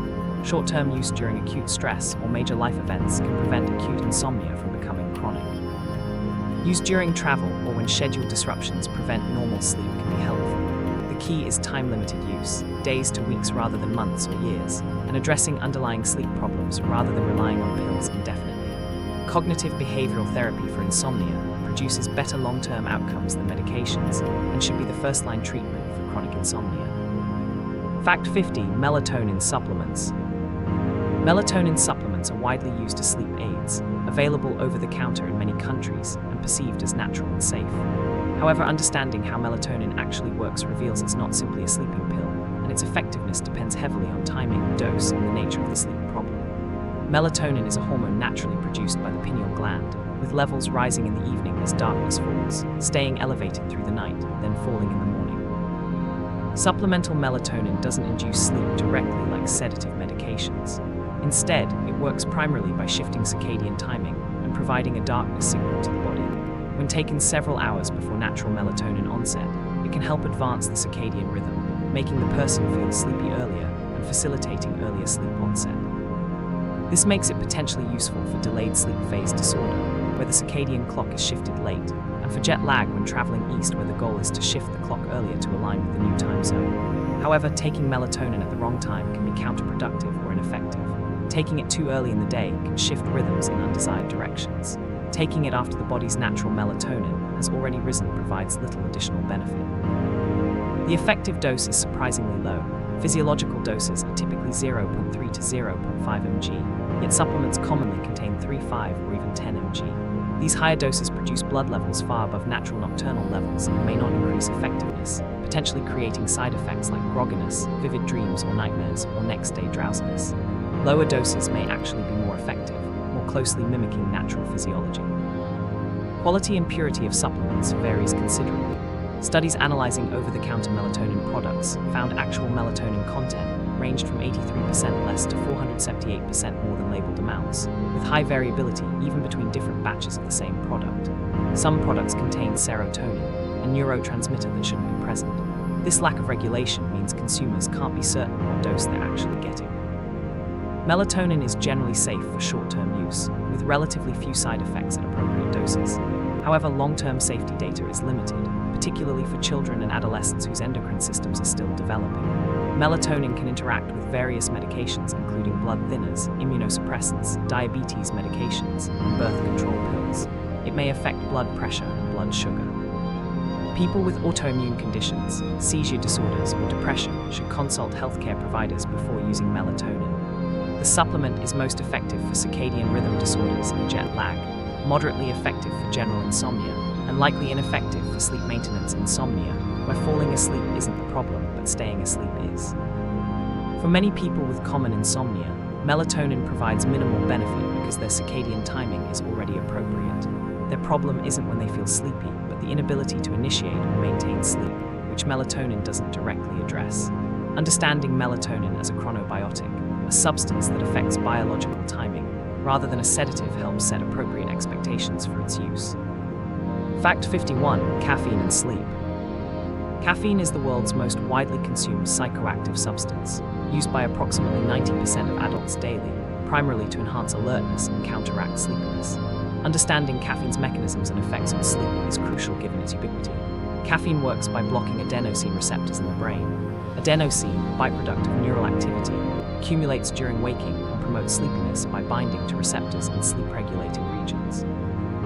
Caffeine, similar in molecular structure to adenosine, occupies these same receptors without activating them, preventing adenosine from binding and producing its sleep-promoting effects. This creates alertness not by providing energy, but by masking the brain's natural fatigue signals. However, the adenosine continues accumulating during caffeine's blockade. When caffeine is metabolized and cleared from the body, all that accumulated adenosine can suddenly bind to now available receptors, producing the familiar crash, a wave of fatigue hitting as hours of masked sleepiness manifest at once. Caffeine's half-life, the time required for the body to eliminate half of the consumed amount, is approximately 5 to 6 hours in most adults, though this varies considerably based on genetics, age, medications, and other factors. This means caffeine consumed at 3 p.m. still has 50% present in the system at 9 p.m. and 25% remaining at 3 a.m. Even if the person feels they've come down from caffeine's effects and can fall asleep normally, sleep architecture is still affected. Studies show that caffeine consumed even 6 hours before bedtime reduces total sleep time, increases time to fall asleep, reduces deep slow-wave sleep, and decreases overall sleep efficiency. The person may not consciously notice these effects, but is getting less restorative sleep. Many people develop tolerance to caffeine's alerting effects, requiring progressively larger amounts to achieve the same subjective boost. However, research suggests tolerance to caffeine's sleep-disrupting effects is incomplete. Even habitual users show reduced sleep quality with afternoon-evening caffeine compared to avoiding it. Withdrawal from regular caffeine use produces several symptoms, most notably headache, fatigue, difficulty concentrating, and depressed mood. These symptoms typically peak 1 to 2 days after cessation and can last a week or more. The severity correlates with habitual intake. For people with insomnia or disrupted sleep, caffeine creates a problematic cycle. Poor sleep creates daytime fatigue, prompting increased caffeine use. The caffeine further disrupts sleep quality and timing, worsening the sleep problem and creating more fatigue, leading to more caffeine.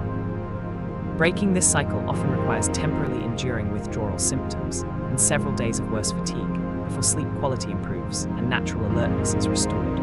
Strategic caffeine use can be beneficial. Morning consumption when natural cortisol and alertness are rising anyway, avoiding intake after early afternoon, and consuming minimal amounts necessary rather than habitually drinking coffee all day. For people struggling with sleep, eliminating caffeine entirely or restricting it to morning hours often produces significant improvement. Fact 52. Alcohol and sleep.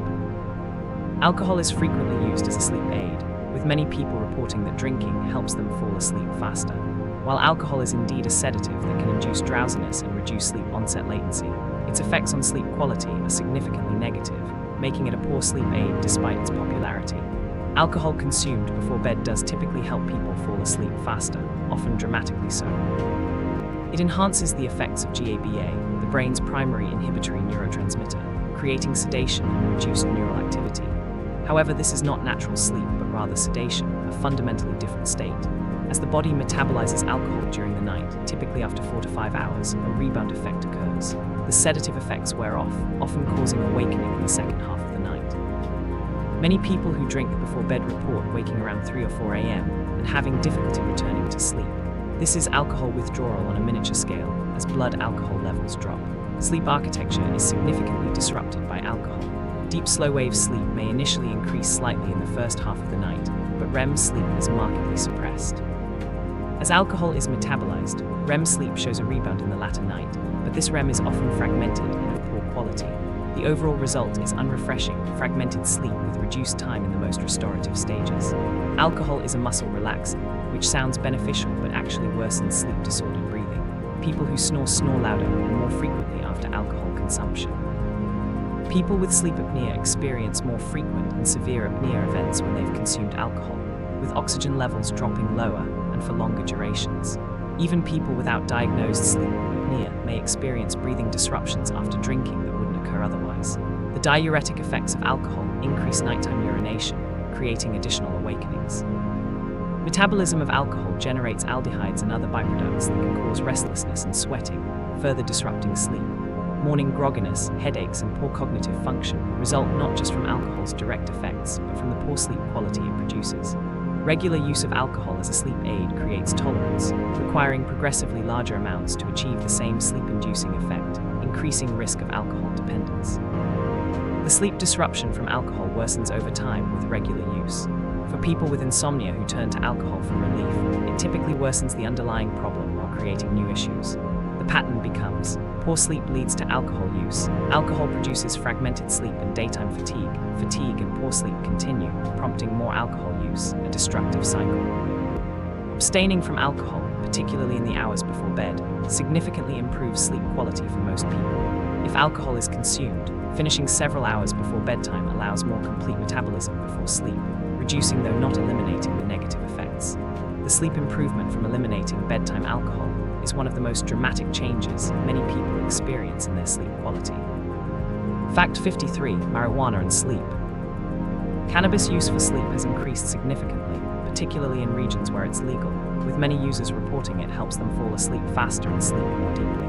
The scientific evidence paints a complex picture. THC, the primary psychoactive component of cannabis, does appear to reduce sleep onset latency. People fall asleep faster after using it. It also may increase deep slow-wave sleep, at least initially. However, it significantly suppresses REM sleep, with regular users showing markedly reduced REM time. This REM suppression has uncertain long-term consequences, but given REM's roles in emotional processing and memory consolidation, it's potentially concerning. Tolerance develops rapidly with regular use. Effects that initially seem beneficial, faster sleep onset, deeper sleep, diminish within days to weeks of nightly use as the endocannabinoid system adapts. Users then face a choice: increase the dose, leading to escalating use, or accept declining effectiveness. Many become trapped in a pattern where cannabis no longer significantly helps sleep, but stopping creates severe rebound insomnia. When regular cannabis users cease use, they typically experience withdrawal symptoms including pronounced insomnia, vivid and often disturbing dreams, anxiety, irritability, and physical symptoms like sweating and appetite changes. The insomnia during cannabis withdrawal can be severe, often worse than any sleep problems that preceded cannabis use. The REM rebound is particularly notable. After weeks or months of suppressed REM, cessation produces a flood of intense REM sleep and extremely vivid dreams or nightmares that can last for weeks.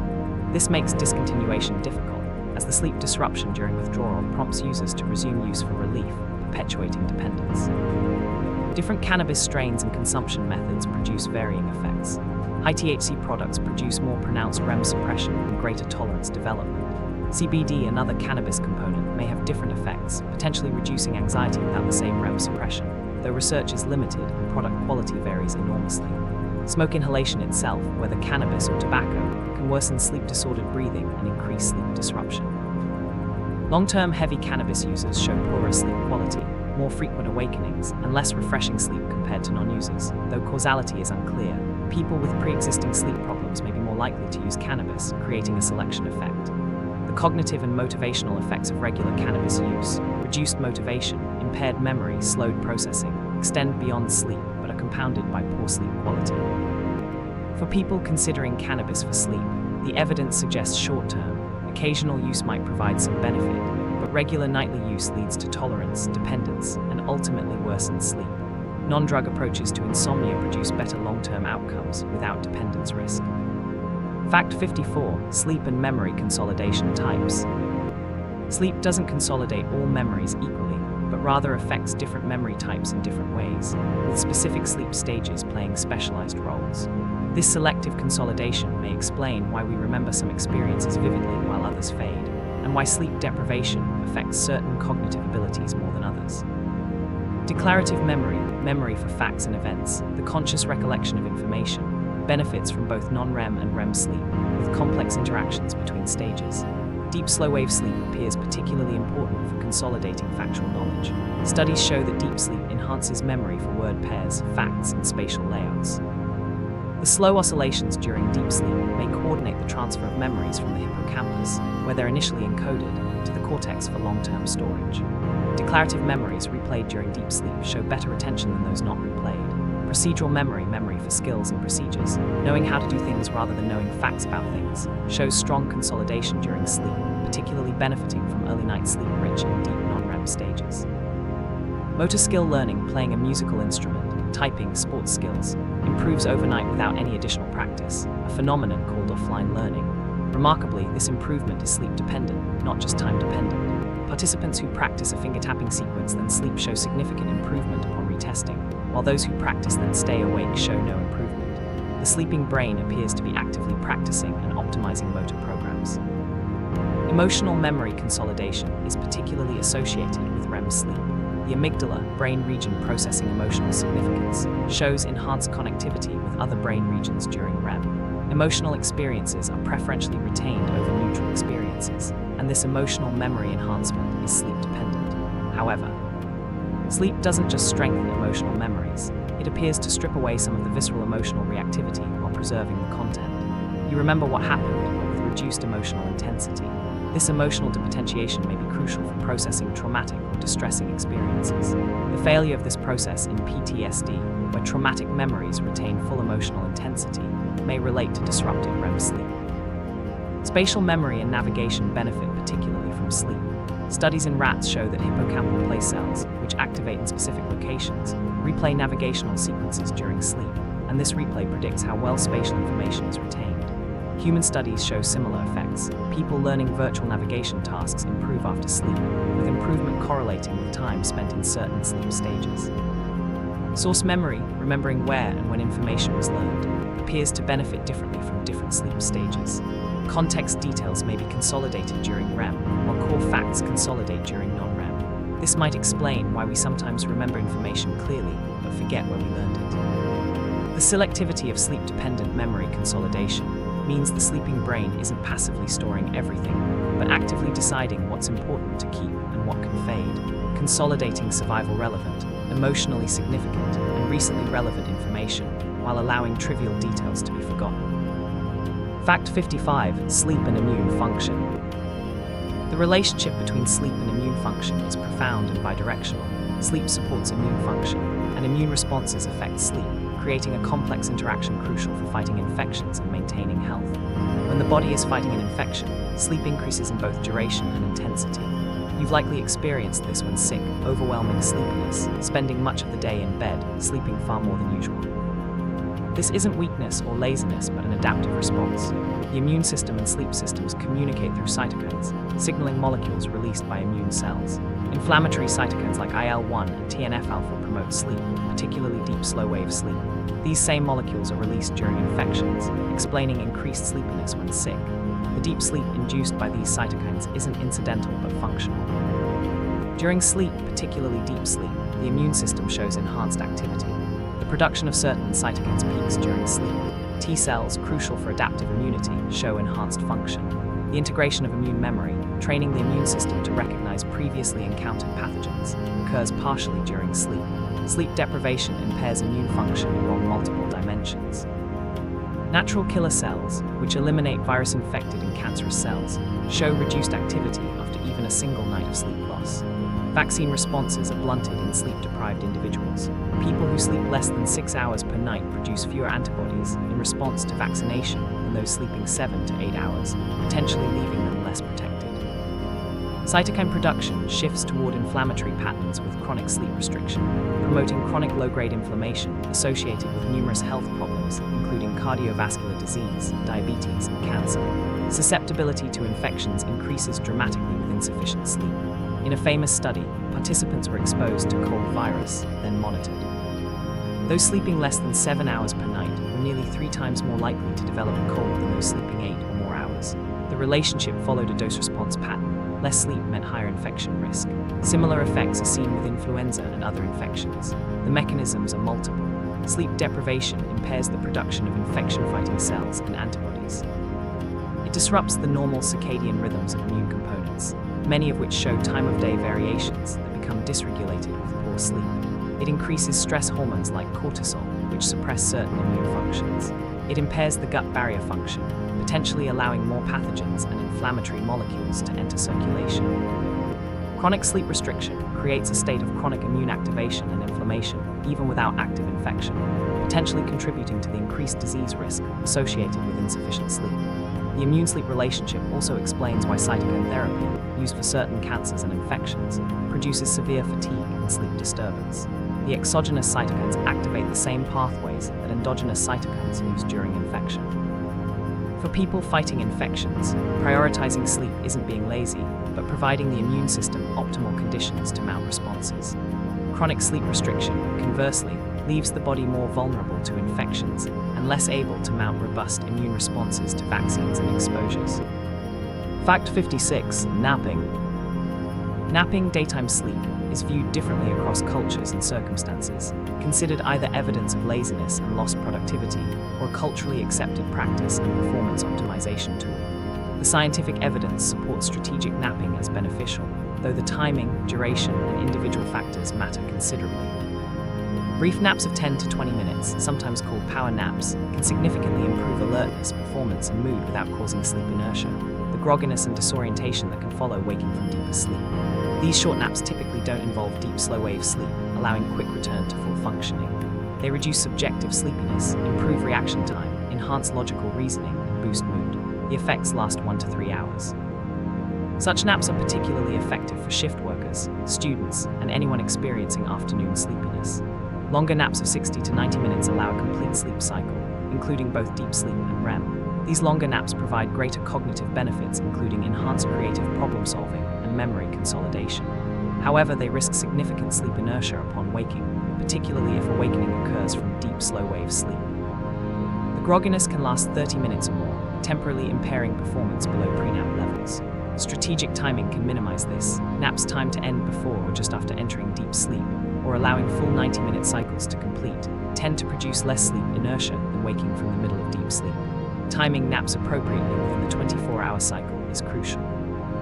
Early afternoon, typically 1 to 3 p.m., aligns with a natural dip in circadian alertness, making this an ideal napping window for many people. Napping too late in the day can interfere with nighttime sleep by reducing homeostatic sleep pressure.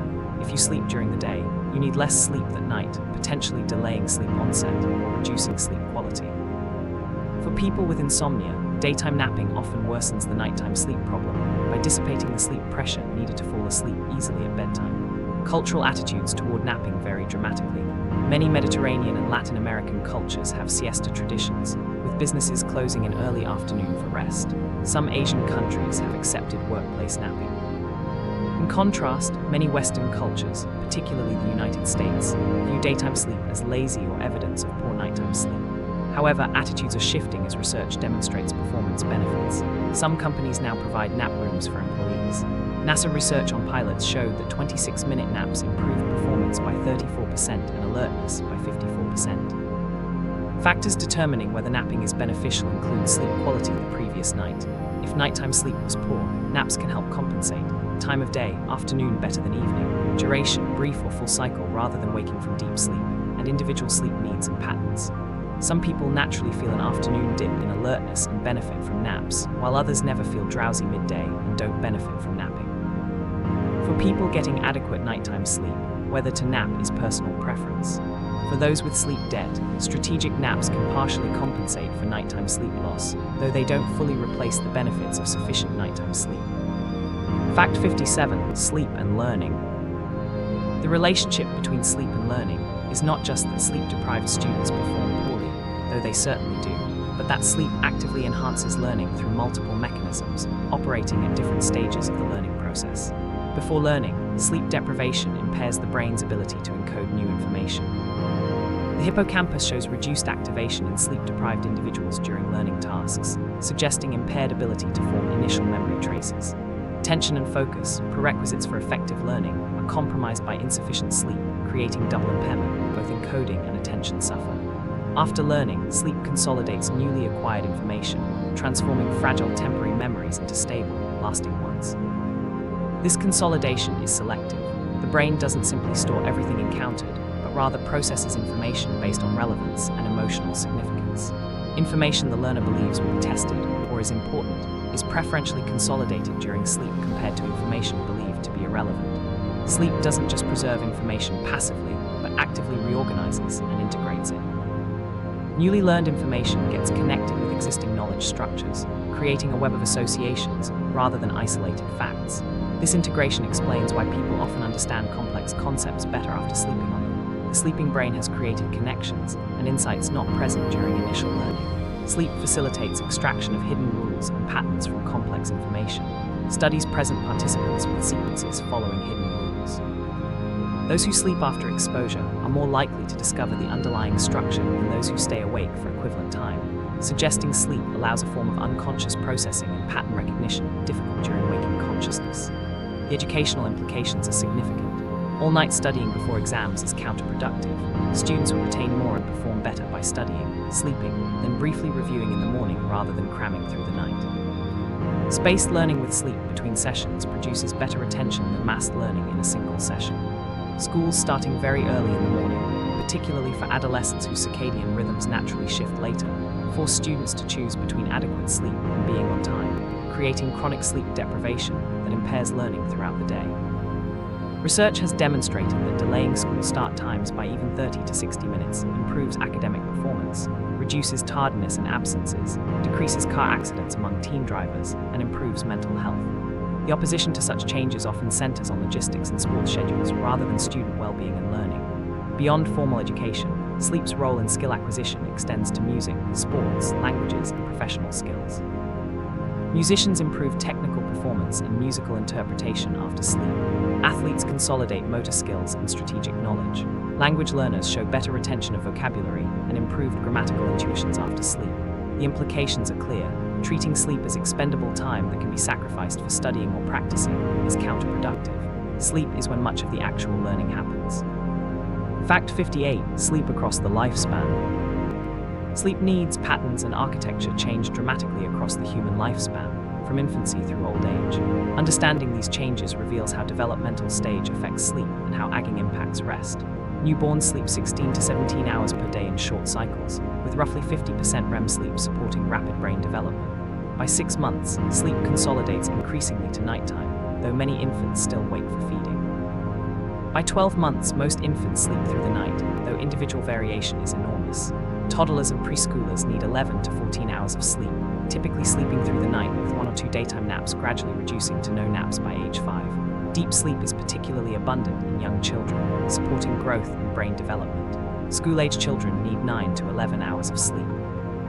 Sleep problems during this period often relate to behavioral issues: resistance to bedtime, difficulty settling, nighttime fears. Insufficient sleep impairs learning, emotional regulation, and behavior. Adolescence brings dramatic changes. The circadian rhythm shifts later, a phenomenon called sleep phase delay. Teenagers naturally feel alert later at night and struggle to wake early in the morning. This isn't laziness but biological change, yet school schedules often require early waking, creating chronic sleep deprivation. Teenagers need 8 to 10 hours of sleep, but often get significantly less. The consequences include impaired academic performance, increased depression and anxiety, increased risk-taking behavior, and dramatically increased car accident rates in drowsy teen drivers. Young adults can often get by on less sleep than they need due to robust health and recovery capacity, but chronic restriction still impairs performance and health. The tendency to shortchange sleep to maximize productivity, social time, and opportunities is common in this age group, but creates accumulating sleep debt. Middle age sees changes in sleep architecture even without disorders. Deep sleep begins declining, and sleep becomes more fragmented with more frequent awakenings. Sleep disorders like sleep apnea and insomnia become more common. Women experiencing menopause often face sleep disruption from hot flashes and hormonal changes. Older adults experience further sleep architecture changes. Deep slow-wave sleep may almost disappear. Sleep becomes lighter and more fragmented. Total sleep time often decreases, though sleep need doesn't necessarily decline as much as sleep ability. Older adults may compensate by napping more during the day. Circadian rhythms often shift earlier, leading to earlier sleep and wake times. Many older adults report poor sleep quality, and use of sleep medications increases dramatically with age. However, it's important to distinguish normal age-related changes from disorders. Chronic insomnia, sleep apnea, and restless leg syndrome are not inevitable parts of aging but treatable conditions that become more common with age. Many older adults maintain good sleep quality if they're healthy, active, and free from sleep disorders. Understanding how sleep changes across life helps set appropriate expectations and identify when sleep problems warrant intervention rather than being dismissed as normal aging. Fact 59. Sleep and creativity. The connection between sleep and creativity has been recognized for centuries, with countless artists, scientists, and inventors attributing creative insights to dreams or the hypnagogic state between waking and sleep. Modern neuroscience is uncovering the mechanisms behind this connection. Creativity involves multiple cognitive processes, including generating novel ideas, recognizing unusual associations between distant concepts, flexible thinking unconstrained by habitual patterns, and insight, the sudden recognition of solutions or patterns not obvious through deliberate analysis. Sleep, particularly REM sleep, enhances these creative processes through several mechanisms. During REM sleep, brain activation patterns create conditions conducive to creative thinking. The prefrontal cortex, responsible for logical reasoning and executive control, shows reduced activity. This is the same region that constrains thinking to follow logical rules and conventional patterns during waking. Reduced prefrontal activity during REM allows more free associative, unconstrained thinking, where unusual connections can form. Simultaneously, other brain regions show enhanced activity and connectivity. Areas that don't normally communicate during waking show increased interaction during REM, potentially allowing distant concepts to link in novel ways.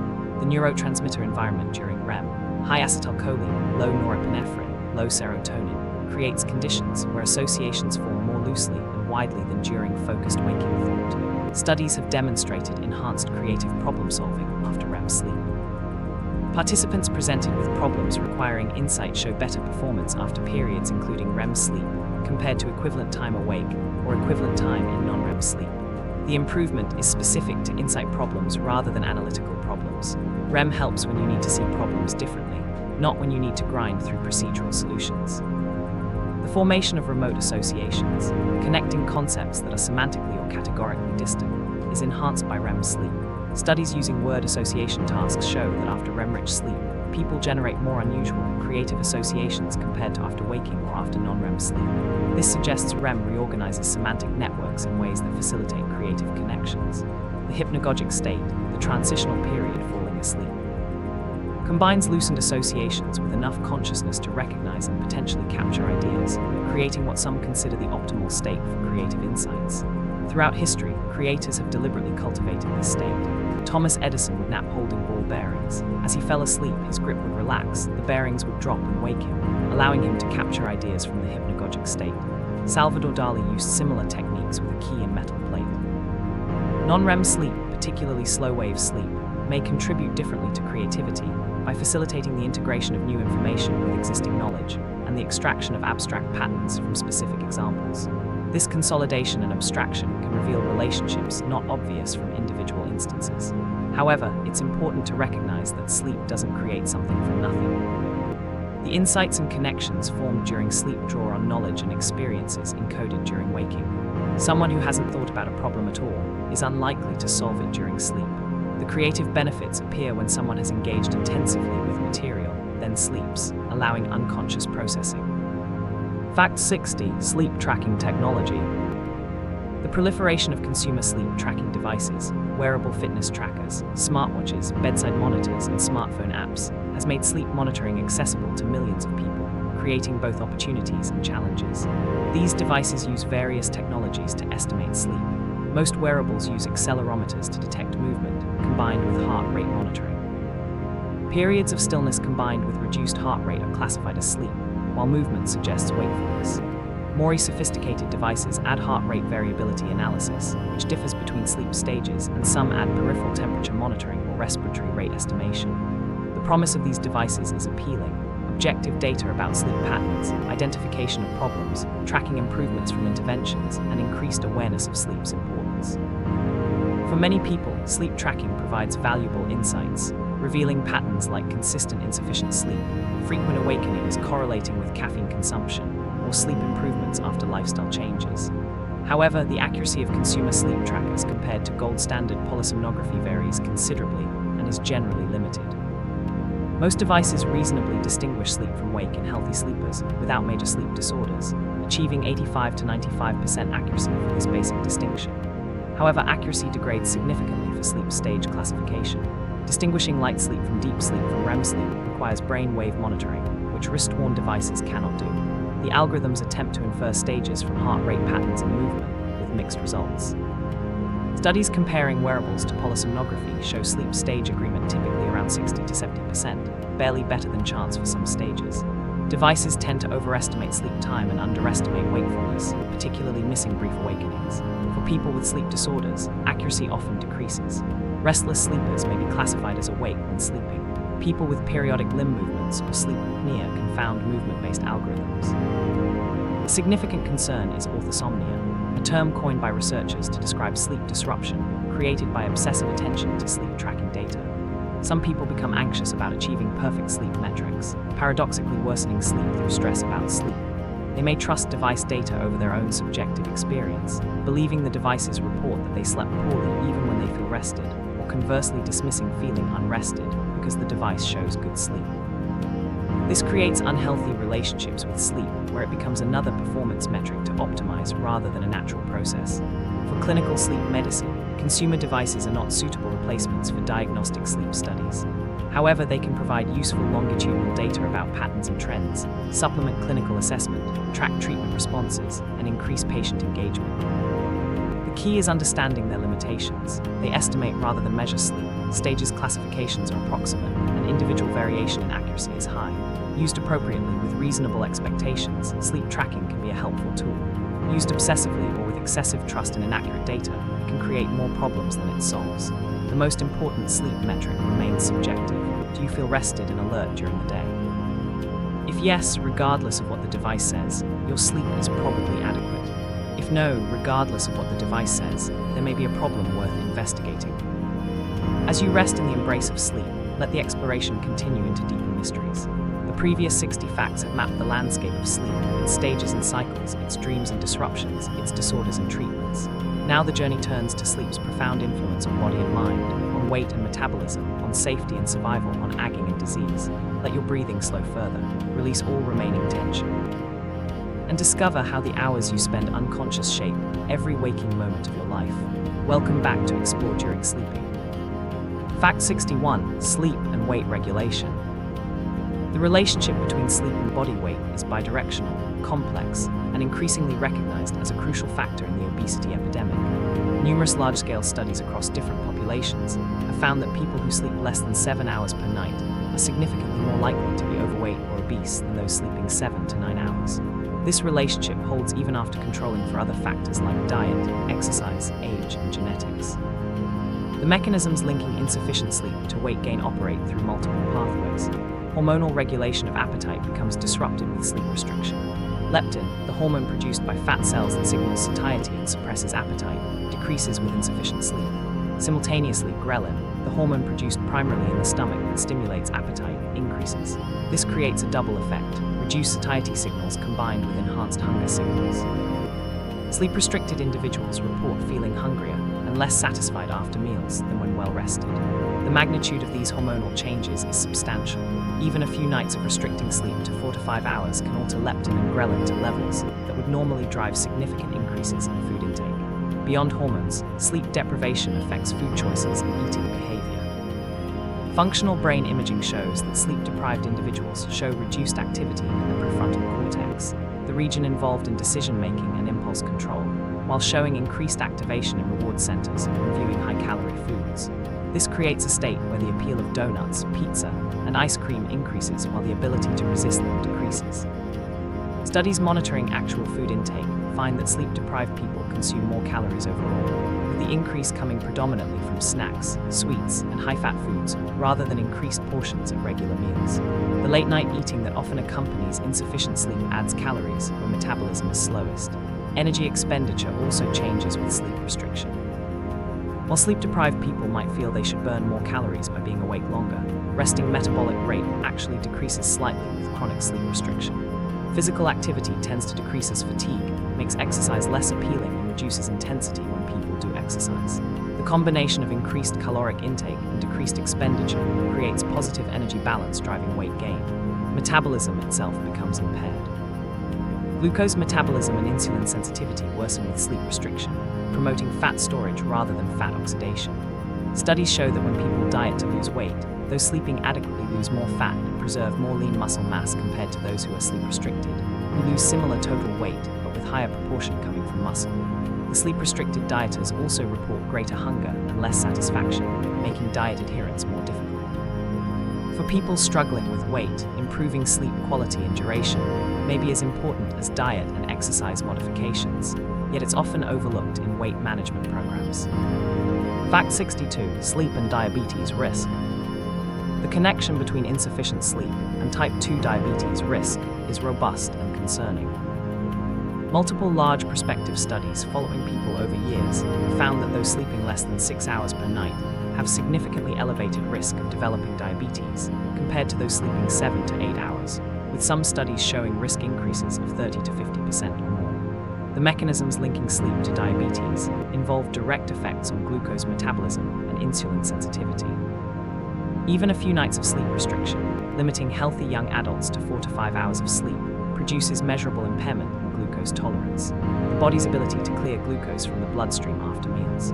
In studies where participants are given glucose tolerance tests, sleep-restricted individuals show blood glucose levels that remain elevated longer and reach higher peaks than when the same individuals are well rested. Their pancreatic beta cells must secrete more insulin to achieve the same glucose clearance, indicating insulin resistance. The cells of the body are less responsive to insulin signals. Remarkably, several nights of restricted sleep can produce metabolic changes resembling prediabetes in otherwise healthy people with no family history of diabetes. The degree of impairment is similar to that caused by significant weight gain, yet it occurs over just days of insufficient sleep. The mechanism involves multiple factors. Sleep restriction increases cortisol and sympathetic nervous system activity, both of which impair insulin sensitivity. Growth hormone patterns become altered, affecting metabolism. Inflammatory markers increase, and chronic inflammation is strongly linked to insulin resistance. The sleep disruption affects how peripheral tissues respond to insulin signaling. Studies examining muscle biopsies show that sleep restriction alters expression of genes involved in glucose metabolism and insulin signaling pathways. Importantly, the relationship goes both directions. Not only does poor sleep increase diabetes risk, but people with diabetes often have disrupted sleep. Sleep apnea is extremely common in type 2 diabetes, affecting more than 50% of diabetics.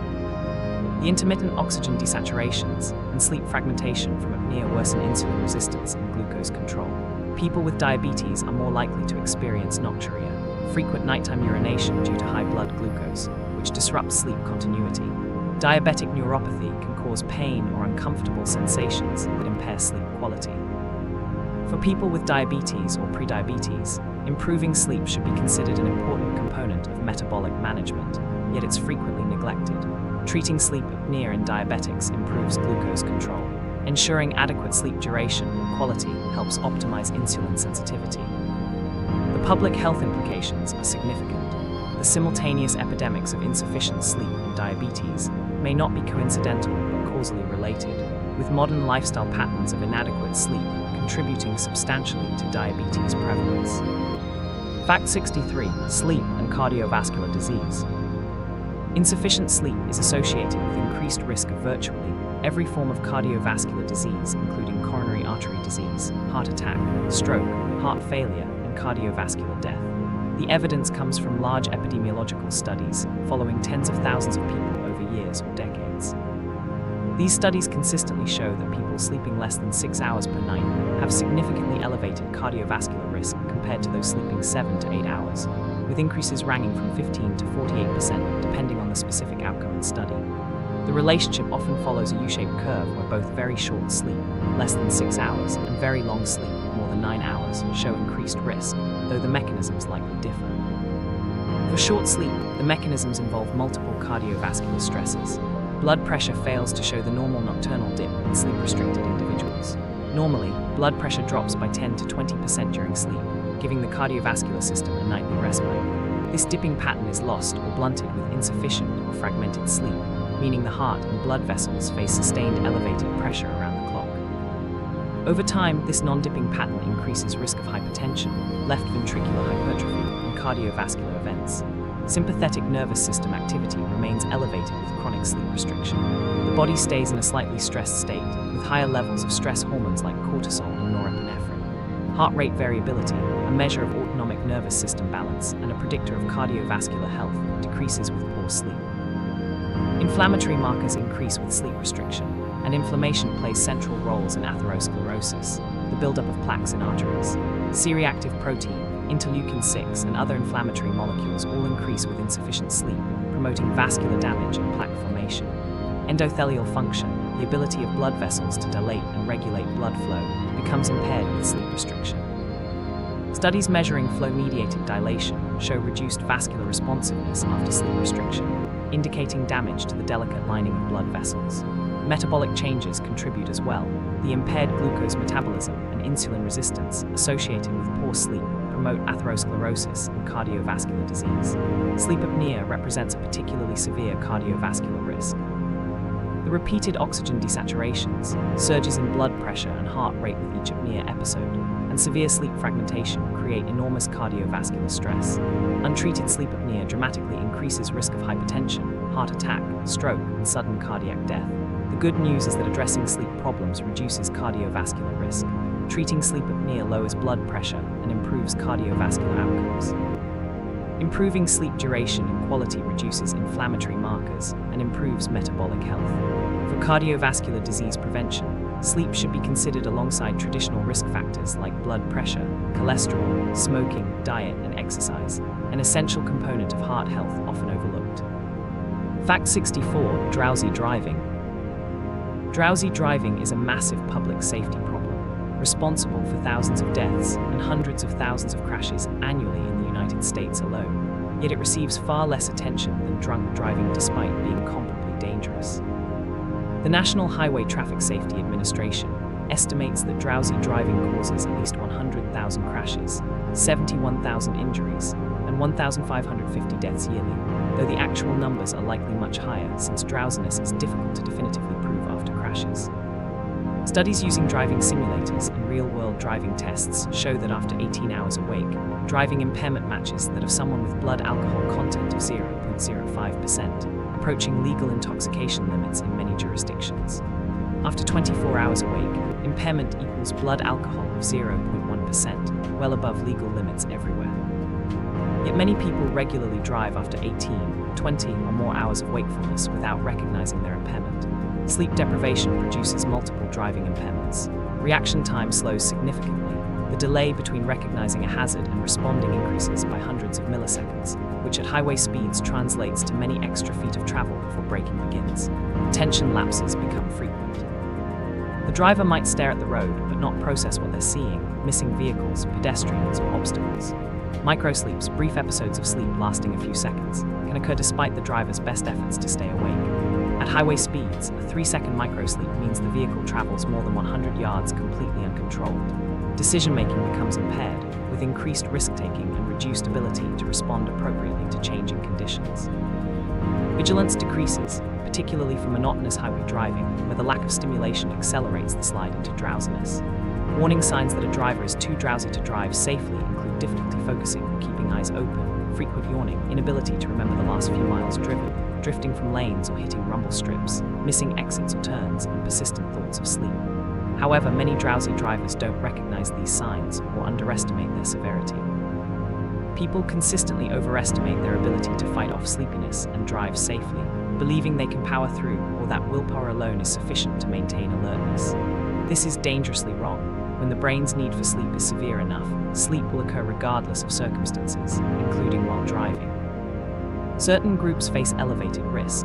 Young males aged 16 to 29 are overrepresented in drowsy driving crashes, often related to late-night driving combined with chronic sleep restriction. Shift workers, particularly those driving home after night shifts, face dramatically elevated crash risk during their drowsy commutes. People with untreated sleep disorders, particularly sleep apnea and narcolepsy, are at high risk but often don't recognize the danger. Commercial drivers operating trucks and buses face unique risks from long hours, irregular schedules, and monotonous driving, though regulations attempt to limit driving hours. The only effective countermeasure for drowsy driving is sleep. Stopping for caffeinated beverages provides temporary modest improvement but doesn't eliminate impairment or wears off. Opening windows, turning up music, or other alerting tactics are largely ineffective. The safest choice when drowsy is to pull over and nap for 15 to 20 minutes, which can significantly improve alertness, or to arrange alternative transportation. Society's tolerance of drowsy driving as acceptable or inevitable needs to change. It's a preventable cause of crashes, injuries, and deaths requiring the same social disapproval as drunk driving. Fact 65. Sleep and mental illness.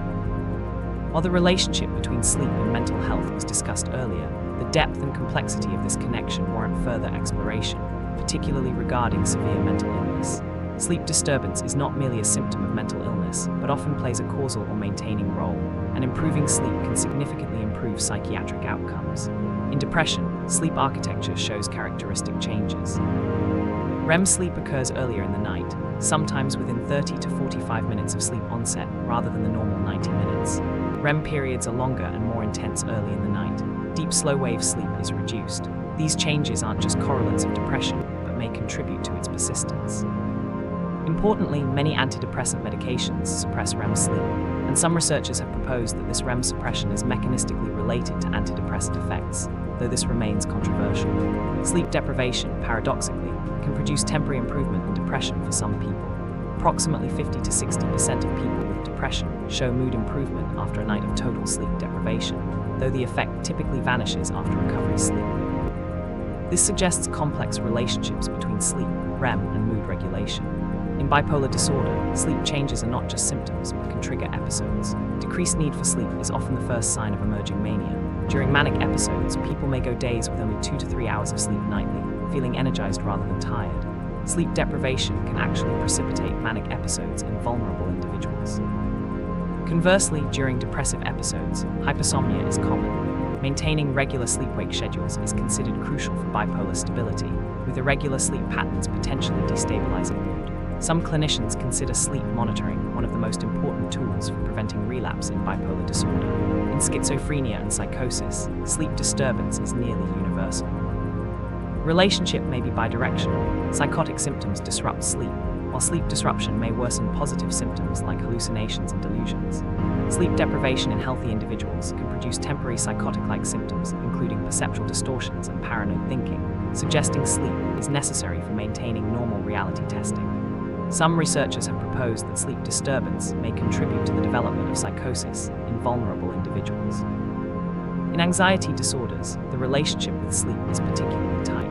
Worry and rumination prevent sleep onset. Anxiety about not sleeping creates a vicious cycle. Panic disorder can include nocturnal panic attacks that disrupt sleep.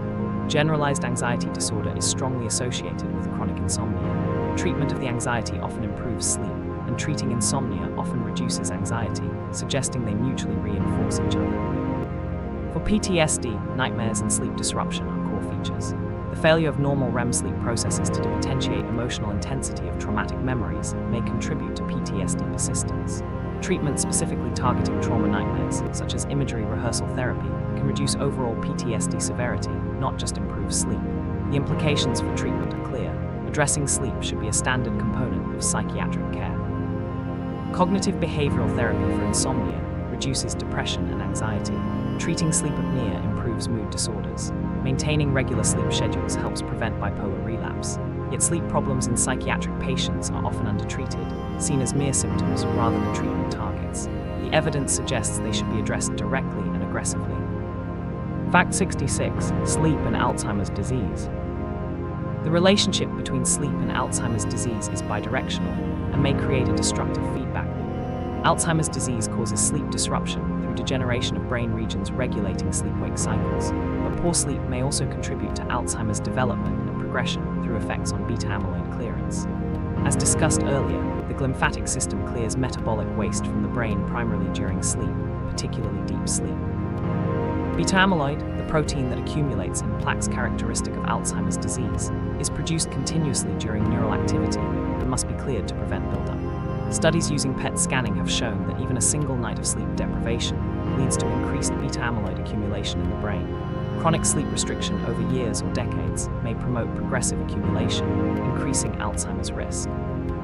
Large epidemiological studies have found that people with chronic insomnia or sleep apnea have elevated Alzheimer's risk compared to good sleepers.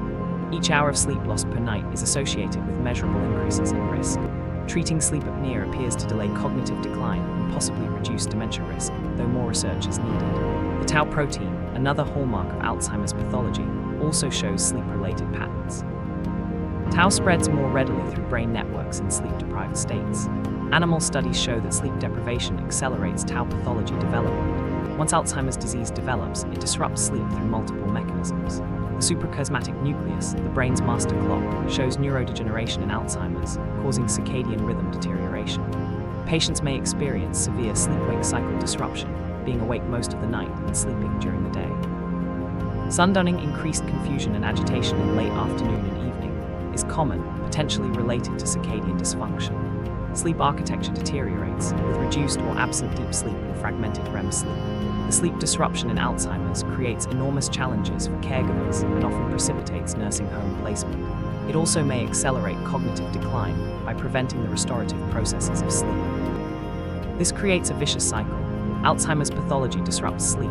Poor sleep accelerates pathology progression, worsening sleep further. The implications for prevention are significant. Maintaining healthy sleep throughout life may be one of the modifiable factors that can reduce Alzheimer's risk. Treating sleep disorders, particularly sleep apnea, may delay cognitive decline. Research is exploring whether interventions to enhance deep sleep might slow pathology accumulation. Some experimental treatments are targeting the sleep system directly, attempting to restore normal sleep architecture in early Alzheimer's to slow progression. The relationship between sleep and neurodegeneration extends beyond Alzheimer's to Parkinson's disease, Lewy body dementia, and other conditions, suggesting sleep health is crucial for brain health across the lifespan. Fact 67. Sleep and pain. The relationship between sleep and pain is bidirectional, complex, and clinically important. Poor sleep lowers pain threshold and increases pain sensitivity, while pain disrupts sleep, creating cycles that are difficult to break. Experimental studies in healthy people demonstrate that sleep deprivation increases sensitivity to pain. After a night of total sleep deprivation or several nights of restricted sleep, people report that identical pain stimuli, heat applied to skin, pressure on tissues, cold water immersion, feel more painful than when they're well rested. Pain thresholds decrease, meaning low intensity stimulation is required to produce pain.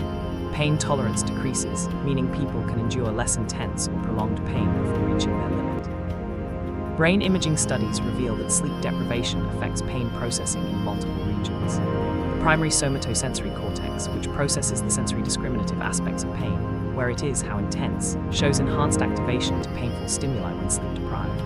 More importantly, regions involved in the emotional and evaluative aspects of pain, how unpleasant it feels, how much it bothers the person, show dramatic changes. The insula and amygdala, involved in emotional aspects of pain, show heightened responses.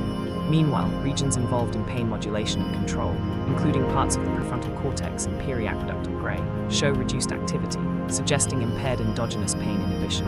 The net result is that pain feels worse, and the brain's natural pain suppression systems work less effectively. Clinically, the implications are substantial. People with chronic pain conditions nearly always have disrupted sleep, but causality runs both directions.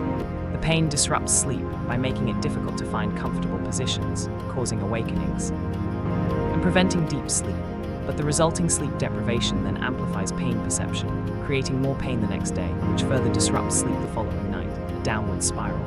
Studies in conditions like fibromyalgia, rheumatoid arthritis, osteoarthritis, chronic back pain, and headache disorders consistently show that worse sleep predicts worse pain, and improving sleep reduces pain severity. Controlled trials of cognitive behavioral therapy for insomnia in chronic pain patients show not only improved sleep, but also reduced pain intensity and improved function. The sleep improvement appears to directly reduce pain rather than just improving ability to cope with pain. This suggests that aggressive treatment of sleep problems should be standard care for chronic pain, yet it's often overlooked. Pain medications themselves can disrupt sleep architecture. Opioids in particular suppress deep sleep and can worsen sleep apnea, potentially creating situations where pain medication provides relief but worsens sleep, which then amplifies pain perception, requiring more medication, another problematic cycle. Non-pharmacological pain management approaches that improve sleep, such as cognitive behavioral therapy, mindfulness, and sleep hygiene interventions, may provide better long-term outcomes by addressing both pain and sleep simultaneously. The relationship also extends to acute pain. Post-surgical patients who sleep poorly experience more pain and require more pain medication than those who sleep well. Optimizing sleep in hospital settings, challenging given noise, lights, and frequent interruptions, may improve pain control and recovery. Fact 68. Sleepwalking dangers. While sleepwalking was mentioned earlier, the potential dangers warrant deeper examination. Sleepwalking is not the benign, amusing phenomenon often portrayed in media, but can result in serious injury or even death. During sleepwalking episodes, people navigate with open eyes and can perform complex sequences of behavior, but their judgment, risk assessment, and protective reflexes are severely impaired. The person is essentially acting out behaviors while deeply asleep, without full conscious awareness or ability to recognize danger. Falls are common, particularly from windows or downstairs.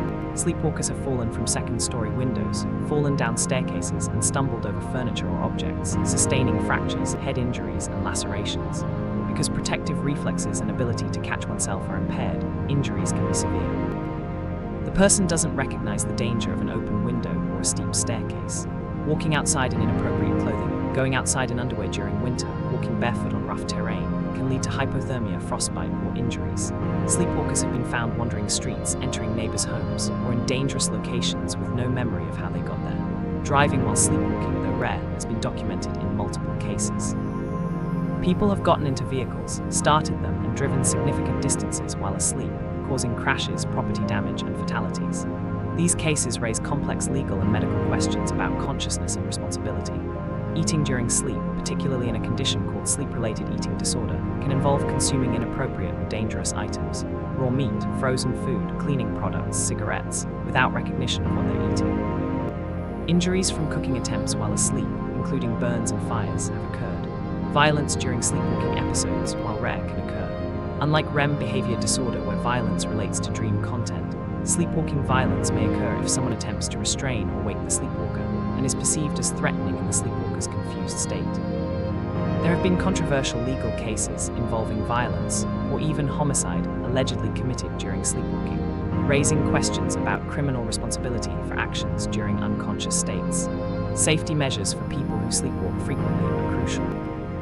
These include securing windows and doors with locks or alarms that would wake the person or alert family members if opened, installing gates at top of staircases, removing sharp or dangerous objects from the bedroom and path of likely sleepwalking routes, sleeping on the ground floor if possible, putting cushions or padding around the bed, and using alarms that detect when the person gets out of bed. Bed partners or family members should guide sleepwalkers gently back to bed rather than attempting to wake them abruptly, which can cause confusion or agitation.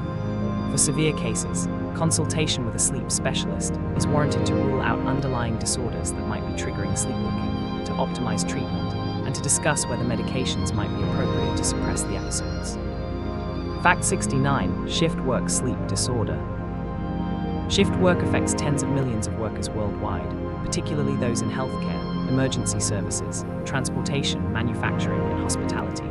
Working night shifts or rotating schedules forces the person to work when their biology is programmed for sleep and sleep when programmed for wakefulness, fighting against powerful circadian and homeostatic sleep drives. The consequences are significant. Shift work sleep disorder is characterized by excessive sleepiness during work hours and insomnia when trying to sleep during the day. Even after months or years of working nights, many people never fully adjust. The circadian system is strongly entrained by light, and daytime light exposure when commuting home or moving about keeps the biological clock set to day-active patterns despite the person's work schedule. Sleep during the day is typically shorter, lighter, more fragmented, and less restorative than nighttime sleep. Bedrooms are rarely optimized for daytime sleep. Light penetrates curtains. Noise from traffic and neighbors is louder during day. Phones ring, children need attention. Even with perfect darkness and quiet, the circadian system is signaling wakefulness, making deep sleep difficult to achieve and maintain. The health consequences of chronic shift work are substantial. Cardiovascular disease risk increases 40 to 50% in long-term shift workers compared to day workers. Diabetes risk increases significantly. Obesity is more common, likely related to the same hormonal and metabolic disruptions seen with sleep restriction. Cancer risk, particularly breast cancer in women, shows consistent increases in shift workers, potentially related to circadian disruption and melatonin suppression from light exposure during the biological night. The International Agency for Research on Cancer has classified shift work as a probable carcinogen. Gastrointestinal problems, including ulcers and irritable bowel syndrome, are more common. Mental health effects include increased depression and anxiety. Cognitive function is impaired during night shifts, with increased errors and accidents. The risk of occupational injuries is 30 to 50% higher during night shifts than day shifts. Drowsy driving after night shifts causes elevated crash rates during the commute home. Social and family life suffers. Schedules conflict with family activities, children's schedules, and social events that typically occur during evenings and weekends when shift workers may be sleeping or working. Strategies to mitigate shift work effects include maintaining consistent sleep schedules, even on days off rather than reverting to nocturnal sleep, using blackout curtains and white noise machines to optimize the daytime sleep environment, strategic caffeine use during shifts, avoiding it near the end of shifts, bright light exposure during work and darkness when sleeping, short naps before or during shifts, and avoiding rotating shifts when possible, as permanent night shifts allow better adaptation than frequently changing schedules. However, even with optimal strategies, many people cannot fully adapt to shift work. For those experiencing severe health or safety consequences, transitioning to day work may be necessary. Employers can help by avoiding quick rotation shifts, allowing worker input into schedules, providing adequate time off between shifts, ensuring adequate lighting during night work, and recognizing that night shift workers may need accommodations. Fact 70. Sleep and longevity. Large epidemiological studies following tens of thousands of people over decades have consistently found U-shaped relationships between sleep duration and mortality, both very short sleep, less than 6 hours, and very long sleep, more than 9 hours are associated with increased death rates compared to sleeping 7 to 8 hours per night. The increased mortality associated with short sleep is better understood than long sleep. Short sleepers have elevated risk of cardiovascular disease, stroke, diabetes, obesity, cancer, and neurodegenerative disease. The mechanisms involve the metabolic, cardiovascular, and immune disruptions caused by chronic sleep restriction. Over years and decades, these effects accumulate, increasing disease risk and mortality. Studies show that people consistently sleeping less than 6 hours per night have 12 to 15% higher mortality risk than those sleeping 7 to 8 hours, even after controlling for other health behaviors and conditions. The relationship with long sleep is more complex and less well understood. People regularly sleeping more than 9 hours show similarly elevated mortality risk, but the causality is less clear. Long sleep may be a marker of underlying health problems rather than a cause of poor health. People with undiagnosed illnesses, chronic inflammation, or depression may sleep longer. Alternatively, very long sleep might directly contribute to health problems through mechanisms not yet fully understood, possibly related to circadian disruption or increased time in lighter sleep stages relative to deep sleep.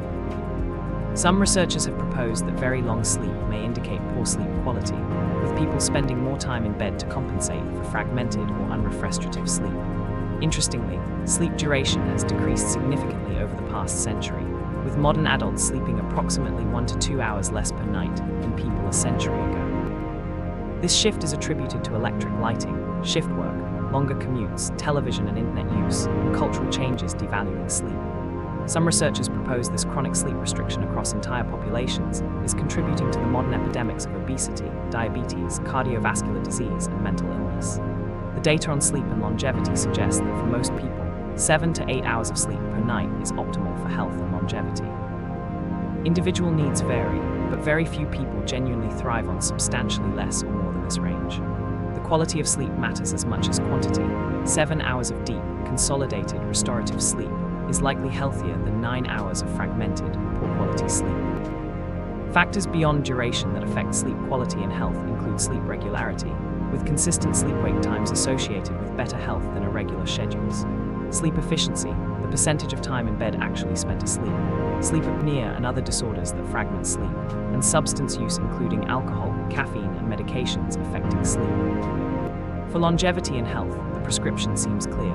Prioritize sleep, maintain regular schedules, treat sleep disorders, and aim for 7 to 8 hours of quality sleep nightly. This represents one of the most accessible and cost-effective interventions for improving health and potentially extending lifespan. Fact 71. Sleep inertia. Sleep inertia is the transitional state immediately after waking characterized by grogginess, disorientation, impaired cognitive function, and decreased alertness. Most people experience some degree of sleep inertia upon waking, but severity varies considerably based on sleep stage at awakening, prior sleep debt, circadian timing, and individual differences.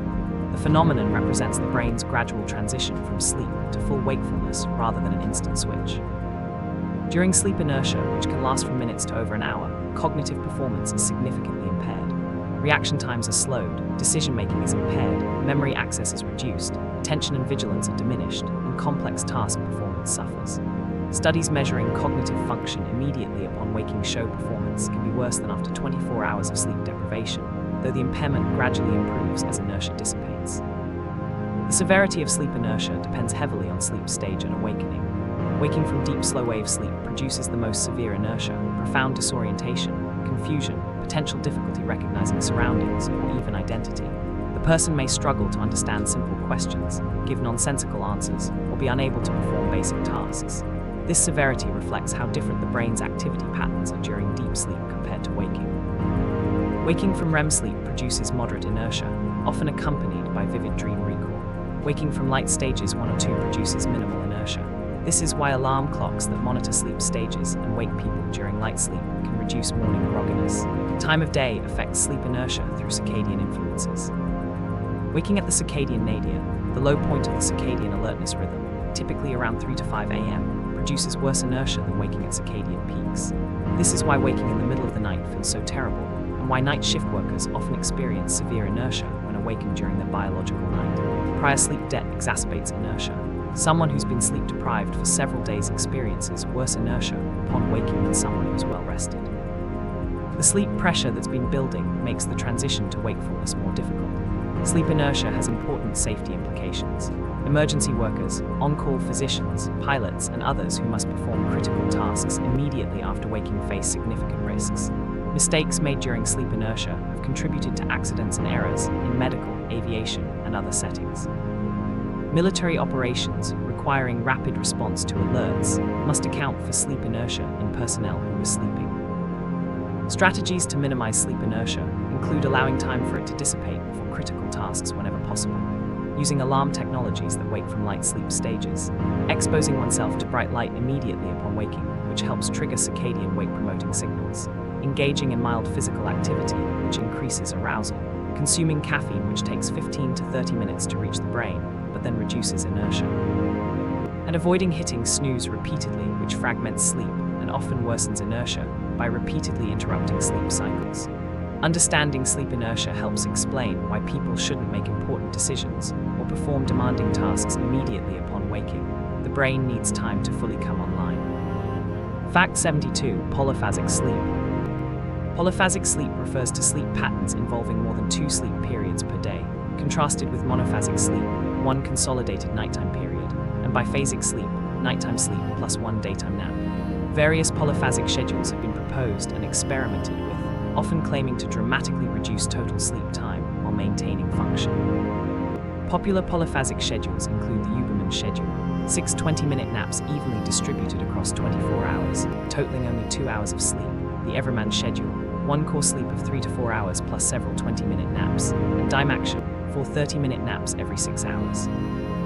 Opponents claim these schedules allow high productivity by reducing sleep time, increase alertness through frequent rest, and even enhance creativity and cognitive function.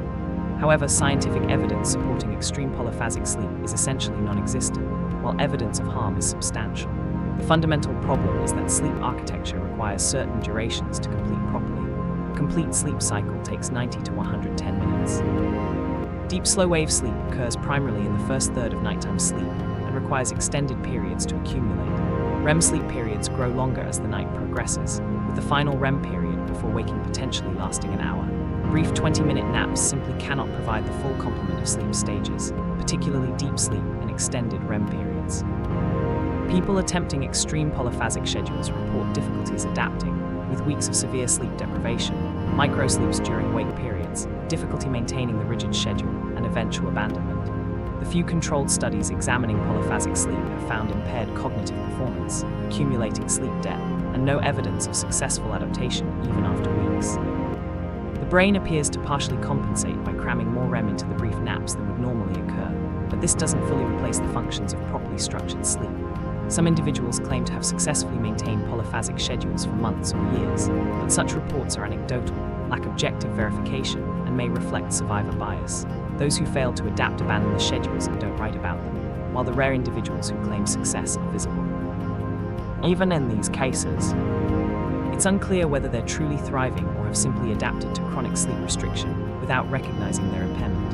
Biphasic sleep patterns, nighttime sleep plus 1 daytime nap, are more biologically plausible and supported by evidence. Many cultures have siesta traditions, reflecting natural biphasic tendencies. Short afternoon naps can enhance performance and alertness without disrupting nighttime sleep in most people. This pattern may better align with circadian rhythms than pure monophasic sleep. However, even biphasic sleep should maintain adequate total sleep time, rather than using naps to reduce overall sleep. The appeal of polyphasic sleep is understandable. We wouldn't want to gain productive hours by sleeping less. But the evidence suggests extreme polyphasic schedules represent attempted shortcuts that don't work because sleep's functions require specific durations and sequences that cannot be arbitrarily compressed or redistributed. Fact 73. Microsleeps. Microsleeps are brief episodes of sleep lasting from a fraction of a second to 30 seconds, occurring despite the person's efforts to stay awake. During a microsleep, the brain essentially shuts down, entering a sleep state characterized by eye closure or blank staring, reduced responsiveness to external stimuli, and cessation of ongoing tasks or activities.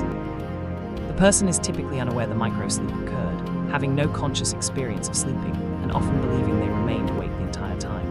Microsleeps occur when sleep pressure is very high, typically after extended wakefulness or chronic sleep restriction. Studies monitoring people undergoing sleep deprivation show microsleeps begin occurring with increasing frequency as time awake extends. After 24 hours without sleep, microsleeps become common. After 36 to 48 hours, they may occur every few minutes despite the person's best efforts to maintain wakefulness. The brain's need for sleep eventually becomes overwhelming, forcing brief sleep episodes even when the person is trying to stay awake, sitting upright, or even walking. The danger of microsleeps relates primarily to situations requiring continuous attention and responsiveness. During driving, a 3-second microsleep at highway speed means the vehicle travels more than 100 yards completely uncontrolled, veering across lanes, potentially into oncoming traffic, off the road, or into obstacles. Many drowsy driving crashes involve microsleeps where the driver's last conscious memory is driving normally, then suddenly they're crashed with no awareness of what happened. Similar risks exist for operating machinery, working at heights, performing surgery, or any task where brief lapses in attention can have catastrophic consequences. Detection of microsleeps in oneself is difficult because the person is unconscious during them and often doesn't recognize they occurred. Warning signs include difficulty keeping eyes open, frequent blinking, head nodding, drifting thoughts or inability to maintain focus on tasks, and blank staring. However, by the time microsleeps are occurring, the person is already severely sleep-deprived and dangerously impaired. Microsleeps also occur during cognitive tasks in sleep-deprived individuals, even when their eyes remain open. Brain imaging studies show brief periods where regions of the cortex essentially go offline, entering a sleep-like state for a few seconds while the person appears awake. During these lapses, performance on attention tasks fails completely. The person misses stimuli, makes errors, or stops responding. This explains why sleep-deprived people show variable performance with periodic complete failures, rather than merely slower or less accurate responses throughout. Preventing microsleeps ultimately requires adequate sleep. There's no effective way to fight off microsleeps indefinitely when sleep pressure is very high. Caffeine may briefly delay their onset, but cannot prevent them if sleep deprivation is severe. Engaging activities, physical movement, bright light, and stimulation might help temporarily, but when sleep pressure is high enough, microsleeps will occur regardless of circumstances or willpower. The only solution is to sleep. For people experiencing microsleeps, especially while driving or in dangerous situations, immediately stopping the activity and sleeping is essential. The brain is communicating that sleep deprivation has reached dangerous levels where continued wakefulness cannot be sustained. Fact 74. Sleep hygiene. Sleep hygiene refers to the behavioral and environmental factors that can be modified to promote better sleep. While not a cure for serious sleep disorders like sleep apnea or narcolepsy, good sleep hygiene can significantly improve sleep quality and reduce insomnia symptoms for many people. The major components involve maintaining consistent sleep-wake schedules, going to bed and waking up at the same times daily, including weekends, which helps regulate the circadian rhythm. Variable schedules confuse the biological clock and can perpetuate sleep problems. Creating a sleep-conducive bedroom environment is crucial.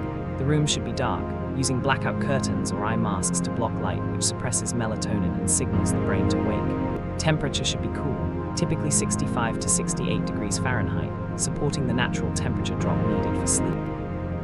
Noise should be minimized or masked with white noise if environmental sounds are unavoidable.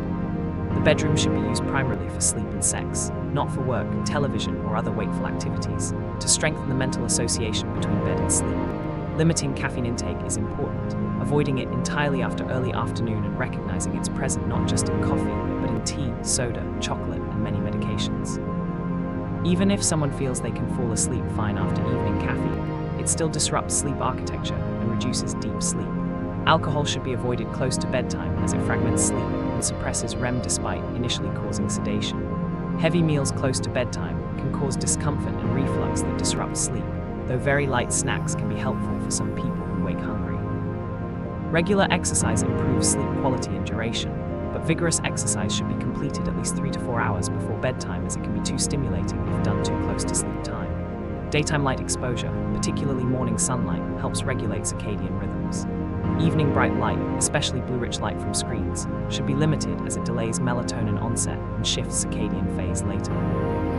Using dim, warm lighting in the evening and avoiding screens for an hour before bed helps, or using blue-blocking glasses or screen filters if screens are unavoidable. Developing a relaxing bedtime routine signals the body it's time to wind down. This might include reading, gentle stretching, meditation, warm baths, or other calming activities done consistently before bed.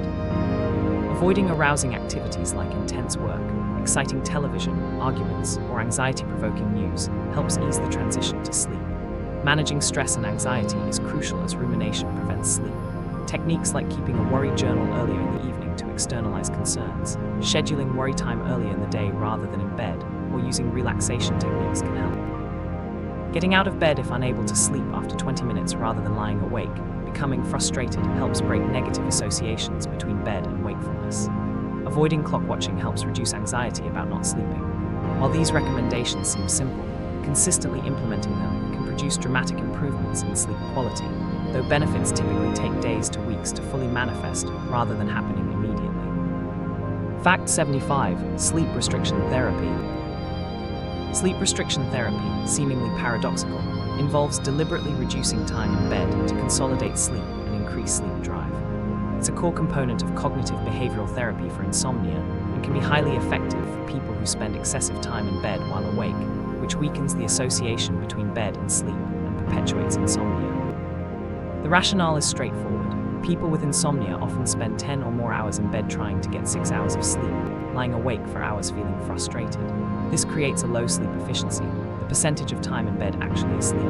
Sleep restriction deliberately limits time in bed to approximately match actual sleep time, initially creating mild sleep deprivation, but dramatically increasing sleep drive and consolidating sleep. The process begins by having the person track their sleep for 1 to 2 weeks to determine average total sleep time. Time in bed is then restricted to this amount plus 30 minutes, with a minimum of 5 to 6 hours, regardless of how little they currently sleep. For example, if someone averages 6 hours of sleep but spends 9 hours in bed, time in bed might be restricted to 6.5 hours initially. Consistent wake time is established and maintained regardless of how much sleep occurred. The bedtime is calculated backward from the wake time based on the allowed time in bed. So with 6.5 hours allowed and 7 a.m. wake time, bedtime would be 12:30 a.m. The person cannot go to bed before this time and must get up at 7 a.m. regardless of sleep quality that night. Initially, this creates increased sleepiness and fatigue, which is expected and necessary. The stronger sleep drive causes sleep onset to occur more quickly and sleep to be more consolidated with fewer awakenings. As sleep efficiency improves, typically when it reaches 85 to 90% for a week, time in bed is increased by 15 to 30 minutes. This process repeats, gradually expanding time in bed as sleep efficiency remains high, until the person reaches their optimal sleep duration with good efficiency. The temporary sleep deprivation created by restriction is generally mild and time-limited, lasting days to 2 to 3 weeks typically. The benefits often appear quickly, with consolidated sleep and reduced time awake in bed evident within the first week for many people. However, the therapy requires discipline, staying up until the prescribed bedtime even when tired, getting up at the set time regardless of sleep quality, and not napping during the day.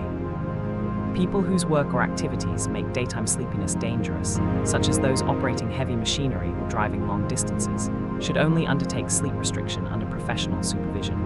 The approach is contraindicated for people with bipolar disorder, as sleep deprivation can trigger manic episodes, and for those with seizure disorders.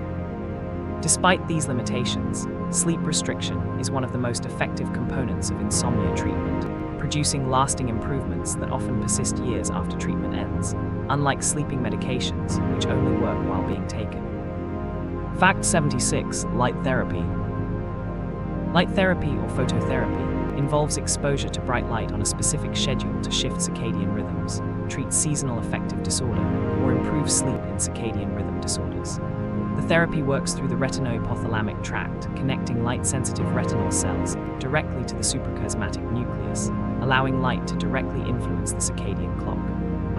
For delayed sleep phase disorder, where the circadian clock is shifted late, causing difficulty falling asleep at conventional times and extreme difficulty waking in the morning, morning light therapy can help shift the rhythm earlier. Exposure to bright light, typically 10,000 lux from a light therapy box, immediately upon waking or shortly after suppresses melatonin if still present and signals the circadian clock that morning has arrived, gradually advancing the clock to earlier times.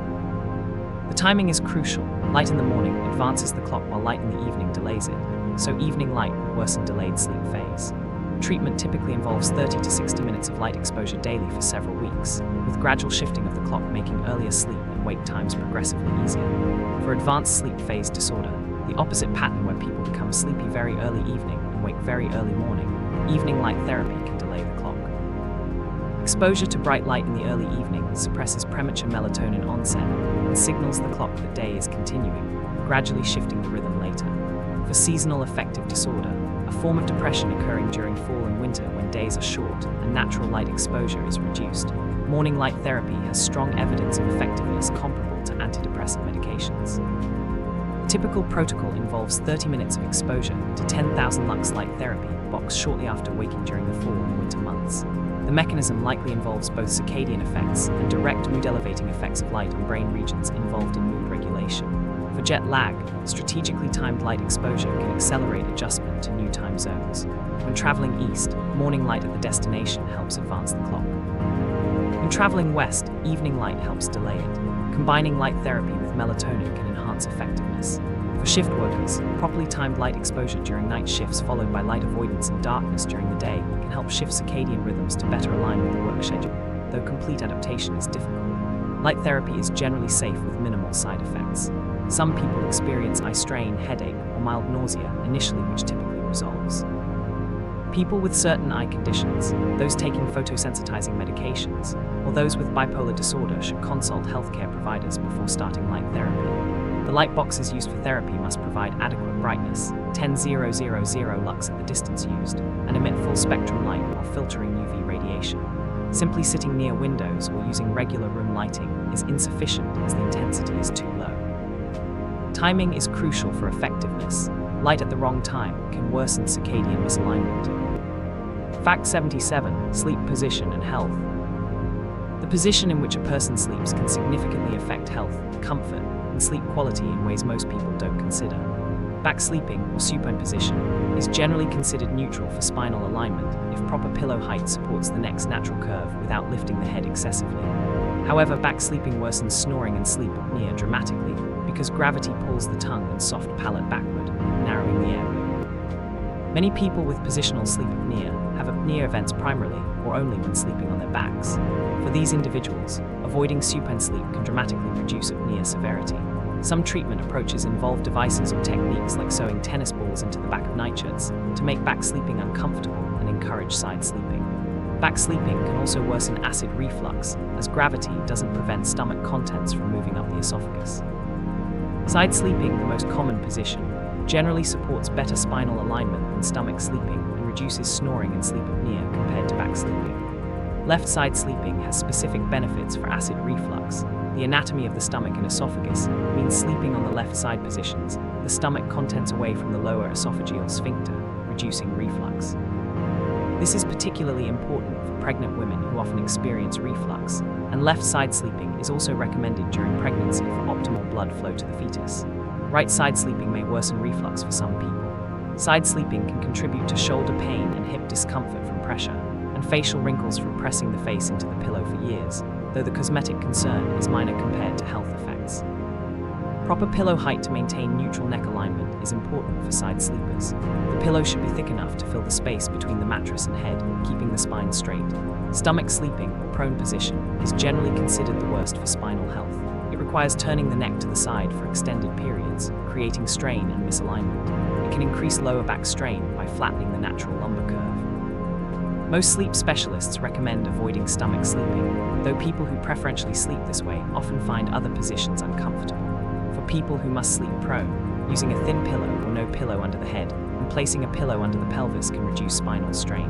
Sleep position preferences are relatively stable within individuals, but can be deliberately modified with effort. People with sleep apnea or snoring may benefit from training themselves to sleep on their sides.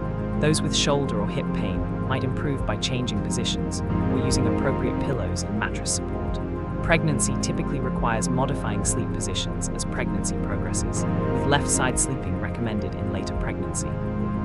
The relationship between sleep position and health extends beyond comfort. It can affect serious conditions like sleep apnea, reflux, and potentially even neurodegenerative disease risk, as recent research has suggested that side sleeping may facilitate better lymphatic clearance of brain waste products than back or stomach sleeping, though more research is needed. Fact 78: The first night effect. The first night effect refers to the phenomenon where sleep quality is typically poor on the first night in a new environment, whether a hotel, friend's house, sleep laboratory, or any unfamiliar sleeping location. Studies using polysomnography in sleep laboratories consistently show that the first night of recording produces atypical sleep architecture compared to subsequent nights. Sleep onset latency is longer, total sleep time is reduced, sleep efficiency decreases, deep slow-wave sleep may be reduced, and awakening frequency increases. Because of this effect, sleep researchers typically discard the first night of laboratory data and use subsequent nights for analysis, or schedule a purely adaptation night that isn't included in the study. The mechanisms behind the first night effect relate to environmental novelty and vigilance. The brain appears to maintain heightened monitoring of the environment during sleep in new or potentially unsafe locations. Brain imaging studies have revealed that during the first night in a novel environment, the two hemispheres of the brain show asymmetric sleep patterns.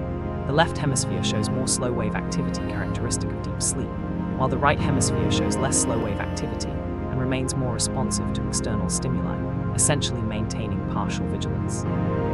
This hemispheric asymmetry diminishes on subsequent nights in the same location as familiarity increases, and the environment is implicitly assessed as safe. The pattern resembles unihemispheric sleep observed in marine mammals and some birds, where one hemisphere sleeps while the other remains alert for predators or to maintain swimming or flying.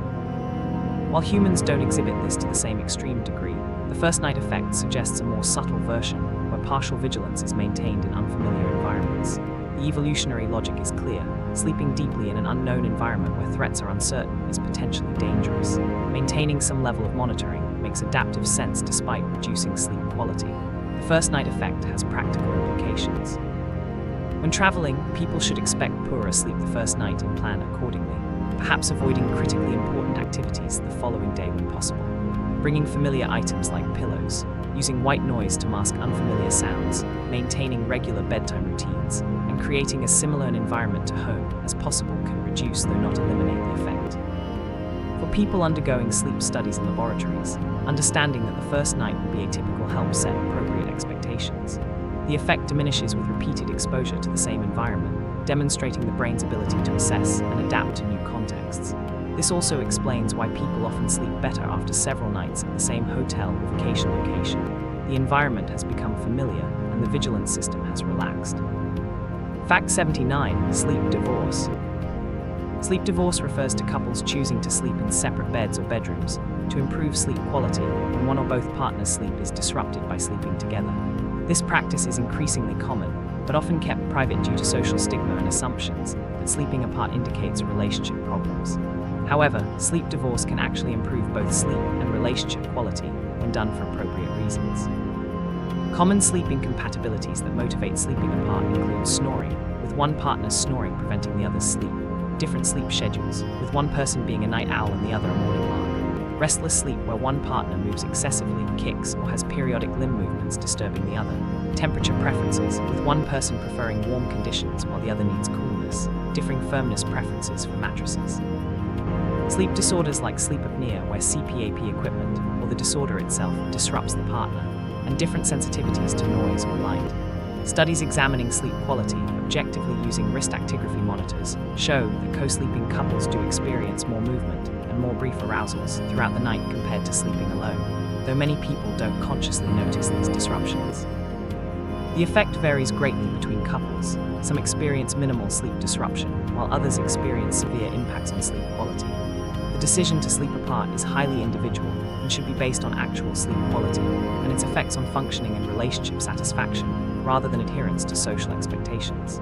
Some couples maintain separate bedrooms, but sleep together occasionally or start the night together before one moves to another bed. Others maintain completely separate sleep spaces while preserving intimacy through other means. The key is honest communication about sleep needs, experimentation to find what works for both partners, and avoiding interpretation of separate sleeping as relationship failure. In fact, improved sleep often improves mood, patience, and relationship quality by reducing irritability and fatigue that can fuel conflicts. The cultural expectation that married couples should share beds is relatively recent historically and varies across cultures. In many societies, separate sleeping arrangements are traditional or common.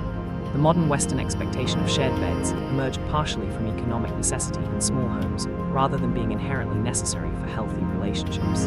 As homes have grown larger and economic constraints have eased for many, separate sleeping spaces have become more feasible. Sleep medicine specialists increasingly recommend considering sleep divorce for couples where co-sleeping significantly impairs sleep quality, recognizing that both good sleep and relationship intimacy are important, and they don't necessarily require sharing a bed every night. The important factor is that the decision is mutual, based on sleep and well-being rather than avoidance, and that non-sleep intimacy and connection are actively maintained. Fact 80. Sleep and COVID-19. The COVID-19 pandemic affected sleep both directly through the virus's effects and indirectly through stress, isolation, schedule disruption, and other pandemic-related factors. The phenomenon of pandemic-related sleep disruption became so widespread it was termed insomnia or COVID-somnia. Studies during pandemic periods showed dramatic increases in insomnia symptoms, with surveys suggesting 40 to 50% of people experienced new or worsened sleep problems. Multiple factors contributed: anxiety about health, financial stress, grief over losses, and uncertainty about the future all disrupted sleep. Social isolation and reduced social rhythms destabilized circadian patterns. Work-from-home arrangements eliminated commutes and blurred boundaries between work and rest. Reduced physical activity from gym closures and stay-at-home orders decreased sleep drive. Increased screen time, particularly evening news consumption about the pandemic, provided arousing content and blue light exposure that delayed sleep. Loss of routine and time structures, particularly for those not working or working from home, allowed sleep-wake schedules to drift. Children home from school disrupted parents' sleep. For essential workers, increased work hours, shift work, stress from exposure risk, and moral injury from impossible choices between health risks and professional obligations severely impaired sleep. Healthcare workers showed particularly high rates of insomnia, nightmares, and poor sleep quality. Beyond these indirect effects, COVID-19 infection itself affects sleep. During acute infection, sleep is typically increased as part of the immune response, with profound fatigue and increased sleep duration. However, sleep quality is often poor due to cough, breathing difficulties, fever, and other symptoms. Some evidence suggests COVID-19 may directly affect sleep-regulating brain regions.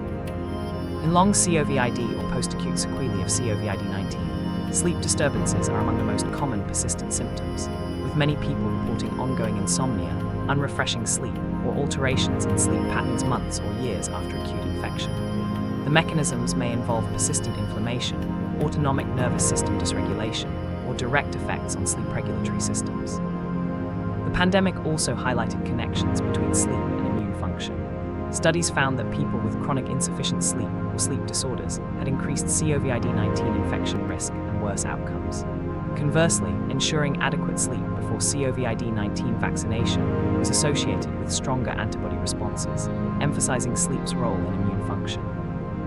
As the acute pandemic phase has transitioned to endemic COVID-19, sleep problems have persisted for many people, sometimes requiring treatment with cognitive behavioral therapy for insomnia or other interventions. The pandemic served as a massive natural experiment, demonstrating how stress, isolation, and routine disruption affect sleep across entire populations, with implications extending beyond COVID-19 to understanding how social and environmental factors regulate sleep and what happens when those regulators are disrupted. As you rest in the deepest part of night, the final journey begins. 80 facts have been revealed, mapping the vast territory of sleep from molecular mechanisms to evolutionary mysteries, from personal dreams to population health. Now the exploration reaches its culmination, venturing into the frontiers of sleep science, the profound questions still unanswered, and the deepest mysteries about consciousness and existence that sleep continues to illuminate. Let your body become heavy. Let your mind become quiet, and discover the final secrets of the realm you visit every night. Welcome to the conclusion of Explore During Sleeping. Fact 81. Sleep paralysis demons. Across cultures and throughout history, people experiencing sleep paralysis have reported remarkably consistent experiences of sensing a malevolent presence in the room, often described as a demon, shadow figure, or evil entity. These experiences are so vivid and terrifying that they've generated folklore across the world. In Newfoundland folklore, the old hag sits on the chest of sleeping people, paralyzing and suffocating them. In Turkish culture, the karabasan is a dark, shadowy creature that holds sleepers down. In Egyptian culture, reports describe being held down by jinn. Japanese culture describes kanashibari, being bound by invisible forces. The consistency across unconnected cultures suggests these aren't purely cultural constructs, but experiences arising from universal aspects of human neurobiology during sleep paralysis. Modern neuroscience offers explanations for these terrifying hallucinations. During sleep paralysis, the person is caught between REM sleep and wakefulness, conscious but experiencing REM's muscle paralysis and propensity for vivid imagery. The sense of presence likely relates to hyperactivity in brain regions involved in threat detection and agency attribution. These regions, including the amygdala and temporoparietal junction, become activated, creating the intense feeling that someone or something is nearby despite no sensory evidence.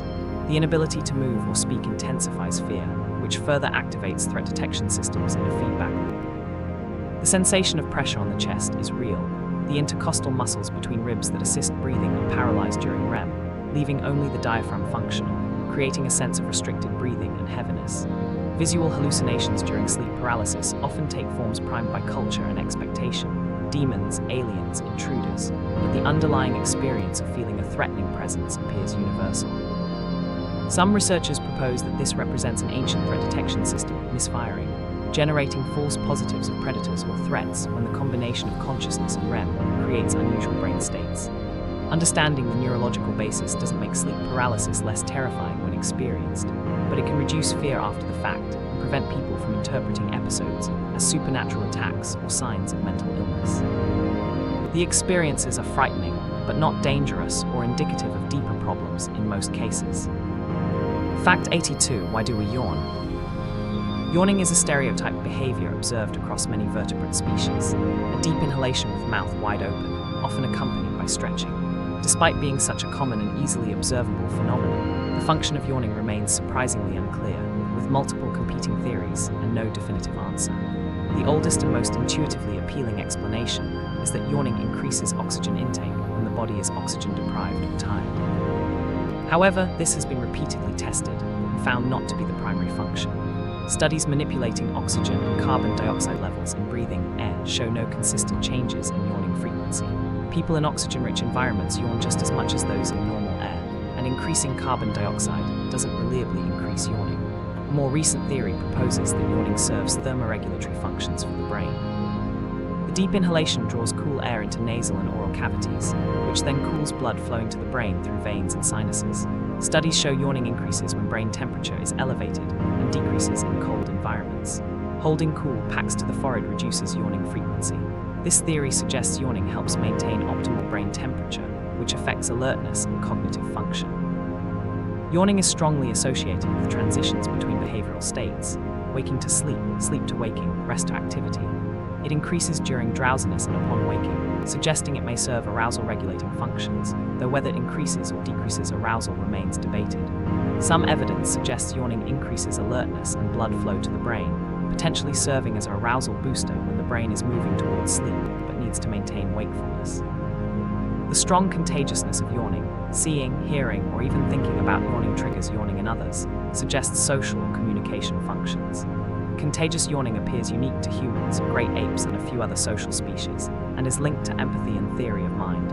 People with autism spectrum conditions, who often show reduced empathy, show less contagious yawning. This suggests yawning may serve social synchronization functions in groups, coordinating behavioral states across individuals. Despite decades of research, yawning's function remains incompletely understood, likely serving multiple purposes including thermoregulation, state transition facilitation, and social communication. Fact 83. Sleep and athletic recovery. Elite athletes increasingly recognize sleep as crucial for recovery and performance, with some professional sports teams now employing sleep specialists. The effects of sleep on athletic recovery operate through multiple mechanisms.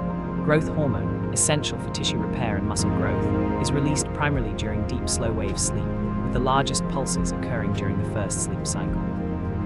Sleep deprivation or fragmented sleep reduces these growth hormone pulses, impairing recovery from training. Protein synthesis, the process by which muscles repair damage and grow stronger after training, is enhanced during sleep and reduced by sleep restriction.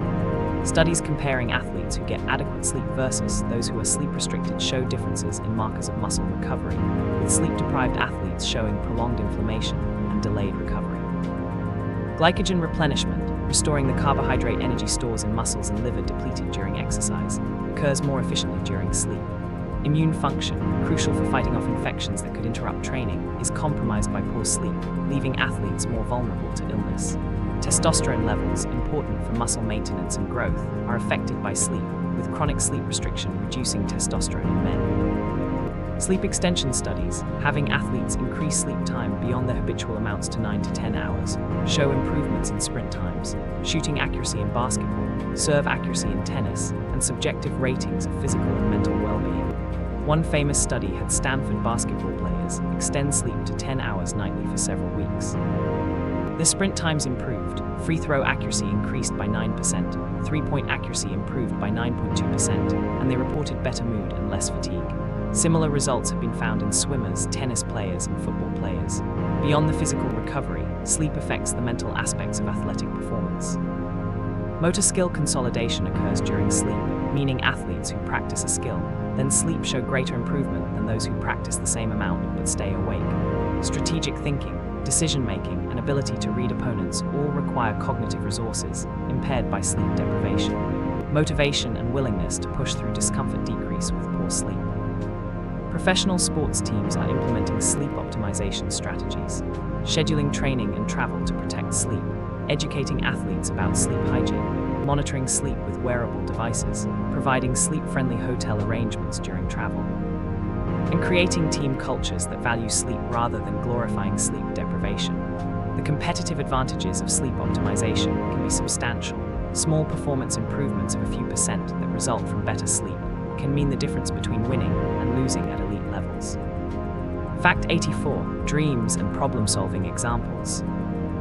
Beyond the general evidence that sleep enhances problem-solving, specific famous examples illustrate the phenomenon. Elias Howe, inventor of the sewing machine, reportedly struggled for years with creating a needle that would work with his mechanism.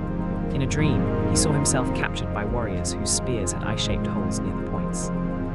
Upon waking, he realized moving the eye of the needle to the point rather than the base would solve his mechanical problem, leading to the successful sewing machine design. Otto Loewy, who won the Nobel Prize for discovering that nerves communicate via chemical neurotransmitters, conceived the experiment proving this in a dream. He woke, wrote notes, and returned to sleep. The next morning he couldn't read his notes. Fortunately, the dream returned the following night, and this time he went directly to his laboratory and performed the experiment proving chemical neurotransmission. Mendeleev's periodic table arrangement reportedly came to him in a dream after long struggle organizing the known elements. He described seeing a table where elements fell into place by atomic weight. Upon waking, he wrote it down with only one correction needed. These anecdotal accounts, while compelling, should be interpreted cautiously. Memory is reconstructive, and the role of dreams may be exaggerated in retrospect. Often, the dreamer had been intensively working on the problem during waking hours, so the dream provided the final insight rather than creating something from nothing. The sleeping brain was processing information and approaches already present, but not yet consciously integrated. Still, these stories illustrate real phenomena.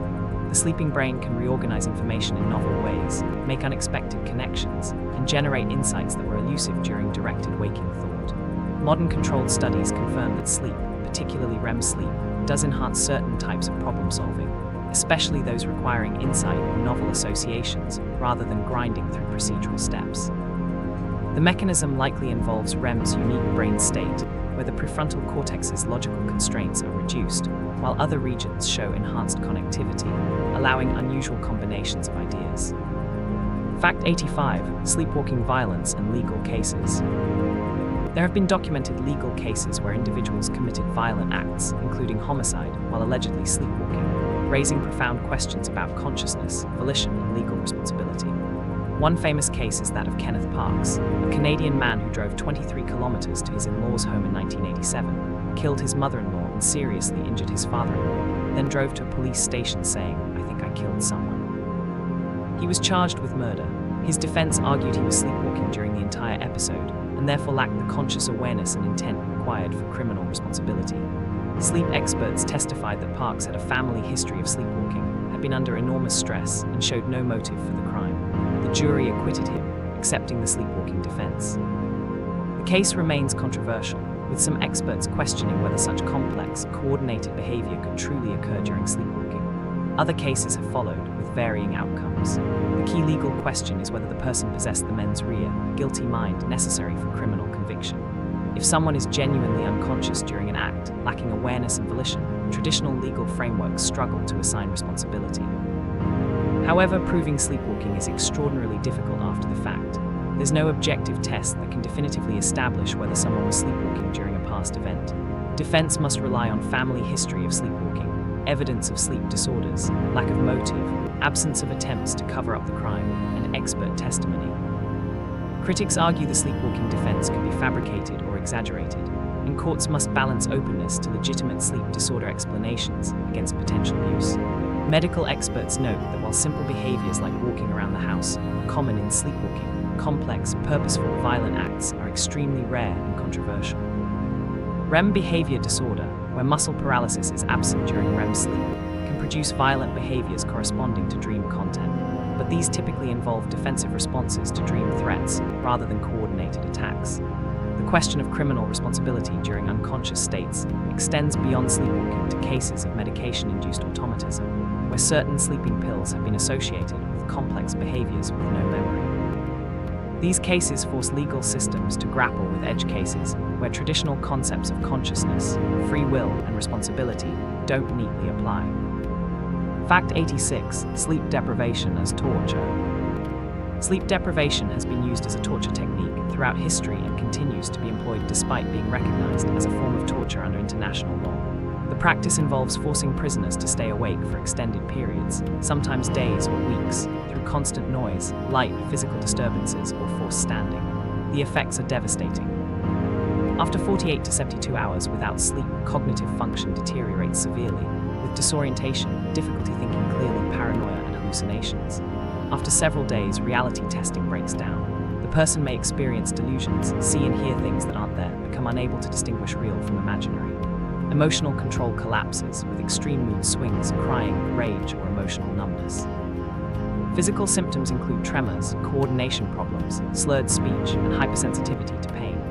After a week or more, the person enters states resembling psychosis, with complete disorganization of thought and perception. Notably, these effects are achieved without physically harming the person in ways that leave obvious marks, which is precisely why sleep deprivation is attractive to interrogators and torturers. It's devastating, but doesn't leave the physical evidence of beatings or other violence. The false confessions that can be extracted under such conditions are well documented. People will confess to crimes they didn't commit, implicate others falsely, or say anything to be allowed to sleep. The reliability of information obtained through sleep deprivation torture is extremely questionable. The CIA and other intelligence agencies use sleep deprivation as an interrogation technique, sometimes combined with stress positions and other methods, on detainees during the War on Terror. Prisoners at Guantanamo Bay and CIA black sites were subjected to prolonged sleep deprivation. The practice was justified under various legal theories, but has been widely condemned by medical, psychological, and human rights organizations. The long-term psychological effects on torture victims include PTSD, persistent sleep disorders, anxiety, depression, and cognitive impairments that can last years or permanently. The experience of severe sleep deprivation torture fundamentally damages trust in one's own mind and perceptions. That such devastating effects can be produced simply by preventing sleep demonstrates how essential sleep is for maintaining normal brain function and mental integrity. Fact 87. Sleep and gut microbiome. Emerging research reveals bidirectional relationships between sleep and the gut microbiome, the trillions of bacteria and other microorganisms living in the digestive system. The microbiome shows circadian rhythms and composition and activity, with different bacterial populations and metabolic functions predominating at different times of day. These rhythms are influenced by feeding schedules and the host's circadian clock. Disrupting sleep disrupts these microbial rhythms. Studies in both animals and humans show that sleep deprivation, shift work, and circadian misalignment alter the composition of the gut microbiome, reducing beneficial bacteria and increasing populations associated with inflammation and metabolic dysfunction. Conversely, the microbiome affects sleep through multiple mechanisms. Gut bacteria produce neurotransmitters and neuroactive compounds, including serotonin, GABA, and short-chain fatty acids that can influence brain function. While these compounds are produced in the gut, they can affect the nervous system through the gut-brain axis, communication between the digestive system and brain via the vagus nerve, immune signaling, and compounds entering circulation. Some bacterial metabolites have been shown to affect sleep duration and quality. Studies in mice show that certain probiotics can improve sleep quality and reduce the negative effects of stress on sleep. Germ-free mice lacking gut microbiomes show altered sleep-wake patterns compared to normal mice, and introducing specific bacterial species can normalize some of these patterns. The diet microbiome-sleep connection is complex. Diet affects microbiome composition, which affects sleep, but also sleep affects eating behavior and food choices, which affect the microbiome, creating multiple feedback loops. People who are sleep-deprived tend to eat more processed foods and sugar, which promote less healthy microbiome composition, which may further disrupt sleep. The therapeutic implications are being explored. Could modifying the microbiome through diet, probiotics, or other interventions improve sleep? Preliminary evidence suggests possibilities, though the field is in early stages. The discovery that the microbiome influences sleep adds another layer to understanding sleep regulation and offers potential new approaches to treating sleep problems through gut health interventions. Fact 88. Can humans hibernate? Some animals enter torpor or hibernation, dramatic metabolic slowdowns with reduced body temperature, heart rate, breathing, and brain activity lasting days to months. Humans don't naturally hibernate, but the question of whether we could arises in contexts like long-duration space travel, where inducing hibernation-like states might be beneficial. During hibernation, animals survive on stored energy without eating or drinking, wake periodically for brief periods, then return to torpor. Brain activity slows dramatically but isn't absent. Remarkably, hibernating animals don't suffer the negative effects of prolonged inactivity that humans would. Muscle doesn't atrophy, bones don't lose density, and cognitive function is preserved. The mechanisms protecting hibernating animals from inactivity damage aren't fully understood but are areas of active research. Humans do show some analogous phenomena. During deep hypothermia, such as in people who have fallen through ice into freezing water, metabolic rate drops dramatically, and people have survived with core temperatures far below normal, sometimes with minimal brain damage despite prolonged periods essentially without oxygen to the brain. This suggests human physiology has some capacity for protective responses to extreme cold. Therapeutic hypothermia is used medically to protect the brain after cardiac arrest or during certain surgeries, deliberately cooling patients to reduce metabolic demands and prevent damage. However, these are very different from true hibernation lasting weeks or months. Research into inducing hibernation-like states in humans focuses on several approaches. One involves targeting neurons in the hypothalamus that regulate body temperature and metabolic rate.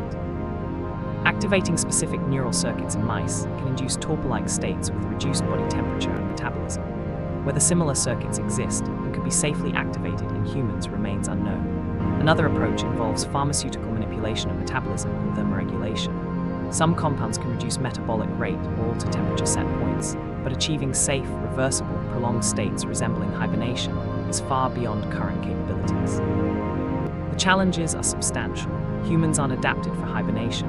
Our physiology may not support the protective mechanisms hibernating species use, and inducing such states could have unforeseen dangerous effects. However, the potential applications for space travel, severe trauma care, or situations where reducing metabolic needs would be beneficial continue to drive research interest. Fact 89. Sleep learning. Can you learn while sleeping? The idea of learning during sleep, playing recordings of foreign language vocabulary, facts to memorize, or skills to acquire while sleeping, has appealed to people for decades. The reality is complex and mostly disappointing for those hoping to learn effortlessly while unconscious. During deep sleep and REM sleep, the brain is not receptive to new information from the environment in ways that lead to conscious learning and recall. The thalamus, which normally relays sensory information to the cortex, reduces this relay during sleep. Information doesn't reach conscious processing systems. Playing audio of vocabulary words or other information during deep sleep or REM doesn't lead to learning of that material. Studies testing memory for information presented during sleep consistently show no retention when people are truly asleep. However, there are nuances and exceptions. During very light stage 1 sleep or the transition between sleep and waking, some processing of external information can occur, but the person is essentially partially awake rather than genuinely asleep. Information processed during these hypnagogic states may be retained, but calling this sleep learning is misleading. More interestingly, recent research shows that previously learned information can be strengthened during sleep. If someone learns word pairs or spatial layouts during waking, then during subsequent sleep, playing sounds associated with that learning can enhance consolidation of those specific memories without waking the person. For example, if someone learns to associate objects with locations on a grid, and during learning each object is accompanied by a sound, then playing some of those sounds during sleep enhances memory for the objects that were paired with the played sounds, compared to objects paired with sounds that weren't played. This doesn't involve learning new information during sleep, but rather enhancing consolidation of information already learned. The sleeping brain can apparently respond to cues that reactivate specific memories, strengthening them. Another approach involves presenting simple associations during specific sleep stages. Some studies suggest that during certain transitions between sleep stages, simple conditioned associations might form. Pairing a sound with an odor repeatedly during sleep can create an association that affects later waking behavior. However, this is very different from learning complex information like language vocabulary. The practical reality remains that sleep is not a time when new complex information can be efficiently learned. The sleeping brain is engaged in consolidating and integrating information learned during waking, not absorbing new external information. Claims about sleep learning products and techniques should be viewed with skepticism. Fact 90. Sleepy mutations, genetic sleep disorders. Several rare genetic mutations affect sleep in dramatic ways, revealing how precisely sleep is regulated at molecular and genetic levels. Fatal familial insomnia is a devastating prion disease caused by a mutation in the PIMP gene. The condition typically begins in midlife with progressive insomnia that worsens over months. Initially, the person has difficulty sleeping, then becomes completely unable to sleep despite exhaustion. As the disease progresses, they lose weight, develop hallucinations, lose motor control, and enter states resembling waking dreams. The complete inability to sleep is ultimately fatal, with death occurring typically within 12 to 18 months of symptom onset. There is no treatment. The disease demonstrates that sleep is not optional. The brain and body cannot survive without it. Advanced sleep phase disorder can result from mutations in genes regulating circadian rhythms, including the PER2 and CRY genes. People with these mutations have circadian periods significantly shorter than 24 hours, causing them to become sleepy in early evening and wake very early morning regardless of schedule or light exposure. Familial natural short sleep is caused by mutations in genes including DEC2 and ADRB1. People with these mutations sleep substantially less than average, typically 4 to 6 hours per night, yet show no apparent negative effects. They wake refreshed, perform normally on cognitive tests, and don't show the health problems associated with chronic sleep restriction in people without the mutations. These individuals seem to genuinely need less sleep, though the mutations are extremely rare. The discovery of these mutations has allowed researchers to study the specific genes and proteins they affect, revealing molecular mechanisms of sleep regulation. Narcolepsy is associated with loss of hypocretin-producing neurons, and in many cases, involves specific HLA gene variants that increase susceptibility to the autoimmune destruction of those neurons. Studies of these genetic conditions reveal that sleep is regulated by specific molecular pathways, that genetic variation affects sleep needs and patterns across the population, and that many aspects of sleep involve ancient, highly conserved biological systems. The fact that specific single-gene mutations can so dramatically affect sleep demonstrates how precisely evolution has tuned sleep regulation. Fact 91. Sleep and creativity in art. The connection between sleep, dreams, and artistic creativity has been recognized for centuries, with artists across disciplines reporting that sleep and dreams inspire their work. Surrealist artists deliberately cultivated dream imagery. Salvador Dali used his hypnagogic technique to capture bizarre dreamlike images. Max Ernst incorporated dream content into his paintings. Surrealism as an artistic movement was influenced by psychoanalytic theories about dreams and the unconscious. The dreamlike quality of surrealist art, impossible juxtapositions, melting forms, strange combinations, mirrors actual dream content. Writers frequently credit dreams with story ideas, plot solutions, or entire narratives. Robert Louis Stevenson claimed the plot of Dr. Jekyll and Mr. Hyde came from a dream. Mary Shelley conceived Frankenstein during a waking dream after a late-night discussion. Stephen King has described mining dreams for horror story ideas. The fragmentary, associative, emotionally charged nature of dreams provides raw material that can be shaped into narratives. Musicians report hearing melodies or compositions in dreams. Paul McCartney woke with the melody of Yesterday in his mind. Beethoven kept a notebook by his bedside to record musical ideas that came during sleep. The brain's auditory cortex remains active during sleep, and for musicians who spend waking hours thinking about music, this activity may generate novel melodies and combinations. Beyond direct dream content, sleep's role in memory consolidation and creative problem-solving likely benefits artistic work. Skills practiced during the day improve during sleep. Painters' brush techniques, musicians' finger movements, writers' language fluency all benefit from sleep-dependent consolidation. The integration of new experiences with existing knowledge that occurs during sleep may facilitate the synthesis of influences that produces original artistic vision. The altered consciousness of hypnagogia, the transition to sleep, seems particularly fertile for creativity. The combination of fadding conscious control with dreamlike associations produces a state where unusual ideas emerge, but enough wakefulness remains to recognize and capture them. Many artists and scientists have deliberately cultivated this state, using techniques to briefly dip into it, then wait to record insights. However, it's important to note that sleep and dreams don't create artistic ability or replace the work of creation. They provide raw material, insights, and solutions to problems already engaged with during waking hours. The artist must still possess skills, knowledge, and the waking discipline to transform sleep-inspired material into finished work. Fact 92. Sleep-talking content.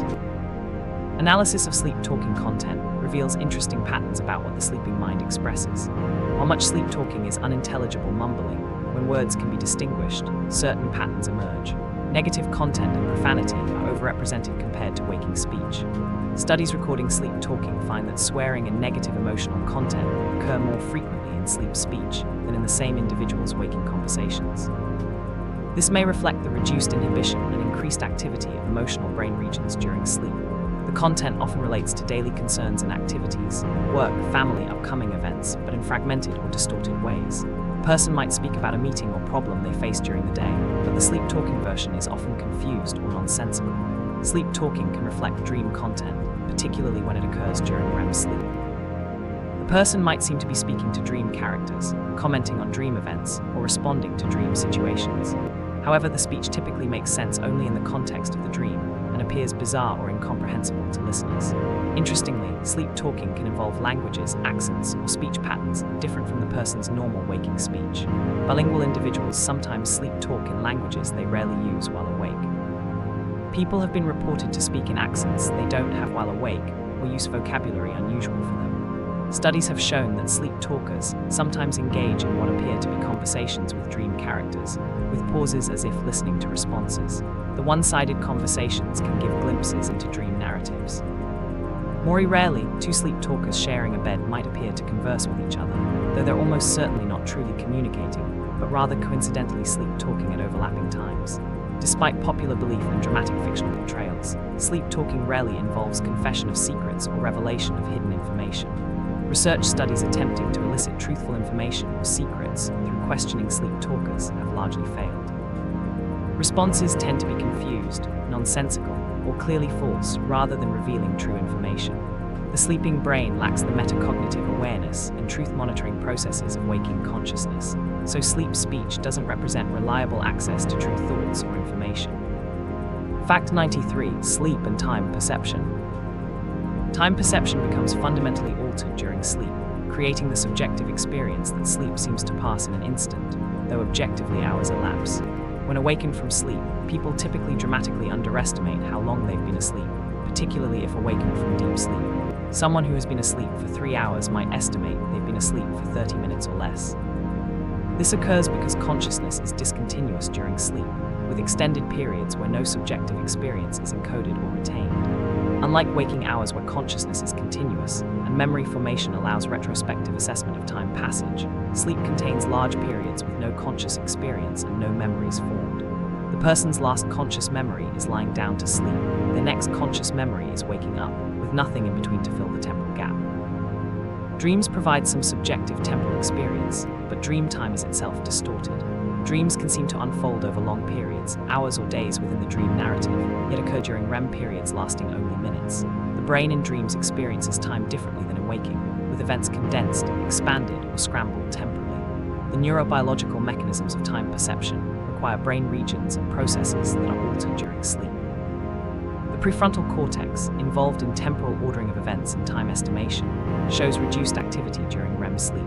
The hippocampus, which normally creates sequential episodic memories allowing retrospective time judgment, operates differently during sleep. Some sleep disorders involve disturbed time perception.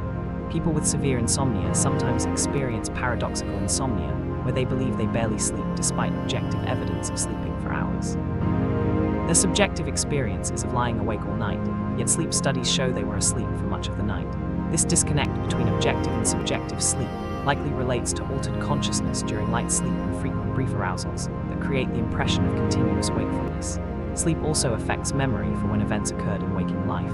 Sleep deprivation impairs temporal memory, the ability to remember the order of events or when things happened. Consolidation processes during sleep apparently organize memories temporally as well as strengthening them. The altered time perception during sleep raises philosophical questions about subjective experience and consciousness. If consciousness is absent or drastically altered during sleep, what does that mean for personal identity and continuity of the self across time? We experience our lives as continuous streams of consciousness, but sleep creates profound discontinuities every day. Fact 94. Sleep and language processing. The sleeping brain maintains some capacity to process language, though in fundamentally different ways than during waking. Studies presenting verbal information during different sleep stages show selective processing. During deep sleep, the brain shows reduced responsiveness to speech sounds compared to other sounds, suggesting active filtering. However, certain types of verbal information can penetrate. A person's own name produces measurable brain responses during sleep, while random names don't, indicating continued monitoring for personally relevant information. Emotionally charged words produce different brain responses than neutral words during sleep, suggesting emotional processing continues. The sleeping brain can distinguish between familiar and unfamiliar languages, showing different brain responses to languages the person speaks versus unknown languages. One fascinating study presented word pairs during sleep. Some pairs were semantically related like cat-dog, others unrelated like cat-cloud. Brain activity patterns differed between related and unrelated pairs, suggesting continued semantic processing of word meanings. When these participants later awakened and were tested, they showed subtle priming effects for word pairs presented during sleep, though they had no conscious memory of hearing them. Another study presented simple math problems during sleep, 7 minus 4, and found brain regions involved in mathematical processing showed activation. However, this doesn't mean people can learn math during sleep, but rather that the sleeping brain continues some automatic processing of verbal information reaching it. The brain's language processing during sleep appears largely automatic and implicit, involving brain regions that process language meaning without conscious awareness. The prefrontal regions involved in conscious language comprehension and deliberate interpretation show reduced activity during sleep, explaining why we don't consciously understand speech during sleep, even when some processing occurs.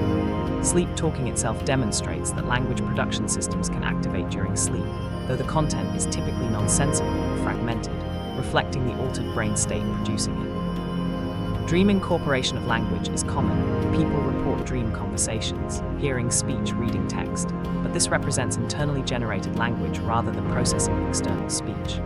The selective processing of language during sleep, responding to one's name, to emotional content, to meaning, reveals that sleep isn't complete disconnection, but a state where the brain maintains monitoring systems for important information while filtering out most external input. Fact 95. Sleep debt and recovery.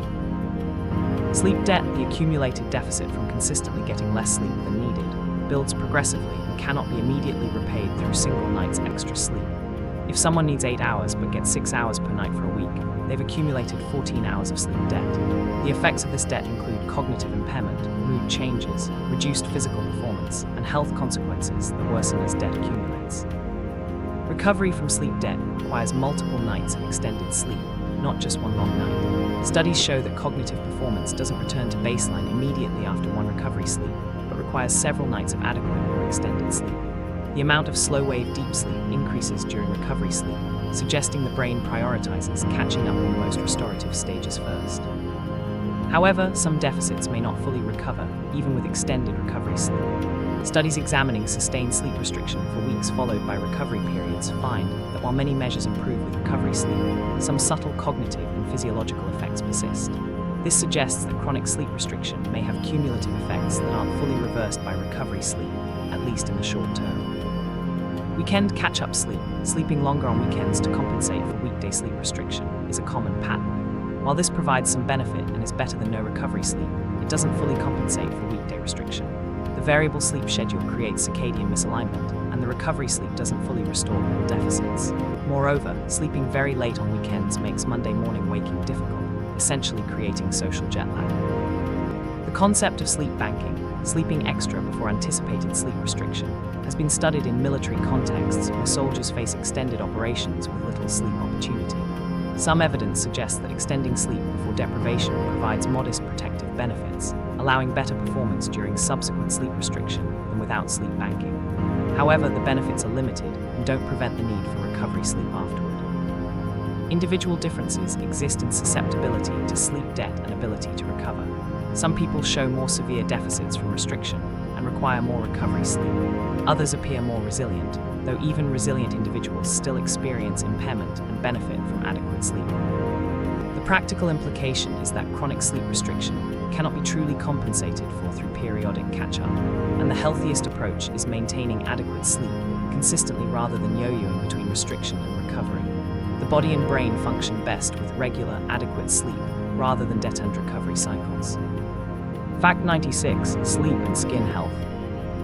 The phrase beauty sleep has scientific basis. Sleep significantly affects skin health, appearance, and aging. During sleep, skin undergoes multiple restorative processes. Cell division and growth increase during nighttime sleep, with mitotic rates peaking in the early morning hours.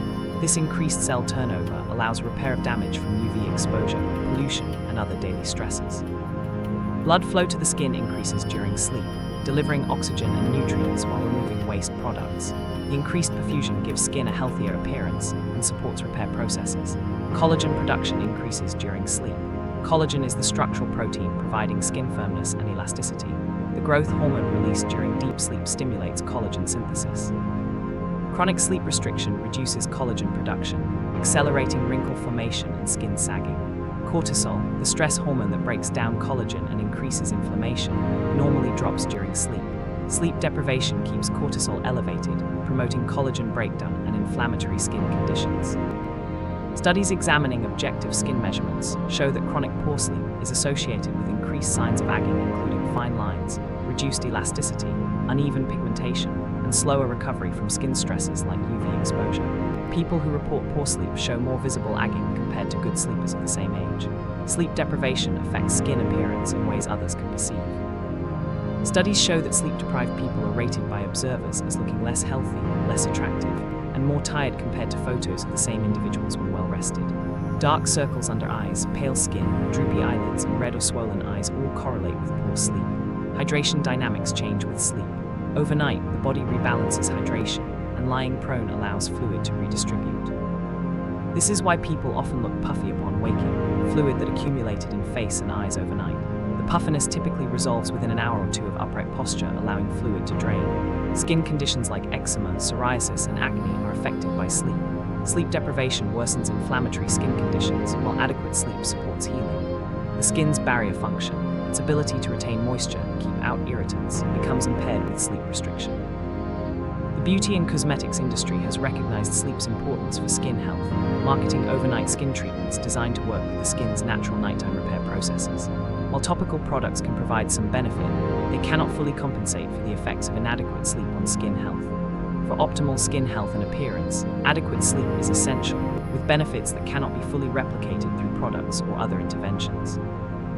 Fact 97: Sleep inertia countermeasures.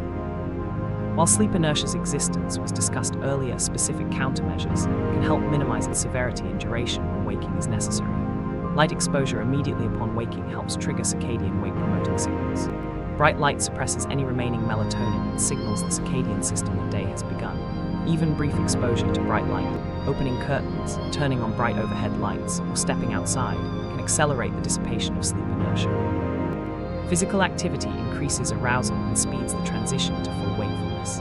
Simple movements like walking around, gentle stretching, or even just standing up helps more than remaining stationary.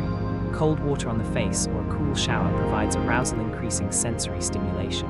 The thermal shock and discomfort activate alerting systems in the brain. Caffeine consumption after waking can reduce sleep inertia, though it takes 15 to 30 minutes for caffeine to reach the brain and exert effects, so immediate post-waking impairment isn't prevented. Strategic napping techniques can reduce sleep inertia from naps. Brief naps of 10 to 20 minutes avoid deep sleep, preventing severe inertia upon waking.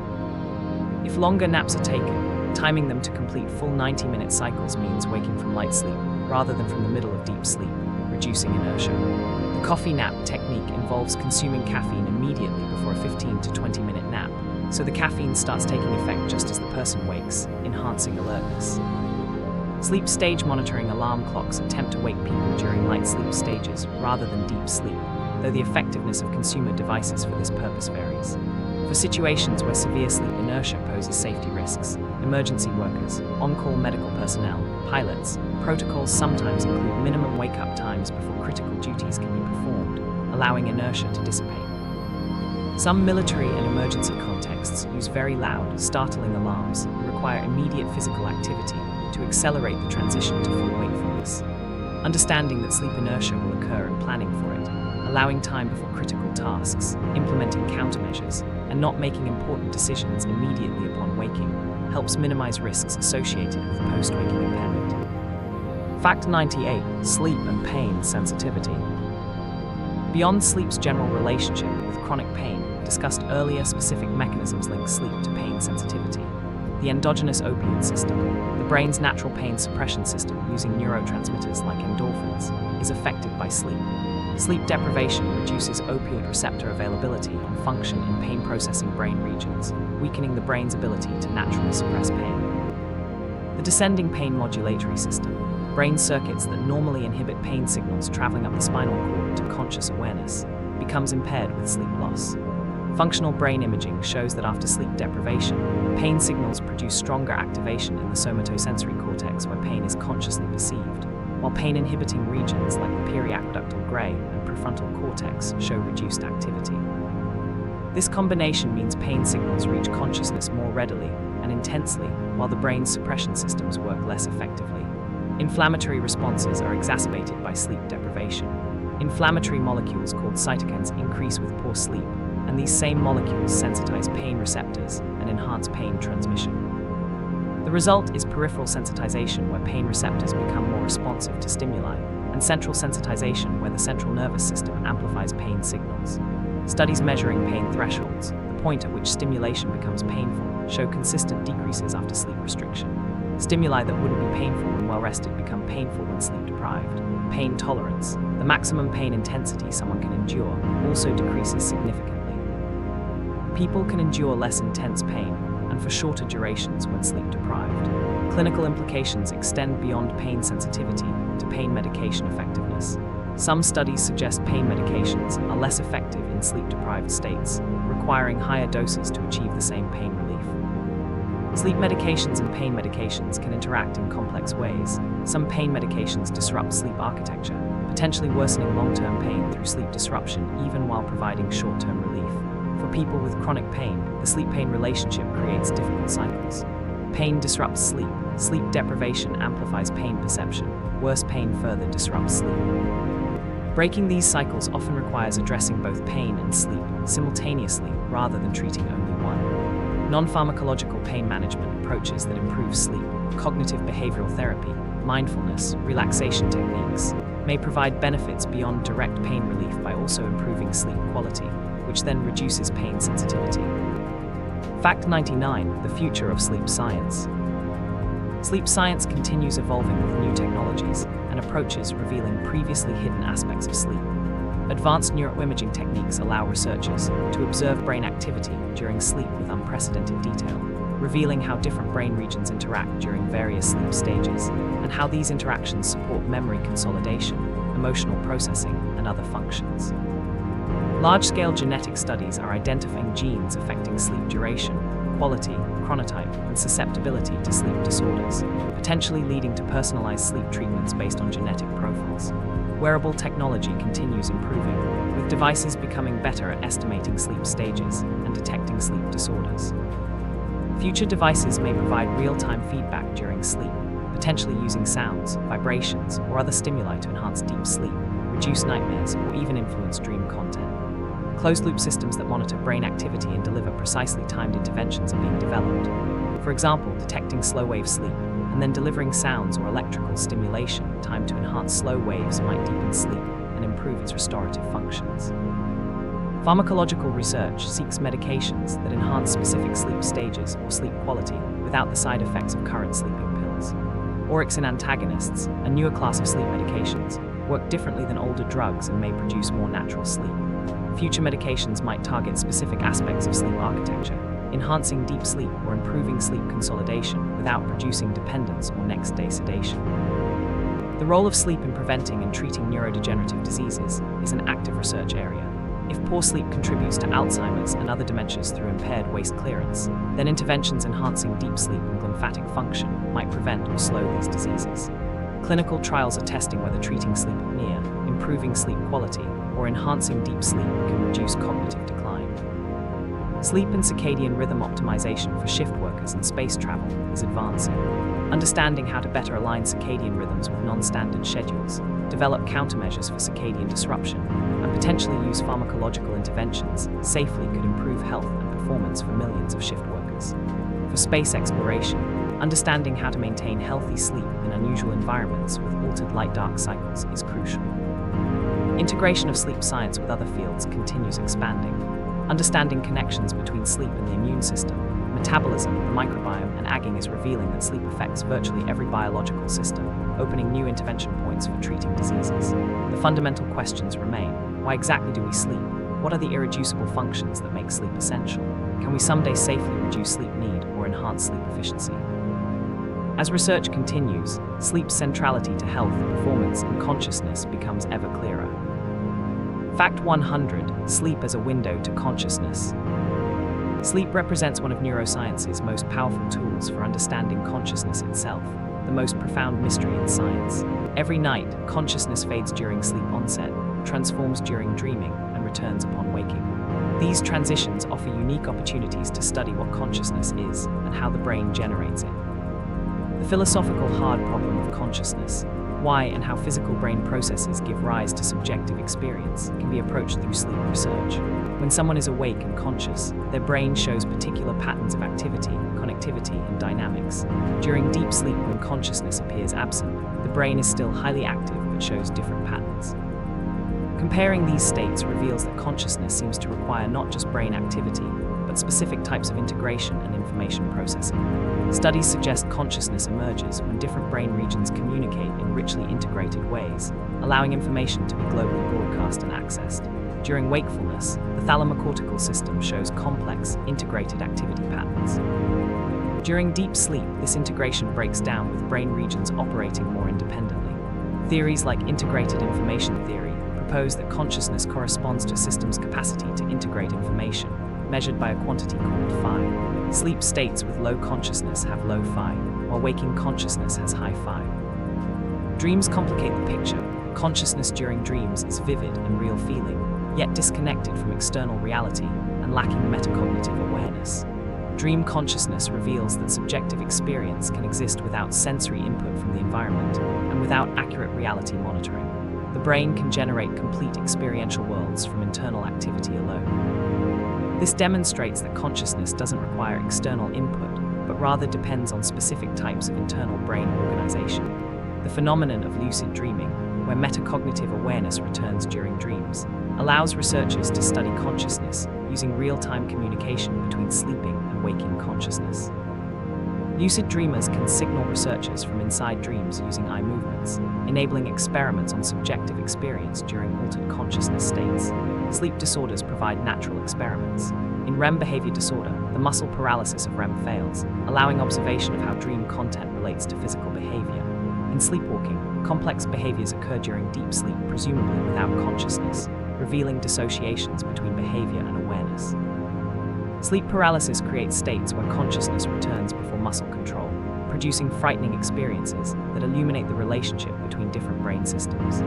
Anesthesia, which induces unconsciousness artificially, shows brain patterns similar to deep sleep, suggesting that loss of consciousness involves disrupting specific neural dynamics, whether it happens naturally through sleep or artificially through drugs. The fact that consciousness reliably disappears and returns every day, following predictable patterns tied to brain state changes, suggests it's a product of specific brain configurations rather than something separate that inhabits or leaves the brain. As sleep science advances, it may help solve consciousness, revealing exactly what it is about brain organization that produces subjective experience. We spend roughly a third of life in altered or absent consciousness states, making sleep not just a curiosity, but a fundamental aspect of understanding the mind and the nature of conscious existence itself. Every night, consciousness fades into mystery, and every morning it returns, a daily reminder of the profound questions still unanswered about the relationship between matter, mind, and the experience of being.